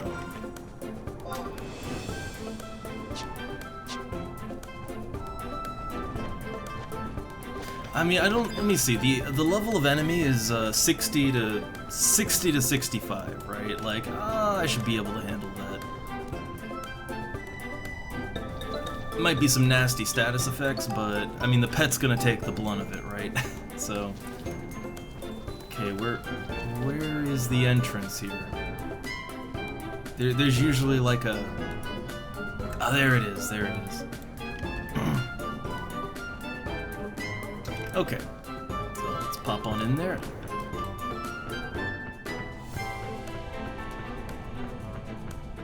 Yeah, it still shows looking for party. I get those fun bugs every now and then. Them fun bugs. But yeah, now it's fixed. Now it's good. Alright, so let's see. It is Haunts, Spriggans, Tomb Mage, Tomb Warrior. No idea where they are in here, but I guess I'll just, alright. Yeah, looking around. I've only really been in this area. Like, I've only been down in Eldime, like, twice. I came here once for my... You know, my Limit Break 1 items. I came down here again. Oh god, he just died. Now see, I should have gone / White Mage so I could have raised him. Well, damn. Oh no. Oh no, the big... Oh.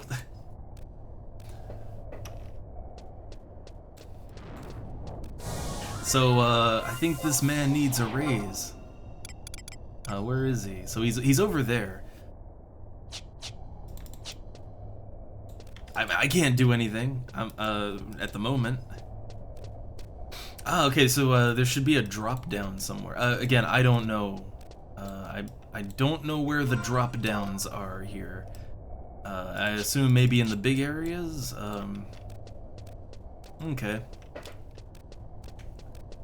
Oh, he's home pointing. I mean. I don't know, like, I mean, you could still get loot even, but, I don't know. I still have to find the enemies, right? I gotta find the enemies and where to kill them.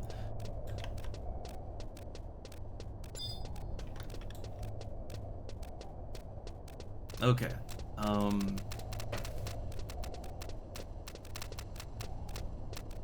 I assume maybe I might want to, well, I guess, you know, I can fight whatever, but I might want to stealth up before jumping down somewhere.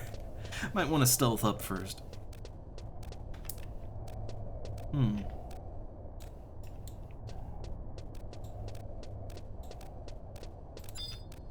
Ooh.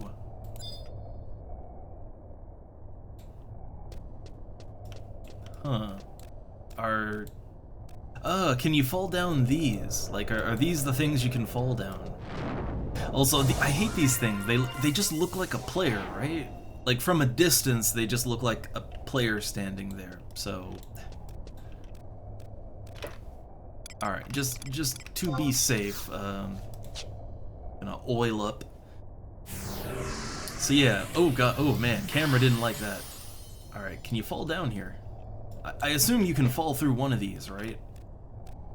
Because I'm not really seeing how else to get down to a lower level exactly.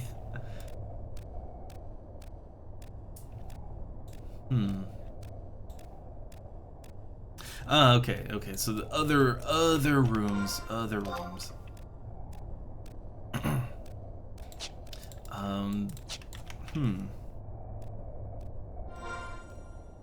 So there's like the, I guess if I just go straight through here, I'll try the one on the left, or north, or south, or...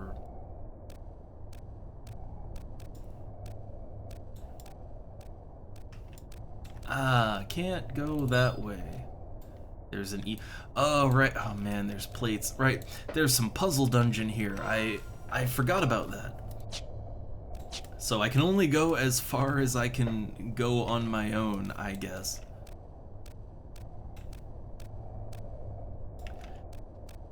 Well, so there's a switch, but I would need someone else to operate that, right? Like, I doubt I'd be able to operate switch and get to a gate alone, I would think.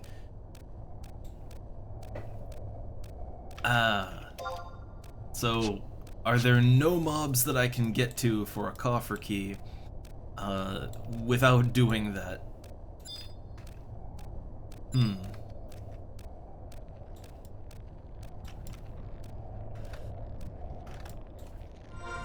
Yeah, man. Yeah, places like this, okay, there's Odin's Gate. I assume this is where the levers and all that come in, I assume.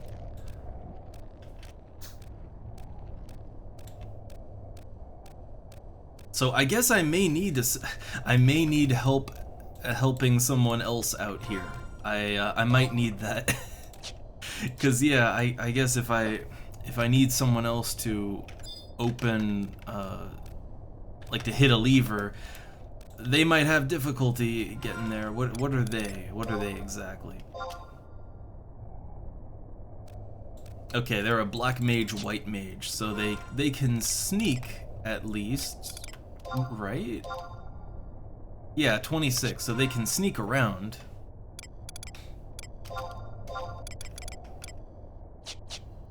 But I will say, like, yeah.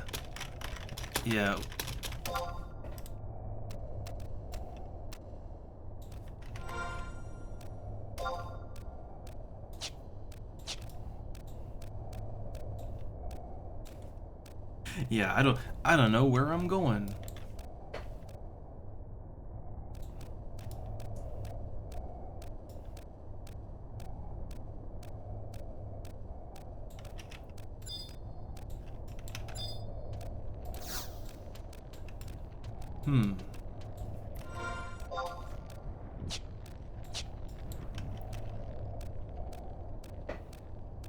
Okay, let's see. So, west, can I get to the west room, or is it going to be blocked by a gate?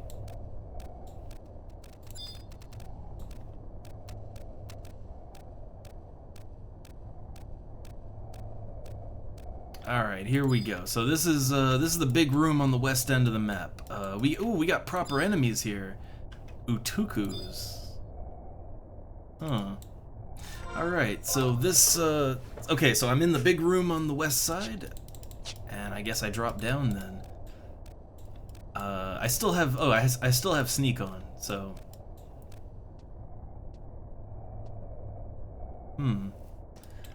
But, okay, so there is no fall down here then? Like, I thought this is where I was gonna go, and then fall down, or whatever, but,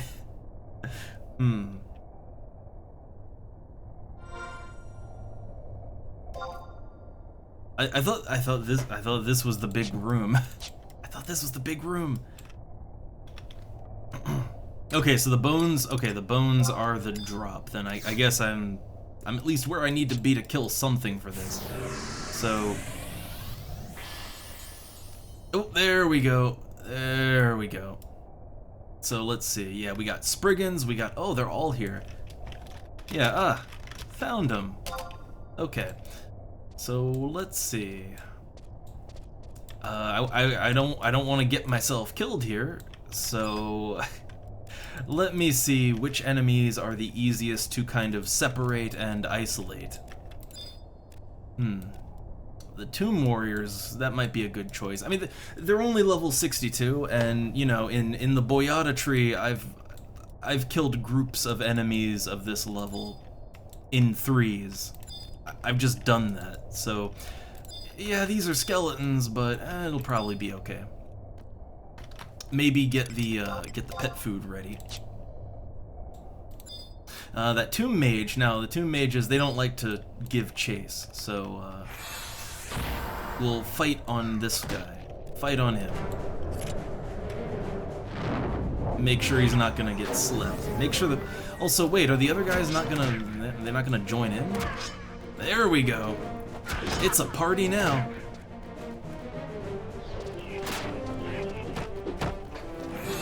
Okay, they go down quick. Yeah, not a huge health pool. All right, this is fine. Well, the thing about ghosts, and I know this from fighting the lower level ones, they can curse you, and I don't like curse, mainly because I don't like having my run speed cut in half. But I do kind of have a method for fighting enemies that like to do, you know, big AoEs, right? And like either big AoEs or big status effects, and that is kind of like I time my attacks dodging in and out of combat. Oh hey! Hey, nice! First drop. First drop.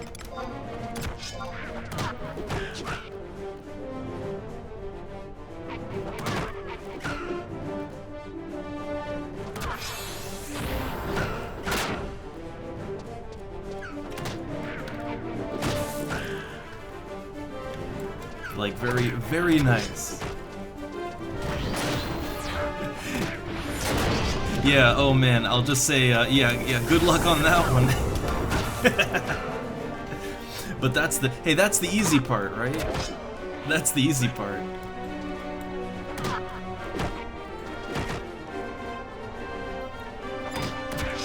But look, man, like, yesterday, right? Yesterday, I helped to get some things. And man, how many enemies did I have to go through, right? How many did I have to go through?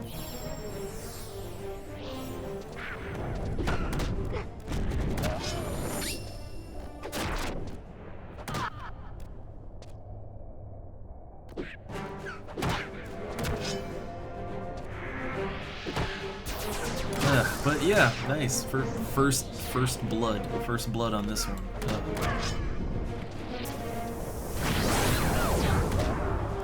Oh yeah, they can D too. Yeah, sure. Hey, yeah, more keys.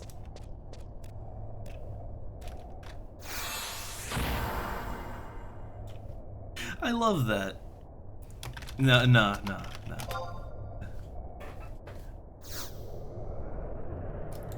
But like seriously, yesterday I killed everything in both the jungle and Koroloka Tunnel looking for those two different items.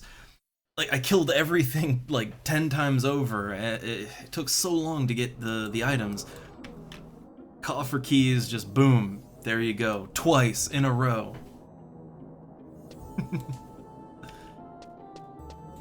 All right. So yeah. I guess the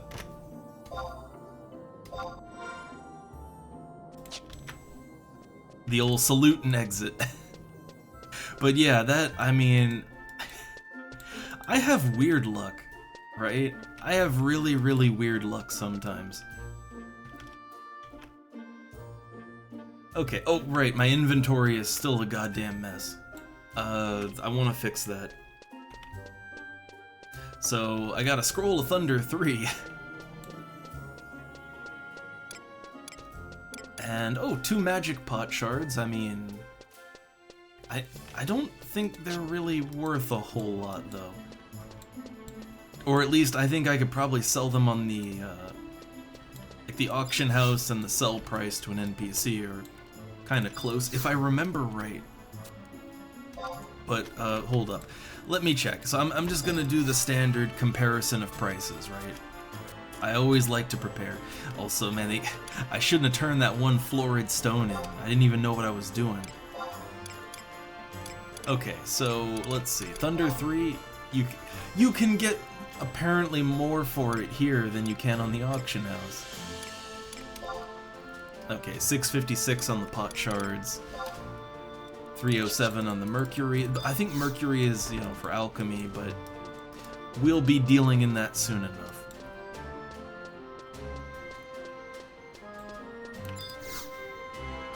Alright, let's see what we can get here. So Thunder 3 is, yeah, look at that. You can vendor trash it for 1,857, or sell it on the auction house for 1,500. I don't understand humans. Alright, so yeah, there's that. I'm just gonna vendor trash it. Hey, I could buy a couple off the auction house, and I could literally buy them off the auction house and just make money on that. Okay, so these are 1,000. I mean, I don't know. It's like 400 more gil, but I don't know. I kind of just want the gil now. I want to not deal with that. Now these socks, you can't vendor trash these socks. They are non-trashable. So I'll put them up for something.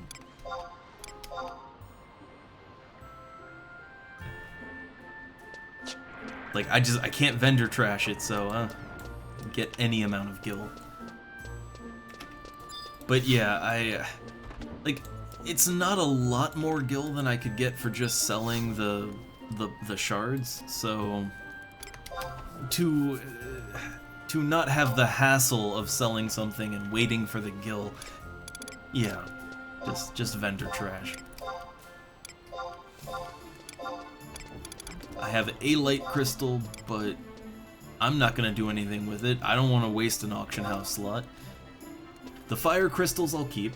Oh hey there! Oh no, I'm engaged, so I can't slash wave back. Oh. Alright, yeah, just trash those pot shards. And the 9 bird feathers. Oh yeah, mercury. I didn't look at the price on mercury, did I? And I have 2 of those. I'll check that price in a second. Yeah, oh my god. Not only did I get the coffer key, the first enemy I rounded up 3. The first one I killed, coffer key. The second one I killed, coffer key. It wasn't a repeat of getting the El Shimo marble or the carbuncle ruby.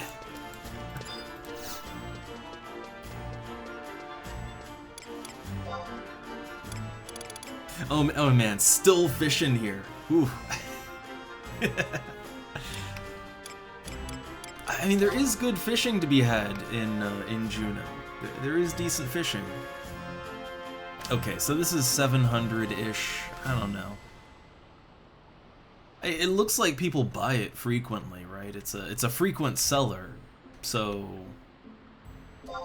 yeah, why not, right? Frequent seller, and it's more than double the value, so sure, I'll sell this one. I'll sell it.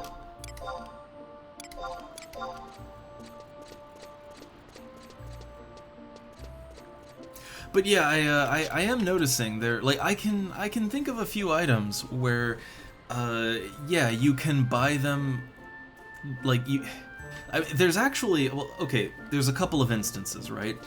There's instances of items selling for less on the auction house than you can vendor trash them for, so you could just buy them on the auction house and then sell them for immediate profit. But then also, people tend to be lazy about things like, the various materials, right? Now, you know me, I always save every gil, and when I need a regional item for cooking or whatever, I go straight to the source. But a lot of people would rather just buy it on the auction house, right? So, like, even when the item is perfectly available, yeah, people will pay sometimes double or more what something is worth on the auction house, rather than just going to, like, Bestock or Winders to buy it themselves, right? So you can make a lot of gil doing that. Like, I can understand it more when the item maybe isn't up for sale, right? Like when a region falls to the Beastmen and you can't get it anymore. I can understand people paying out the ass, but when you can just, like, when it's literally just a matter of walking your ass over to Winders to save some money, now they'd rather pay the money. Again, I can kind of get it, but a good profit opportunity. Man, everybody is examining me. Like, literally Ooh! Sandoria 7-2. I need that. Hey! I need that one.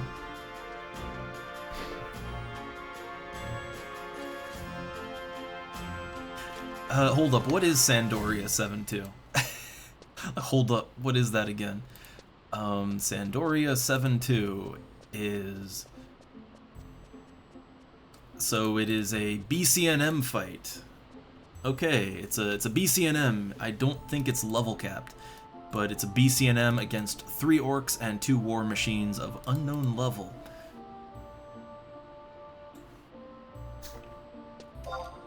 So yeah, hey, I'd be down. I mean, apparently they're only like level 68, so as a 75 Beastmaster, immediate advantage, right? But I'd still need party members. And hey, if we can actually do this, if we can pull it off, then so 7-2 gives you 60,000 gil and 10 wardrobe slots. I'm down for that. So let's see. Oh, not capital. Ahoy. The old ahoy.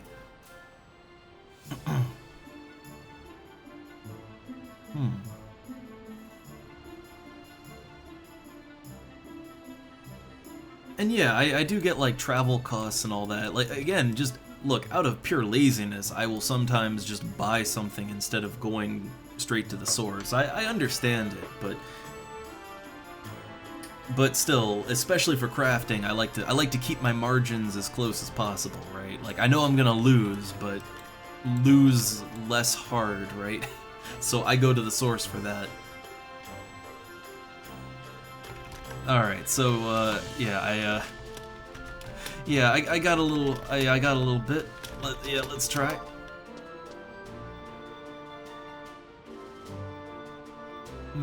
Oh, Quadav helms. I haven't checked. What are Quadav parts up to here? Okay, my go-to for making gil in the past, like on other private servers, my go-to was Quadav backplates. Like, level up Thief, at least, to 15, and then just hit Palboro mines and go nuts on Amethyst Quadavs, right?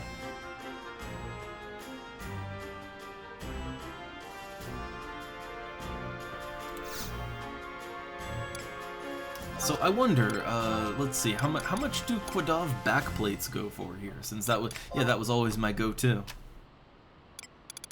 Like, back in the days when I didn't fish, I didn't craft, I wasn't higher than level 50, okay, that was like the best I could do, right?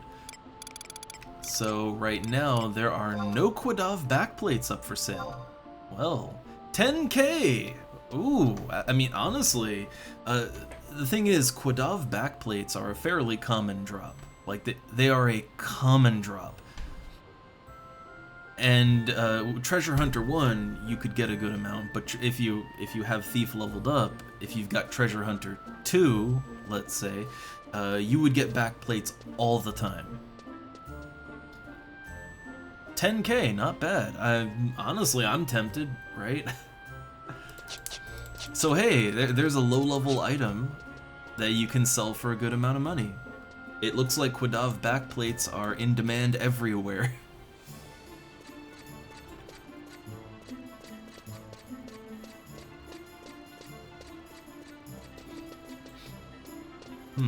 So let's see. Getting a 7-2 party, it may not even happen, right? It may not even happen, but if it does, oh man, can't wait. Yeah, like the thing is, there are literally no full stacks of Quadav backplates on the auction house right now, and they are a in-demand item. So you could fill that niche right now. For 10K, again, I'm tempted. The thing is, in Palborough Mines, there are tons of amethyst Quadavs. You could round up multiple rooms full and just, if you're a thief, like, man, you'd get a stack in no time.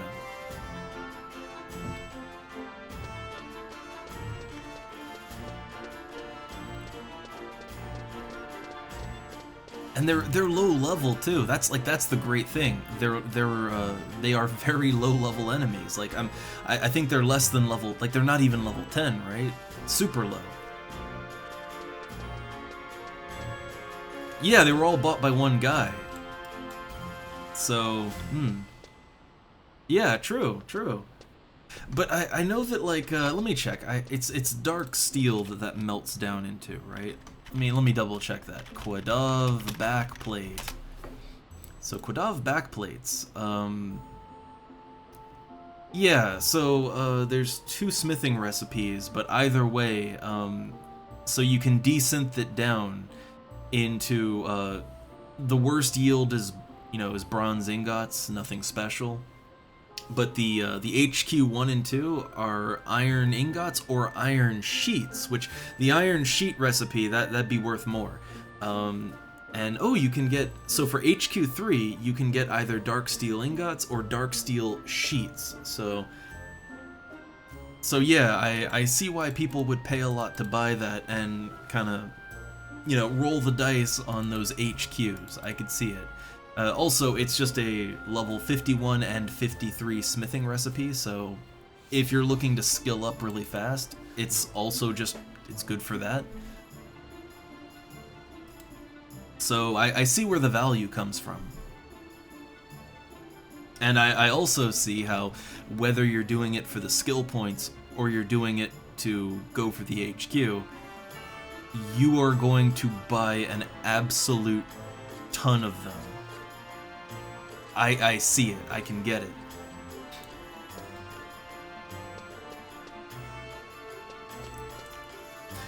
See, I find that if you're gonna participate in this game's economy, like, of course, there's a lot of things you can do, but yeah, when you can find those golden moments, right, where there's an item that is in very high demand, it has a lot of uses, a lot of practical applications, so there's a lot of reasons people would buy it, and when they buy it, they need to buy truckloads of it. When you can find items like that, and they're, no one else is providing, or not many, that's the moment. That's when you strike. That's when you have found a gold mine. Yep, to the mines! Again, like, that's how, like, on both Eden and Nasomi, that's how I made my gil, was pretty much just leveling Thief, and then farming Quadav backplates. That's how I made my money back in the day.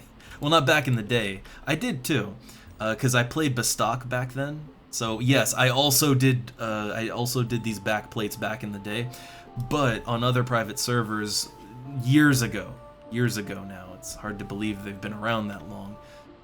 But also backplates. I think backplates is one of those items that consistently over the years is just always a good item. It was good back in the day, it's good now.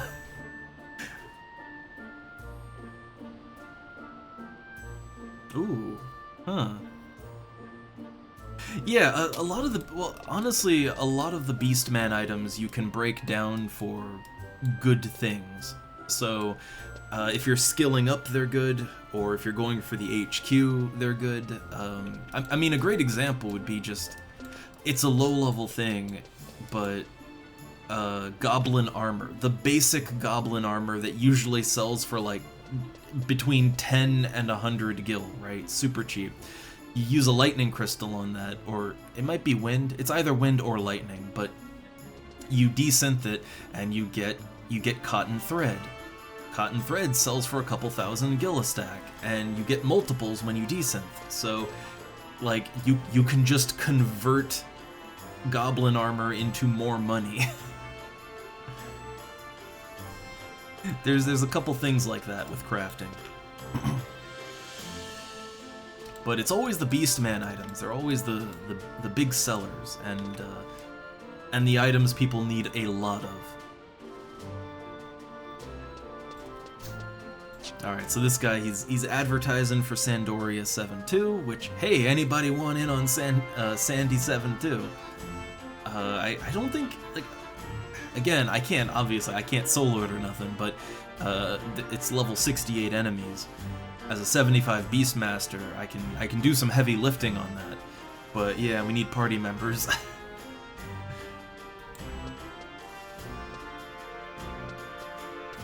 Well, let's see. Until something happens one way or the other on that, I could either go back to the Boyata tree and try to, try to farm up some spiderweb. Maybe hit up those level 75 Goobos and work on my weapon skills, right? I could do that. Or, I wanted to start climbing alchemy. I could always hop on that, or I need dark crystals. So, okay, actually, you know what? I need dark crystals to make Yugudo drinks, and man, dark crystals, they cost a lot of money. So, Castle's Vol, I've been told that Castle's Vol is good for dark elemental things, so maybe I should go back there, maybe see if I could get something in there. Also, hey there, VGFX. I'm hopefully maybe trying to get in on Sandy 7.2.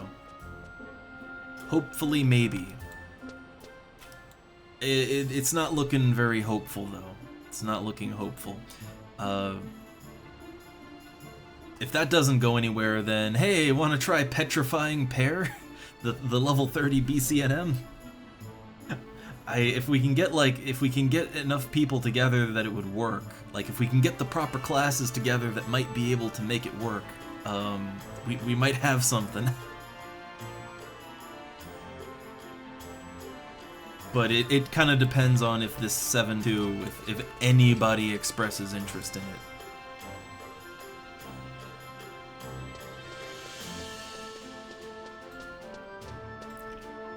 We'll see on that.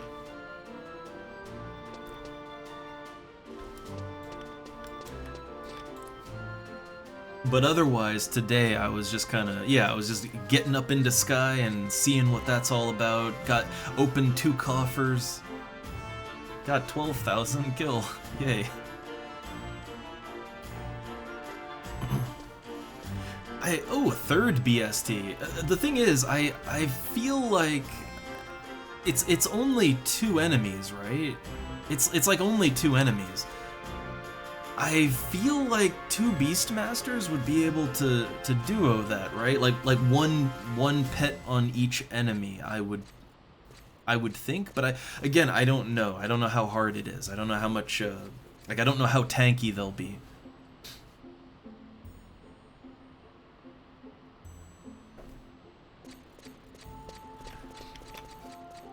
But, yeah, okay. Well, I figure 3 would be safer, right? Like, 3 would be, doing it with 3 people would be the absolute safest way to do it. But, yeah, it's kind of like, I'm looking for whatever I can get, right? Although, there was other interest, Ailu, right? You wanted to join in? Then that would be our 3rd, right? That would be the 3rd. Though, one sec, I think there's about to be a delivery here. I think, maybe. Yeah, there it is. There it is. One sec. One sec.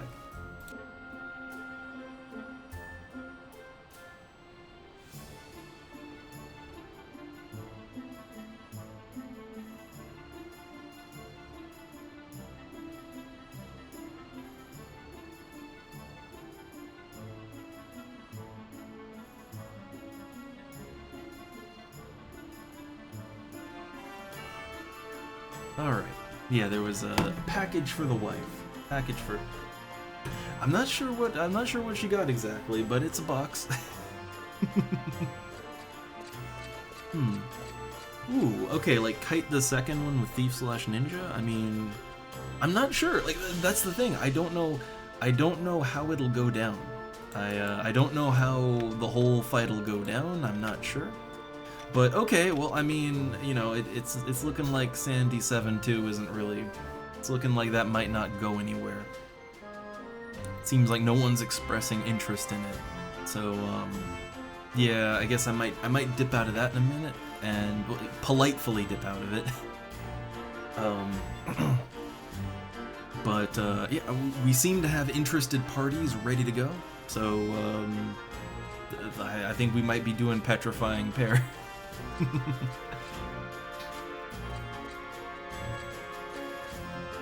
I gotta think what I'd want to go in as. I'd either want to go in as a slash ninja to maybe have to tank some myself, or I might want to go in as a slash white mage so that I could, you know, I could provide some support and healing to both myself and the party, right? I'm not really sure which way I want to take that. Honestly, slash white mage, it's always served me well for the harder fights because you always need that little extra healing, right? Or, you know, maybe cure some statuses, or it's always served me well.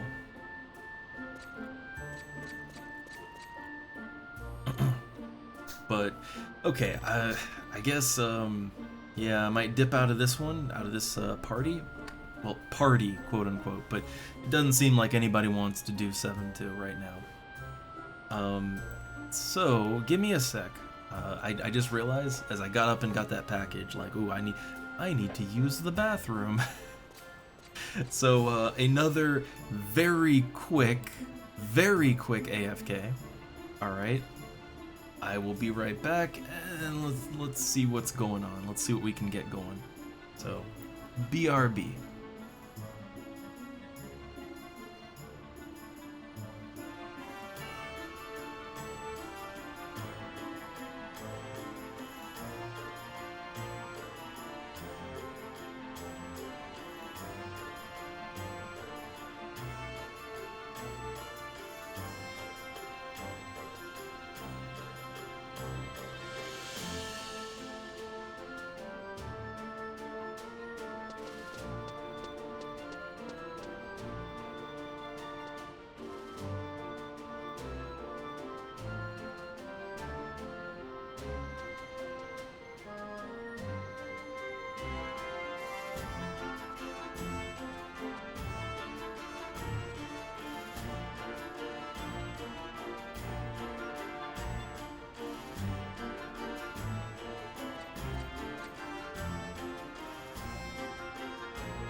Alright, and I'm back.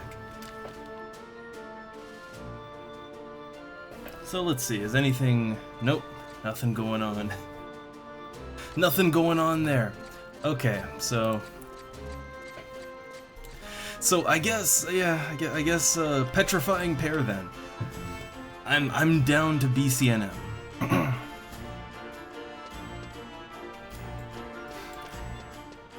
I guess yeah, looks like not much interest.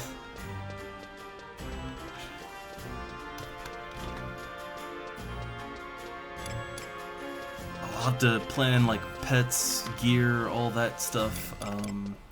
Oh. Okay, first off, let me just make sure I do have at least something I can wear at level 30. It might not be good gear, but I have something I can wear.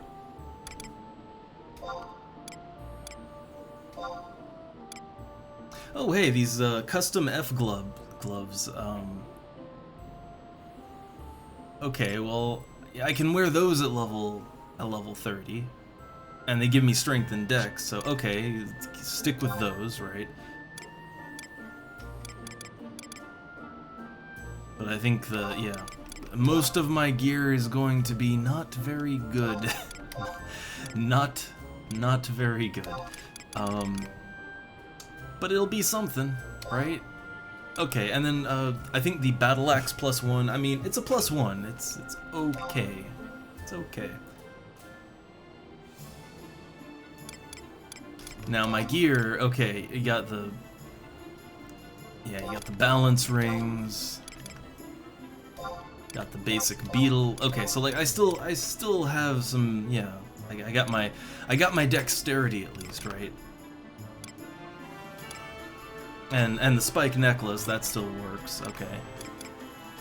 So not as bad as it could be.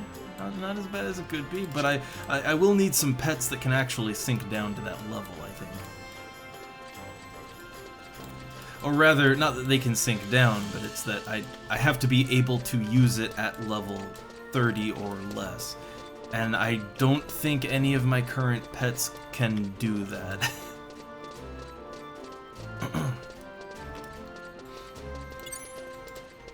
So let's see, what's good under level 30?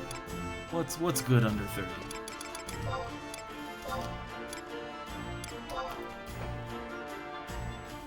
Well, first off, okay, I definitely will want some pet food, right? You'll want that pet food. And the 24 beta biscuits. That's just right. 1,300 gil. I could probably get it cheaper. I think you can even just buy those, but it's 1,300 gil. That's not much to pay. Okay, so at 30 I can use the rabbit, which Whirl Claws. I can use the sheep, which, hey, I mean, everybody loves the sheep. Though you can't sheep song these things, I don't think. But the sheep is a good all arounder, right? What else we got? Flower Pot Bill, which I've never used that. It's only 1,000 gil. I have no idea how Flower Pot what is Flower Pot Bill? Huh. Oh wait, what about the Funguar, actually? I just thought about that, right? Like, what about the Funguar? Oh no, we got a party member! Oh no! Oh no, a party member! I mean, I don't know, like, I do want to do 7-2, but it's not really high on my priorities. I may dip out of it just if people want to BCNM, you know, I might... It depends. If people are interested and they want to do 7-2, then we'll do it. But okay, so you got the tiger, which good damage on the tiger. But I still want to plan for this. I want to do petrifying pair. At some point, we're doing it. But okay, I'm not... Okay, so we have the crab, that's a good defensive pet. The tiger is a good offensive pet. I mean, the sheep is also a good offensive pet. I'm not really sure for petrifying pear. Wait, weaknesses. I gotta think about enemy weaknesses. So, lizards are strong against... Like, I don't want to use a pet that would get, like, you know... Don't want to use a pet that would be intimidated. But if I could use a pet that would intimidate the lizard, that would be good. I'm trying to think. Wait, rabbits are lizards? Are they weak to rabbit? I think they're weak to rabbit, right? There's a chart for this somewhere. Also, hey there, Burn. Hey there. We're maybe doing content, not sure. There's a 7-2 party forming. I might do that, but depending on if it falls out or not, then I might move on and do Petrifying Pear, the BCNM fight. We'll see. Yeah, let me just look that up real quick. So, like, there's in the same way that there's an elemental weakness wheel, there's a pet wheel too.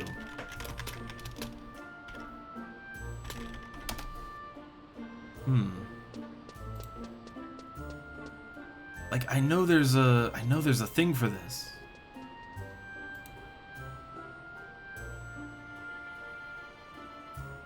Yeah, like I was fighting in the jungle, right? Yeah, in the jungle I was fighting lizards and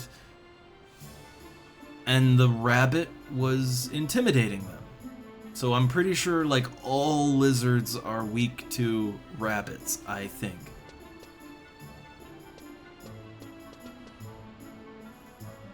But I would like to maybe see like a chart if I could. I know there's a there's a couple here. Okay. There's a chart for this. So let's see. Beasts to lizards, lizards to vermin. Wait, wouldn't that imply that? I mean, well, are rabbits vermin or beasts? Are rabbits vermin or beasts? I don't know. Okay, so it's any beast type. Okay, any beast type pet. All right, so that would be tigers. That would be rabbits. Yeah, okay, so they would all trigger that. Okay. All right, so well then I still have a lot of choices. So I guess which one would I want to use? Like either the tiger or the sheep. They would both have pretty high damage. So you know they could kill the thing quicker. I mean, the rabbit's a good all-rounder, but if you have multiple Beastmasters, I mean, you could have both rabbits fight a different lizard, but fight them next to each other, so you can whirl claws together, kind of stack up your damage, right? Like that would feel like that would work out pretty good.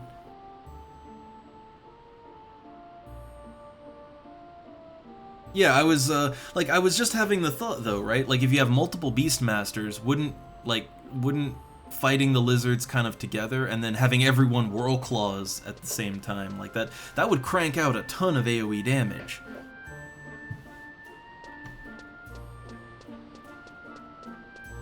Like that would kill both of them pretty fast, I would imagine, but and hey there. Hey there, Pajou. We're kind of deciding what we want to do right now. I may be doing Sandoria 7-2, but it's not. It's a little unclear right now. It's a little unclear. At level 30, ready. Oh god, ready is level 25, right? Like ready is 25. I'm pretty sure. I'm pretty sure. So it should be all right. Yeah. But I don't know, I was just, like, I'm kind of like, you know, I'm thinking of strategies, right? And, I don't know, like, multiple Beastmasters whirl clawing with the rabbit together, I feel like that would be pretty good damage against the two lizards, but yeah, I don't know. But sheep or tiger, honestly, I feel like all of these things could work if you have two Beastmasters, but but yeah.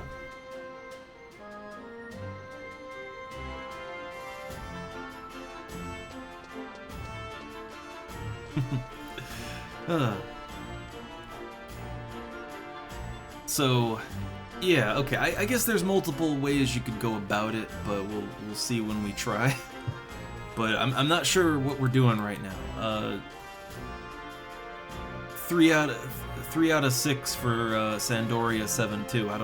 I don't know. I don't know if that'll go anywhere. Apparently they're maybe this might be going somewhere. This might be going somewhere.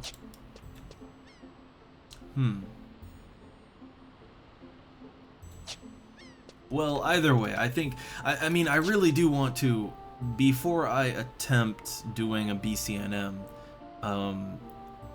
I really would like to plan out as best I can, and you know, I don't want to get everyone killed. So, oh no, okay, so this is not a party member. This is just someone popping in. Huh. Okay. Also, that name is just A's.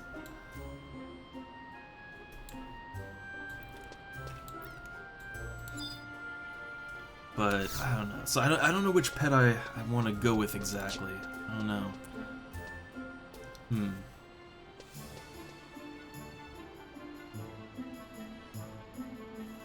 I mean, wait, actually the tiger. Wait, hold up. Actually, the tiger has an AoE too, and I mean, you could stack the lizards up together, and then the tiger could AoE them.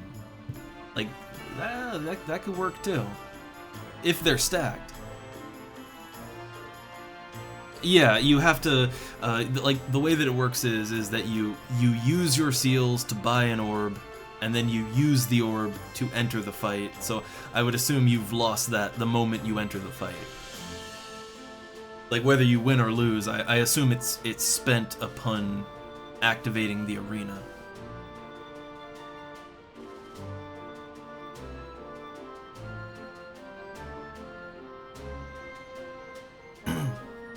But yeah, it seems like, yeah, they're okay. So like those two are just kind of doing a thing on their own. That fourth guy is not. He's not going to be doing Sandy 7-2.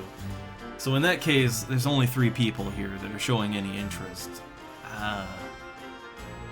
I'm not in an immediate hurry to get 7-2 done. I would like those 10 wardrobe slots, but I'm not in a rush to do it. So I think I might politely duck out of this one and try to, you know, I really do want to try to do a BCNM. So maybe we'll do that instead.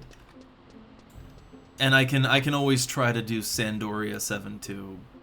I can do that whenever, right? It's not an immediate rush. It's not like doing the Zalart missions to get access to Sky. So I can finally stop turning down all my party invites. It's not like that, right? It's just I'd like to go higher.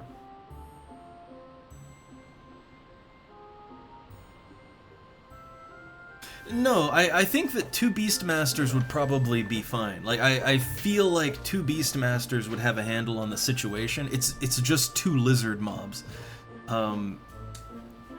The thing is, I think that third party member should be someone who does something the party needs, right? Like, either healing or crowd controlling or more damage, right? More damage. Which, oh, wait, at level 30, a thief would have sneak attack and trick attack, right? So what we could do is we could roll with /ninja, or one of us. One or both of us could roll /ninja. You could SATA them away from the pet's aggro, and then, tank for a bit, get the aggro back on the pet. Like, that could kill the enemies fast and also, you know, push it along. Like, that could work. That could work, I think. It's kind of fun thinking about, like, okay, you're gonna be level restricted to 30, so okay, at level 30, what do I have? What can I work with? Like, how can I make this work? I kind of like that. It might be a little frustrating that, you know, you can't just roll in with your 75 gear, but I kind of like the challenge of figuring out how to work with what you have at that level. Alright, so okay, I don't know. The Sandoria 7-2, it doesn't look like it's going anywhere. Maybe it is, maybe it isn't. There's only 3 actual people that want to do it right now. I don't need 7-2. I don't need any missions technically at this point. It's just a want. I can do that later. I can try again later, and probably later would be better because there'll be more people, right? So, alright, I will politely duck out of this, and let's make preparations for petrifying Pear.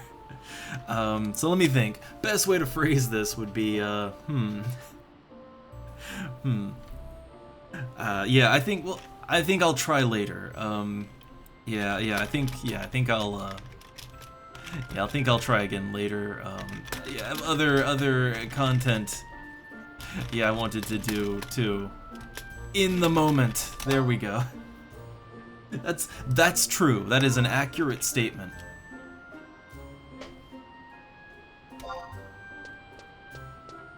So, yeah.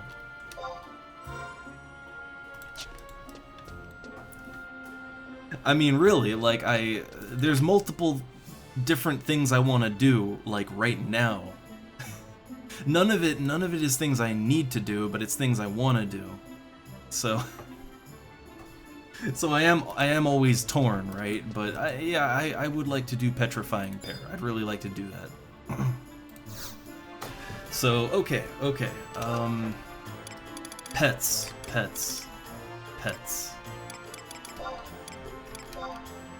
Alright, I'm thinking, I don't know, there's a lot of ways this could go. There's a lot of ways you could take it. You can't sleep them, so, you know, no sheep song, right? Sheeps do a lot of damage. They do have good health, but I think, you know what? Oh God, you know what the tiger could do? The tiger could petrify them, right? Or not petrify, but paralyze. The tiger's roar. Huh. Yeah, there's a couple of ways I could go on this. I'm gonna buy one. Wait, how much is a stack of these? Okay, I'll buy like 2 pets, right? Because the thing is the pet might die. I'll have to resummon. So let's get 1 tiger pet and maybe 1 sheep pet, right? So 2 different pets. 2 different pets, but I can, you know, if one dies, I can alternate to the other. And the fight probably won't take longer than that. Oh, you can bind them. Huh. True. The only thing is, I know they can't be slept. I know that you can't sleep them, but I think gravity and bind, those both work. So there are options here. But okay, so I have appropriate level pet food. I've got a couple pets I can try out. I guess I'll start with the sheep, probably. I don't know. The sheep doesn't have a lot of functionality in this fight, so I'd start with the tiger, right? Start with the tiger. I have level appropriate gear. The only thing is, I'm not sure what sub job I'd want to use. Sub job choice, I'm not sure on. The thing is, if I go /ninja, yeah, that would kind of, that would... I could technically tank for 3 hits, right?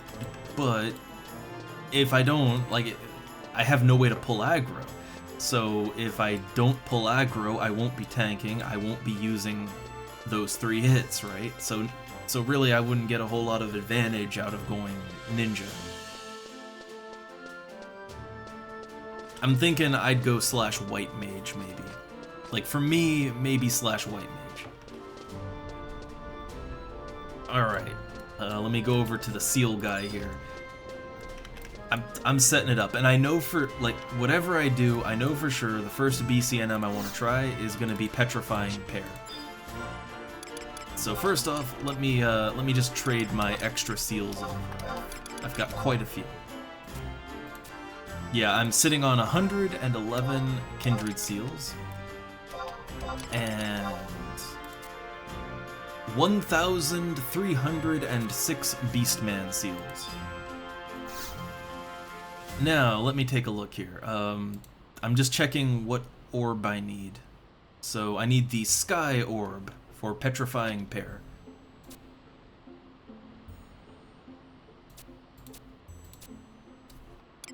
Exchange Beastman Seals. Okay, so the Sky Orb. Yeah, so the Sky Orb is 30 seals. Let's see. Yeah, so level restriction 30. Alright. Okay, make it happen. Let's see. Can be used in burning circles located deep within the Ugot Grotto, Palboro Mines, Gideus, Kubia Arena. I don't know what. And he also mentioned something about a door in Gelspa. Okay. Alright, so Gelspa Outpost. Right near Sandoria. Gelspa Outpost is where the fight is. Oh, I see. First potential party member here. And then we need one more. But let me... God, I think I'm ready. I think I'm ready. And, oh, hey, yeah, okay, we're all here. We're all here. Then, let's see. I'm bad at sending out party invites. Party... There's a oh god, there's a command for this. There's a it's like /p party command. It's like PCMD invite. PCMD add. Okay, okay. I was close. I was close. I'm really bad at forming parties. All right. So I was just targeting, but like, okay, can I just type in a name?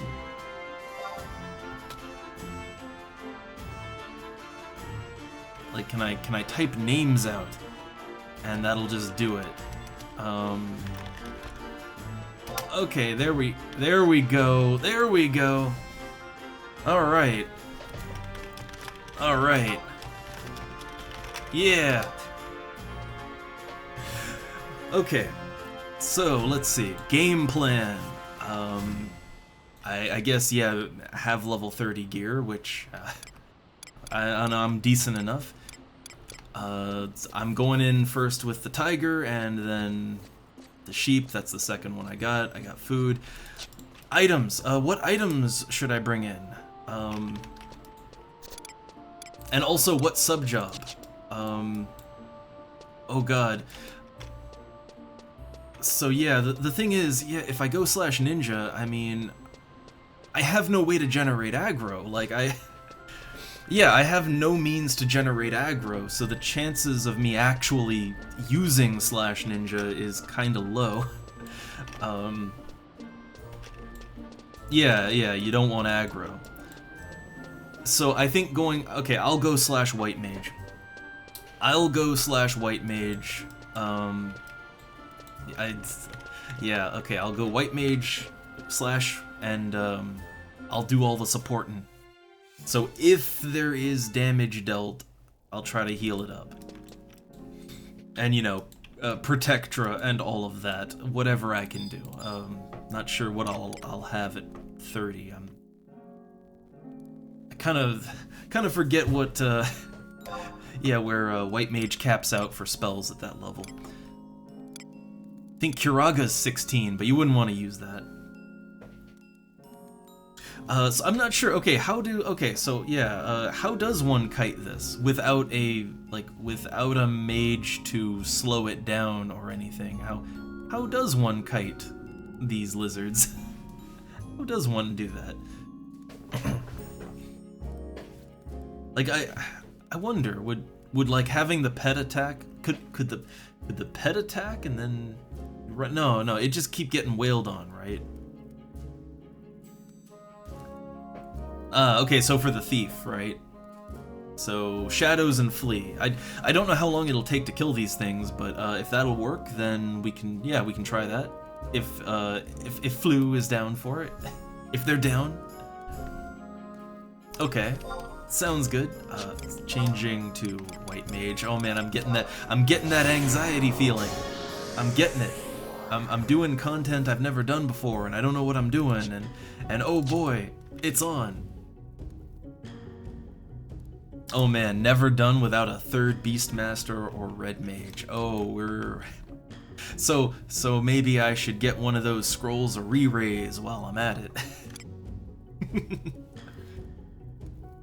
Well, I mean, then again, that wouldn't really help me too much, would it? So, okay, oh god. I have to re-equip my level 30-ish gear now, because I changed classes. Alright, getting all those set up again.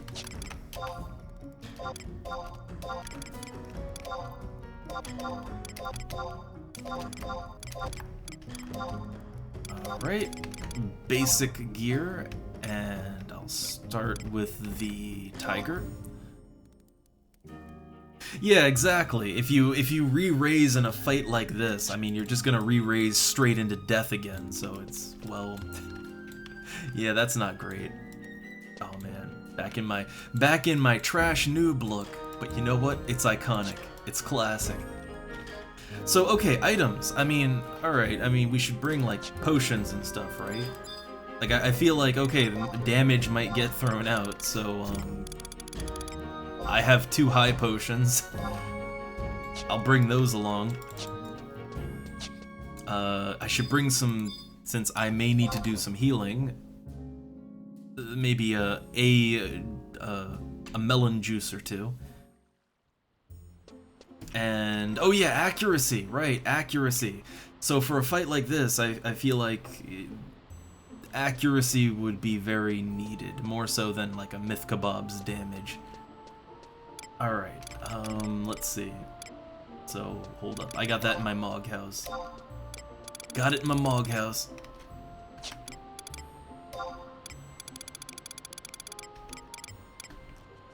Alright, the old tuna sushi.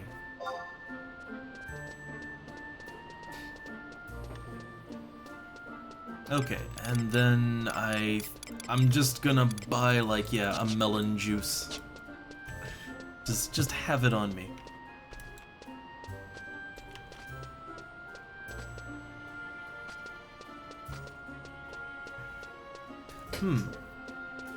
Oh man, catching all those items, it's... Though, I wonder, you don't have a bucket in your Mog house, right? Because there are items, there's like Mog enhancements that make you catch more items.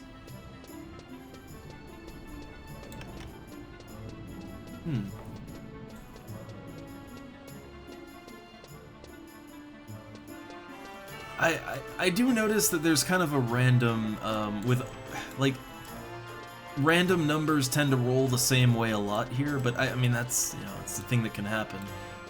It's kind of like how you'll go fishing for, like, hours and not get a single skill up, but then you'll get, like, you know, 5 skill ups in a row.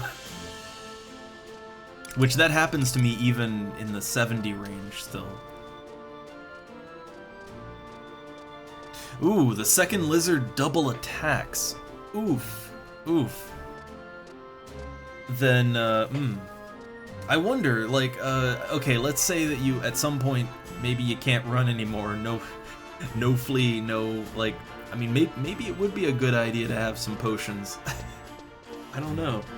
It does take a second to use a potion, though, but, like, a high potion heals 100, which, at level 30, would be a decent amount. I don't know.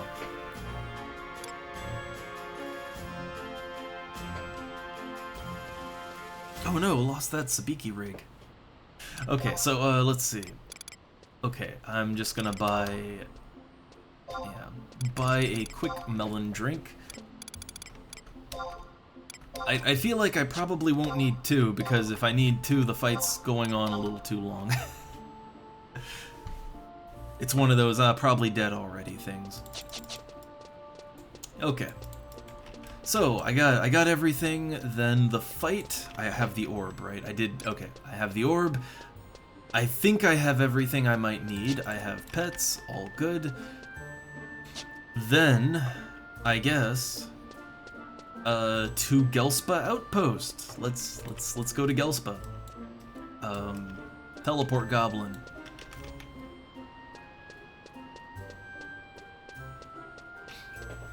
Oh yeah, the Sabiki rig is kind of that is a more expensive one.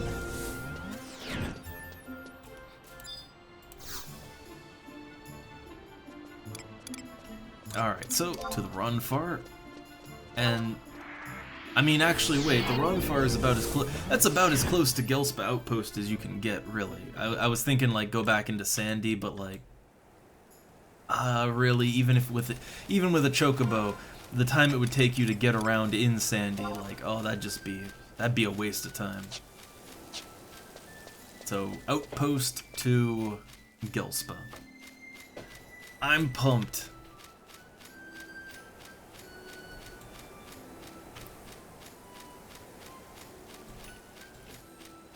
Yeah, I've gone all this time, and I mean, I guess I've done a lot of boss fights at this point, right? For the various missions. But no, I've never done a BCNM, so okay, I'm down, I'm ready, I'm hyped up, I'm getting those nervous jitters.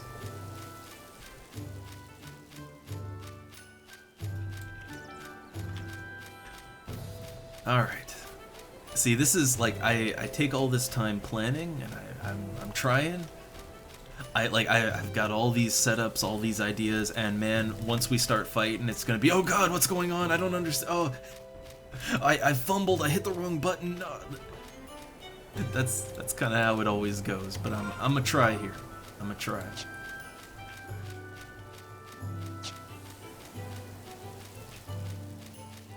The one thing I do like, so it's at the hut in Gelspa. That's just like, that's like right near the entrance, right?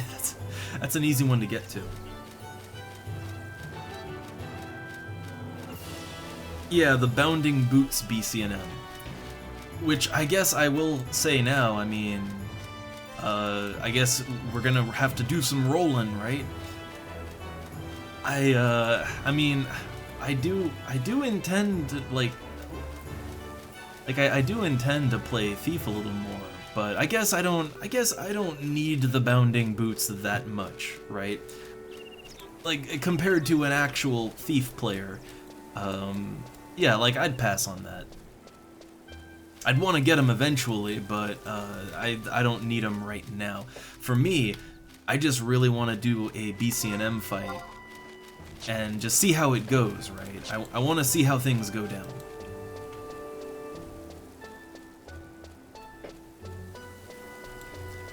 Yeah, all I know is that there's gonna be 2 lizards, and apparently one of them's gonna be real nasty. Which I'm not sure which one is the nasty one. But otherwise, I don't really know too much about how things are gonna go down exactly.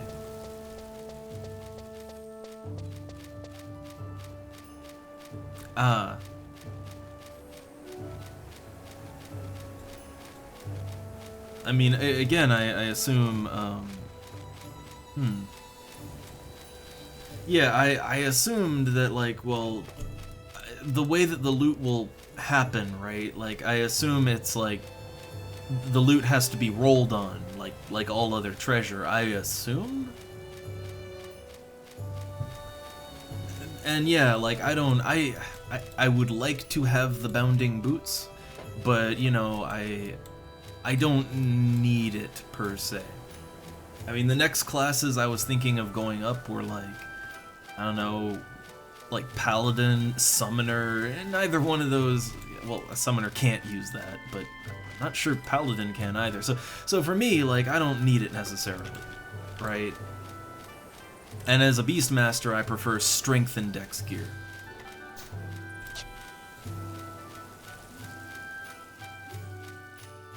Hmm.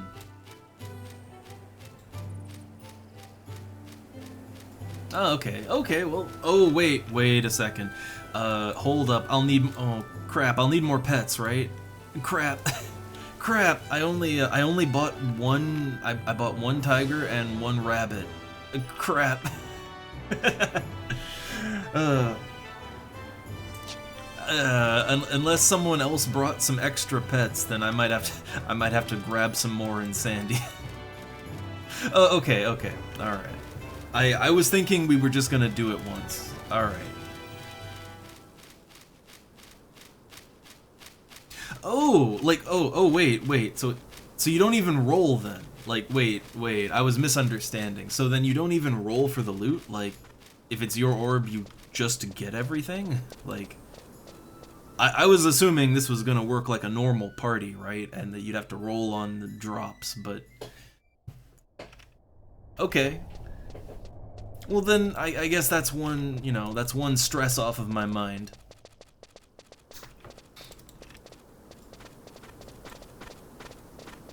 Hmm. Well, either way though, I don't strictly need. Okay, but yeah, I don't know. I don't strictly need the boots. It's just I thought it'd be cool to do a BC&M that has a good chance to drop a good item, right? And I felt like this would be a good starter BC&M. It doesn't seem overly complicated, and it's a three-man thing, so this feels like a good start, right? Ah, okay, okay. So there's standards, but can be... Alright. Oh no, I do need them. Well, it's just three... It's 3 dex, 3 agility, right? I mean... like, it's kind of funny. I mean, that is more dex than the... Like, the boots that I have for my main gear, but... But my main gear it also adds attack and accuracy, it adds strength, like... You know, so I don't think it's something I'd use there. But if yeah, it's that you get that dex and agility at such a low level. That's what's good about it. It's not really something. I'm not really playing any classes that would make use of it. That's the problem. Wait. Oh, there's a lot. Wait. Hold up.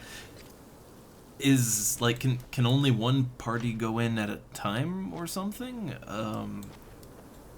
Is is this not like a huh? Wait. Oh, I see. Oh, that's neat. I guess I kind of thought that, like, I thought all of these things were, like, generated instances. I didn't know that they're, like, actually physical arenas where people are doing stuff, and... Okay. Ah, okay, so this is the solo one for Beastmaster. Let me... Man, this is cool! Hmm.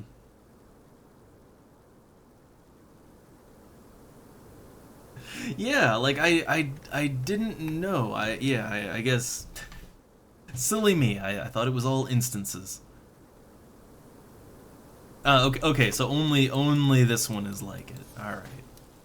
But still that is okay, so you can so they're fighting Colo Colo. So they charm one of them and then well they're trying. They're trying real hard here. They're taking a lot of damage though, but it's like a sports ball event. Yeah, you know what? I was just thinking that it is like in FF14 in Bosia. I'm not sure how that pronounces, but like yeah, there's like the critical engagements, and then there's like ones that are 1 versus 1, and only one player can do it. So everybody else just sits back and watches like from the outside of the arena. I like that.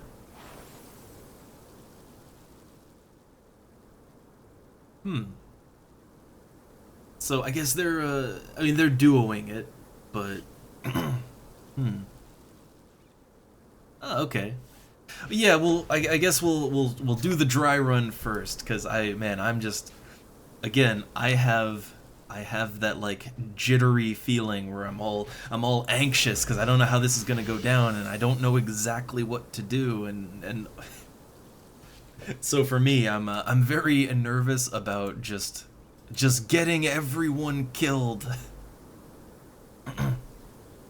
But yeah, if the boots drop, I'd say Flu, like since Flu is playing a class that would really make good use of it.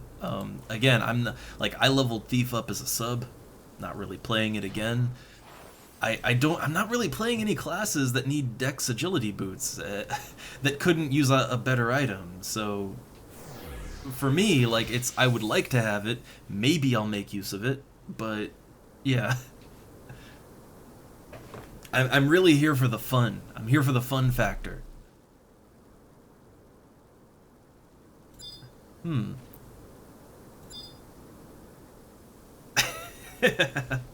Oh man, we'll see. I'm hoping. Look, no death run. No death run. So hey, they got it. Right? They won. Or no, well, okay, wait. So they still have the bats. You can't tell them to leave at that low level, so I guess yeah, they gotta wait for the they gotta wait for the bats to uncharm. Oh god, I just thought you would not want to use familiar for this then.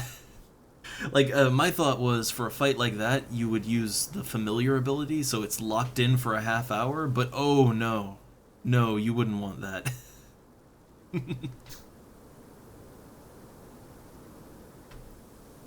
Ah, okay. So solo, it's just yeah, use bats and they just kill each other and all right. But yeah, just thinking about it, if you used familiar, that would be like a 30-minute wait time. All right. Okay. All right, then to the door. To the door.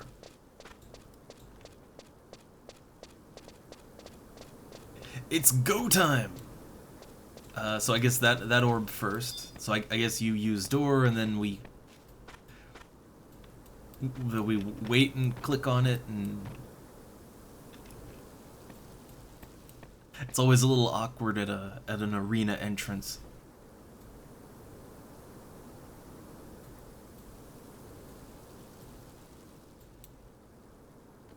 The anticipation. Oh, okay. They have to actually also leave. All right. I like the idea that it's this. You gotta wait in line. Gotta wait for your turn to get your murder on.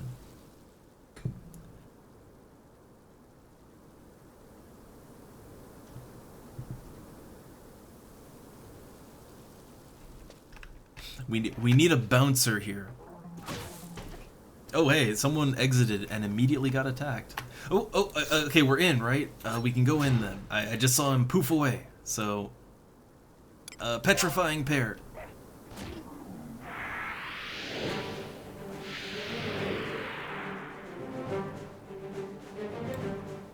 Okay, let's see. Plan, I guess get my tiger out. That's number one. Then pet food beta, got that ready to go. I am / white mage, so let's see. I got my protectra. Anything else I can use here? Okay, I got cure 1, I got cure 2. Some basic status stuff, aquaveil, bar water.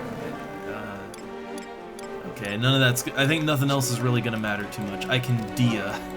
I can use Dia.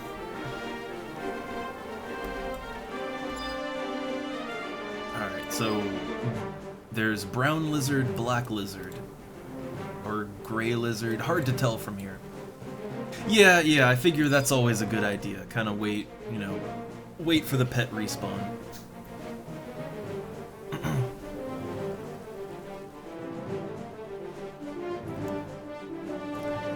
So, okay, the one on the left first, so I guess we focus on that one, try to burn it down as quickly as possible. I'd assume just use already attacks immediately on damage. And then, yeah, Flu kind of runs around, try not to die. And then once we kill the one on the left, then we move on to the one on the right. Rinse, wash, repeat, right? I assume.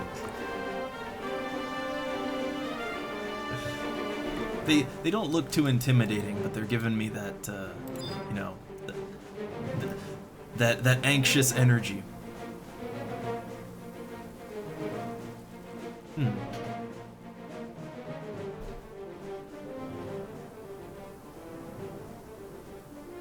All right.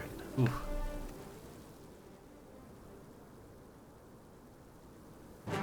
Yeah, the Tiger's AoE, that's, well, wait, they have a cleave, like, yeah, but it's all frontal, that's,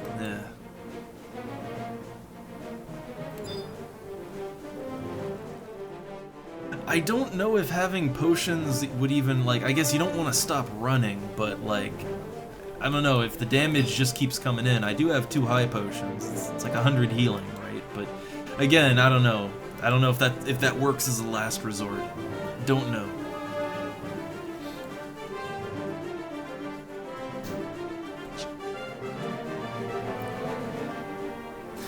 Let's see, the pet food. Beta. I'm not sure how much that heals for. Probably not a lot.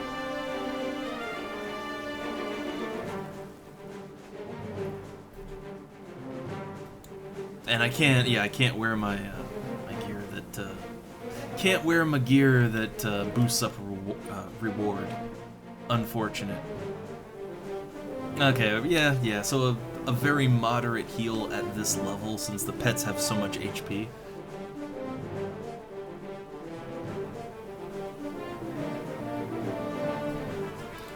Alright, so I got my Tiger's attacks all ready to go. Ooh, okay. I can't blink, right?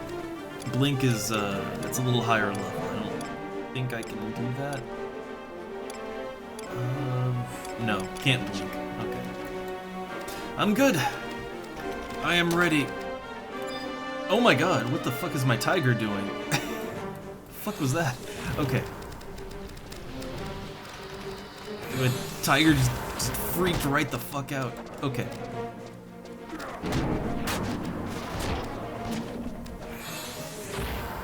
And Dia. There we go. Oh crap, my sushi! Where is it? Tuna sushi.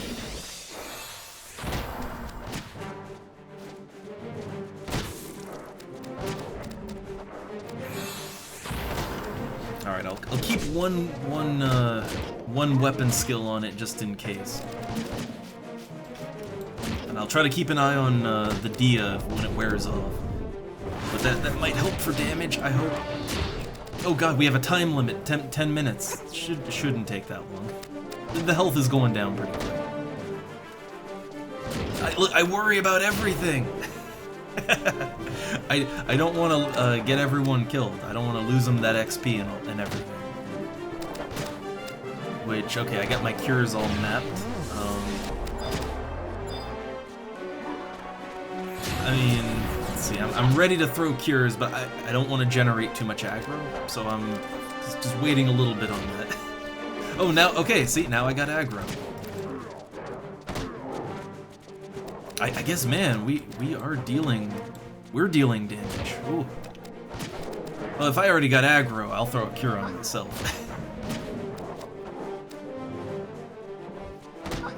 Okay. Brain Crush. Oh, now I can't cast spells. Damn. Well, there goes White Mage for 20 seconds. Man, that running around is actually working. It's actually working really good. I didn't think it would work out so well. Okay, one down.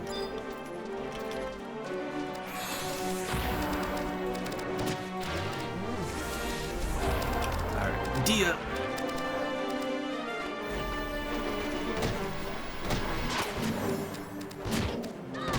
Yeah, okay, we're getting this. It's not so bad. It's not so bad.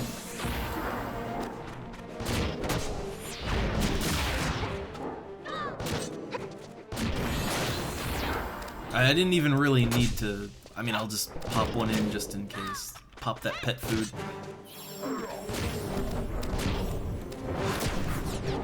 Alright, I got some TP here. Just a standard weapon skill, I guess. I don't think it has any big special attacks to whip out, right? So, yeah. Ah, fireball. But not too bad. Okay. Woo. Very nice. Yeah, what the fuck is going on with my tiger? Whenever I emote, it goes nuts. Oh, there's the chest, which I guess, yeah. So I guess you open your chest then, right? So how does that go down? The armory crate. So it opens and nothing happens. Oh, it's doing things. Can't move. Ah, okay. So then it all pops into the loot pool. Alright, well, let's see what we got, and if there's anything I really need. Of the Warlock belt. I assume that's like maybe a latent effect if your sub is red mage, maybe? I wouldn't even know what to do with that. The pick belt. Axe plus 5, but again, latent effect. So, no boots, no boots. Magic Finale. I'm not a bard. So, the Wyvern Belt. Haste plus 2%. I'm assuming that's like if your sub is yeah, I'd assume that's like if your sub is Dragoon, right? Yeah, so, yeah, like, I wouldn't even begin to know what to do with all that. So, passing on all of it. I feel weird about those latent effect items that, I mean, you know, I make good use of the Pilferer's earring. I like that. But a lot of the latent effect stuff, I don't really understand how it's meant to be used exactly, you know? Like, I don't know what you're supposed to do with them, because it's like the avatar perpetuation thing that only works if your sub is summoner. I don't get it.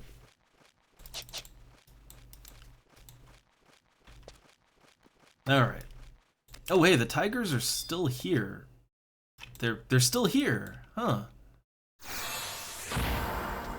Well, yeah, the latent effects are different, but I know what some of the latent effects are, and yeah, a lot of them don't make much sense to me.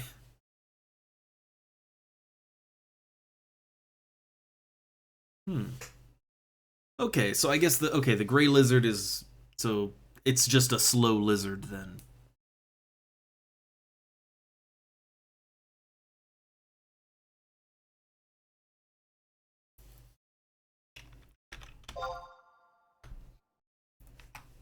All right. Well, I guess then I'll do my orb next, I suppose.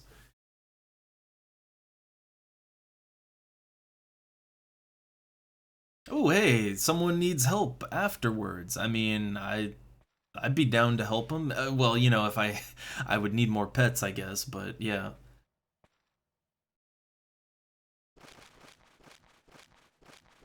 That's the thing. I came in here a little low, a little bit low.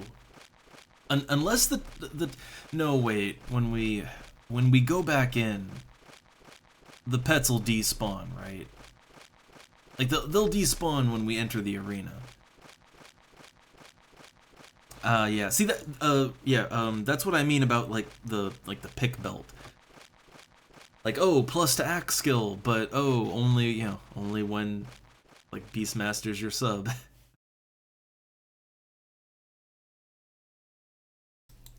That's kind of what I mean about a lot of the latent items. like they might be a good effect, but it's only if, you know, it's like it would be good if you could use it as your main class, but when they need a certain sub job and it's something you would definitely not sub or it wouldn't make sense, right?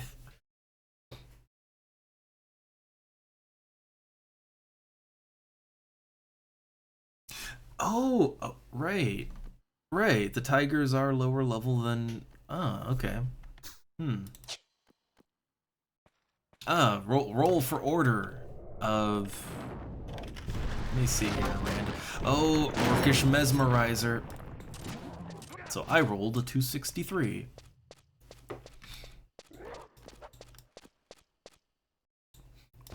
Man, I'm learning how to BCNM today. I'm learning how BCNMs work.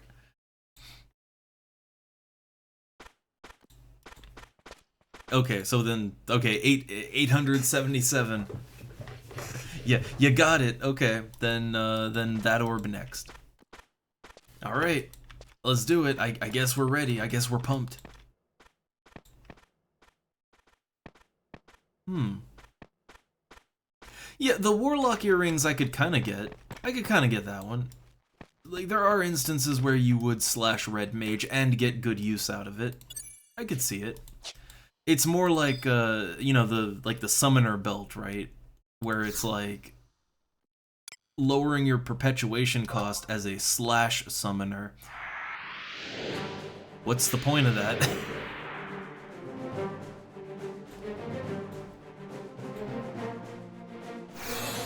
Oh yeah, got my tiger. Nice.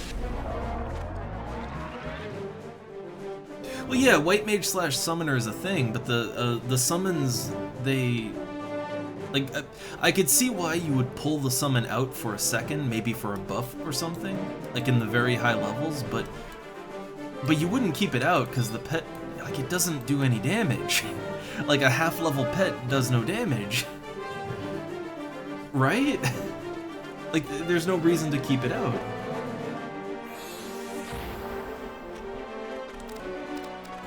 Oh yeah, right, our food buffs are on, we don't have to wait for Call Beast, like, oh yeah, we're all good to go.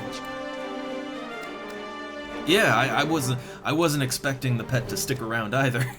Like, my food is still on, the pets are on, like, oh man, let's just do it. Oh, wait, real quick, hold up, Protectorate.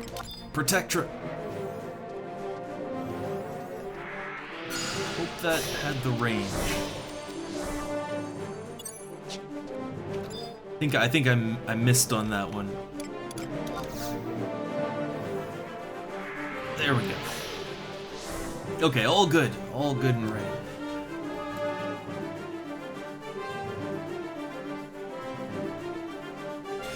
Yeah, on the slash summoner, I'm not sure. A lot of the summoner buffs come kind of mid-level, like intermediate levels, but I think some of them you would get at maybe at 75 white mage, right?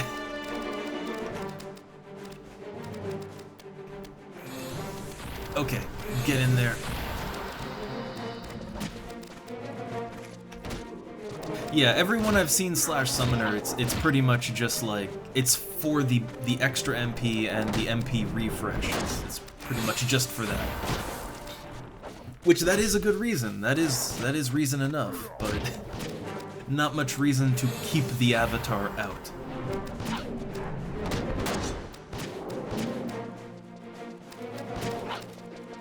Alright, kind of staggering my my pet attacks. Keep that aggro on there. Oh, Dia, right. I'm gotta keep on my A game here.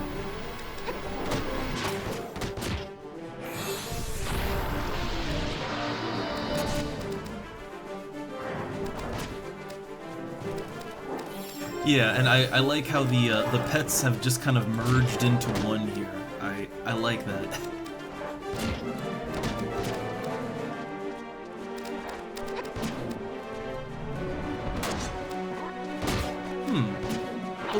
Okay, Jubei, the idea of like maybe using the summoner pet to open a skill chain, I could see it if the avatar wasn't like half your level. In a party, it's just not gonna hit anything, right? Like it's not gonna hit anything. Uh-oh, one tiger down. Tiger down.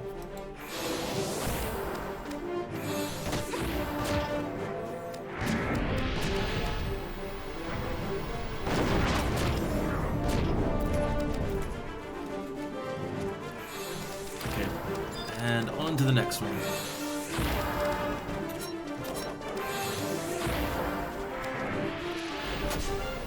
I didn't realize my HP is a little low. I guess the AoE. Ooh, oh, that's a big one. I took the damage. I will just back right off. I will back right off from that. I will throw a cure on myself though. Just a weak little cure. Yeah, like I didn't even heal anything. I just pulled aggro. I guess I do a lot of damage. I guess.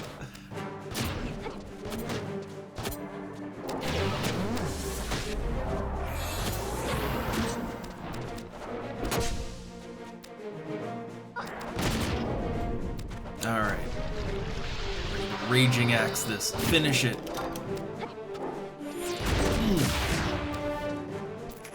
Yeah, I guess I have a decent damage because I pulled aggro and I wasn't healing, so...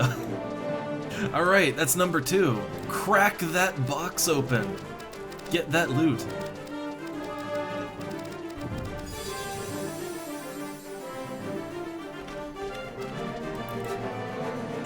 Get them boots. Get them boots. I just like seeing... Oh, there you go. There's a pair of bounding boots for you. Alright, I'll pass on all of it. Like me, I just I like looking at all the loot that drops, just seeing like what, you know, what can you get out of this, right? So bounding boots. Yeah, they're the same as the Lizzie boots, just they're bound. So you can't trade them. Alright, and passing on everything else. What's the healer's? So enmity -2. I would assume that's like if your sub job is white mage, maybe. So like maybe that would be okay for a summoner. For a summoner / white mage, that might be okay. Maybe. Also, oh, did somebody else just go in? Looks like someone else went in. Yeah, okay. I'll watch them do their thing, but I guess my orb next up. But I'm glad you got your boots. Well, I mean, you know, as a thief, right? As someone who is actively playing thief, those are good boots. Stats you need.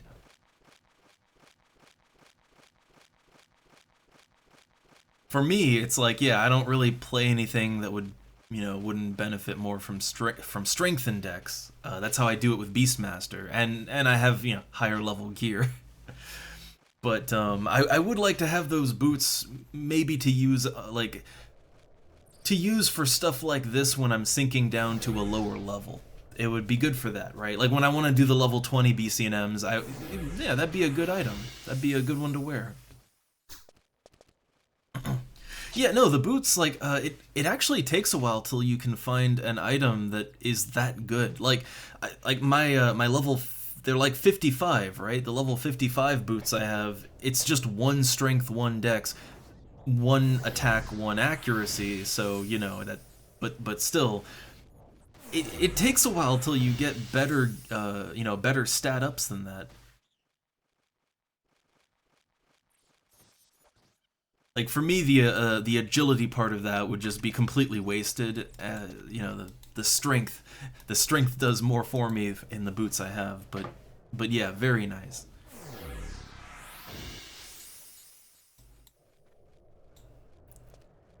All right, so they're doing the same tactic, and oh, I just noticed one of our I think that's yours. Yeah, your tiger familiar is still in there.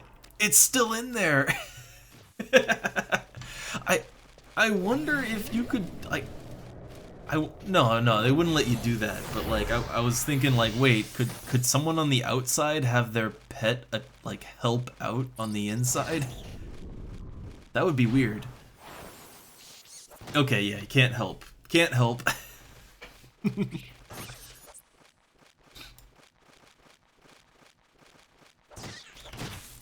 I guess I will sit down and get my points up. But I guess when they're done, then we go in again. Yeah, this guy is soloing it. Like he's doing the solo thing. Mr. Is that Rhubarb? Mr. Rhubarb over there.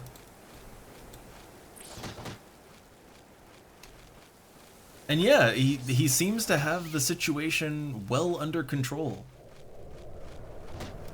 Let's see. Can I examine him? He's a little out of my range. I usually don't examine people, but let me take a look. So he's okay. He's got the hope rings. Yeah, standard armor. You can't wear much at that level. Ooh, barbarian belt. 1 strength. No. Okay. So oh, he's got the bird whistle. So he's got the bird whistle and the noble ribbon. So I have all of those items except for the bird whistle. I don't have that. Yeah, no bird whistle from me. I don't think the bird whistle is too expensive. I don't think.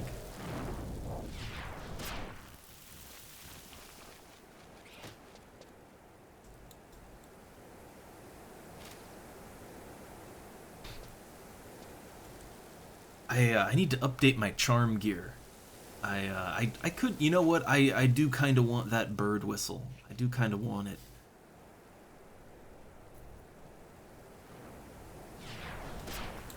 Ooh. So it looks like that bat has some AoE, some poison. I like how this guy is just sitting back and not even attacking. Yeah, like he, at least on my end, it didn't look like he even was attacking until the very end there. But nice, nice.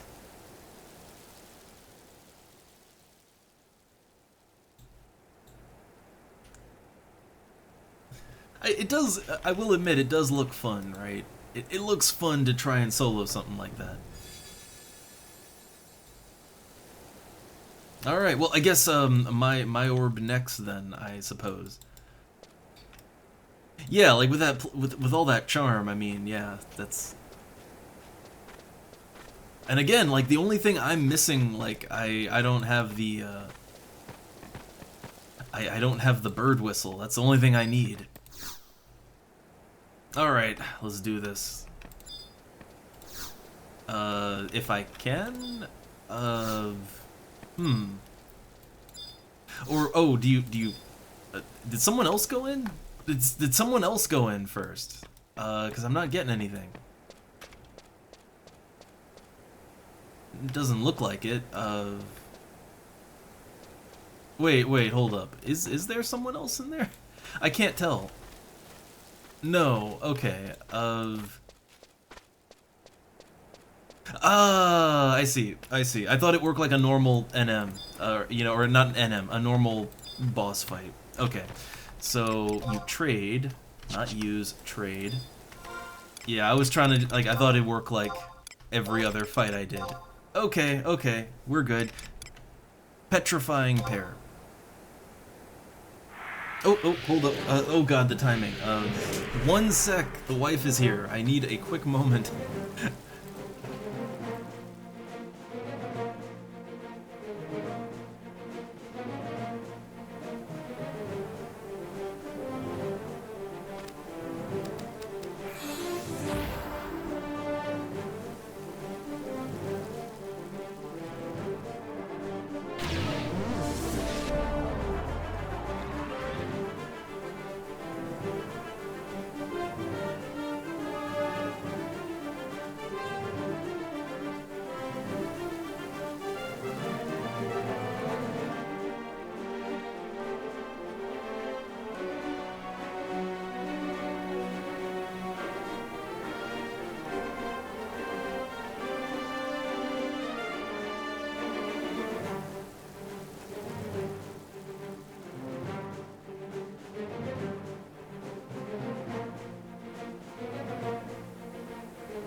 Oh, okay, I'm back. I know we have a time limit here. Sorry.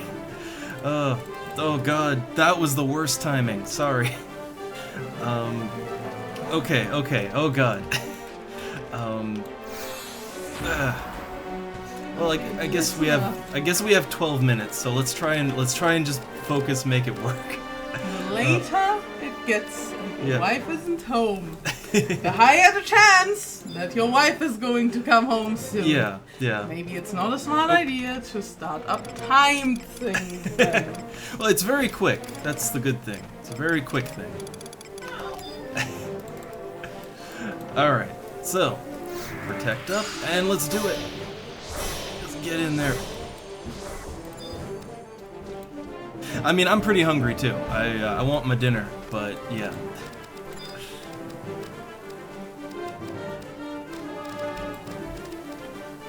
Alright, so, pull one. Okay.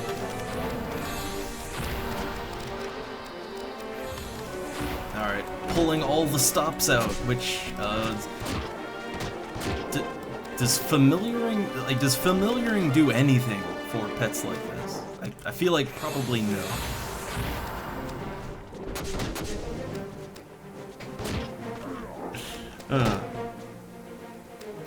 Yeah, I mean, well, you know what, I'm about done, right? So, familiar, maybe it does something, maybe it doesn't. I'm not sure. I still don't know that familiar really has much of an impact.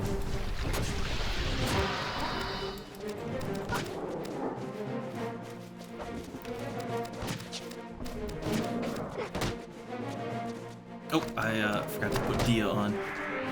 Man, we're cutting it close here, cutting it close. Alright, and then I'll leave one special to pull the other one.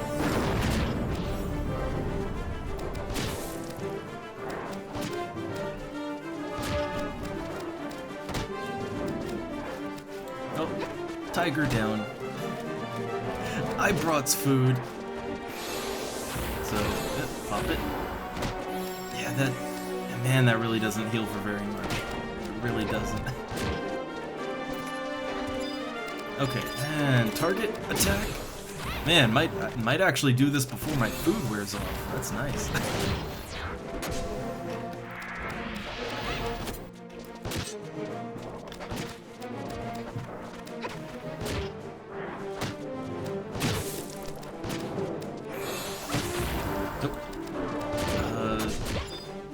Just in case, one cure. I shouldn't draw too much hate, I don't think.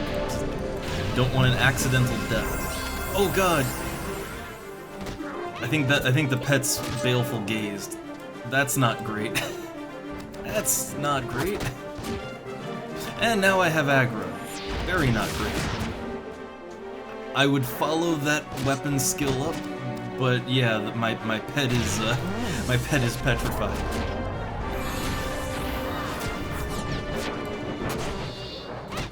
Normally, I would be right on top of following up a weapon skill, but yeah. Okay, petrification wore off. Let's do it. End it. Ooh, alright. Okay.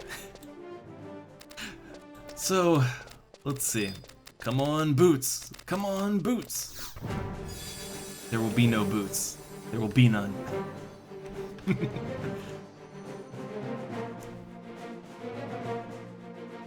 What? Anything?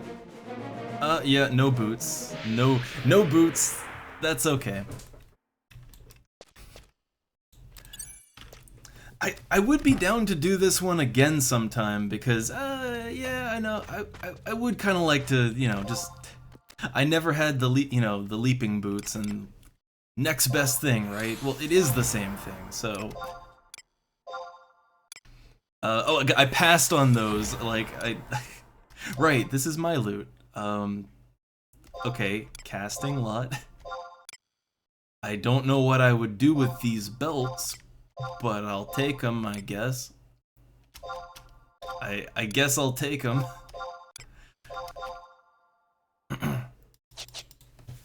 But free fire crystal. Free fire crystal. Yeah, like, you know, obviously not today since I have to go do dinner and all that. But another time. And I'd like to try some more of these BCNMs. Honestly, it's not as bad as I thought it would be. Although I'm sure others are harder, but it's manageable. It's manageable. And I think it's pretty fun too. I like the way this arena in particular works. So yeah, very, very fun. Yeah, I would imagine.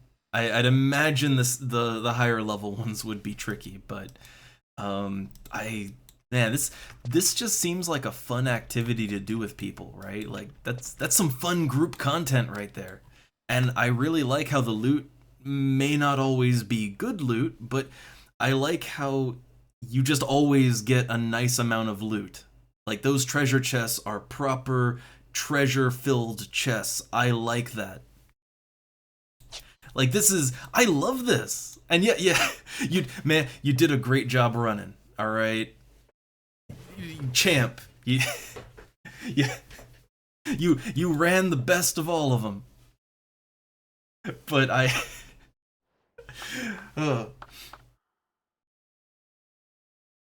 yeah, earn them shoes. Them shoes. Look, them boots are made for walking, right?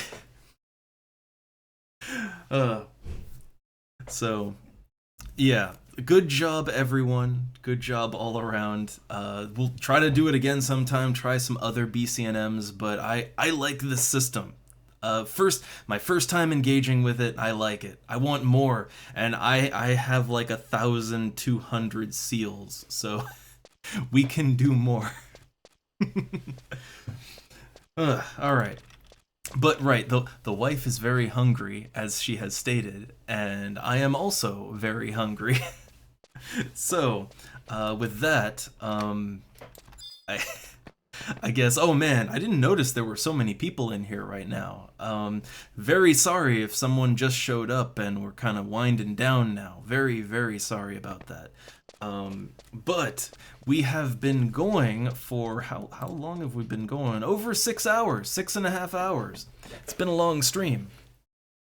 So, yeah, sorry if you showed up towards the tail end here. There will be more streams later, and there'll be other games on the weekend too, which I want to put that out there. I fixed my schedule. If you look at my schedule on the channel, it accurately portrays what we're doing. All right, it's an accurate schedule now. I finally fixed it since people are showing up.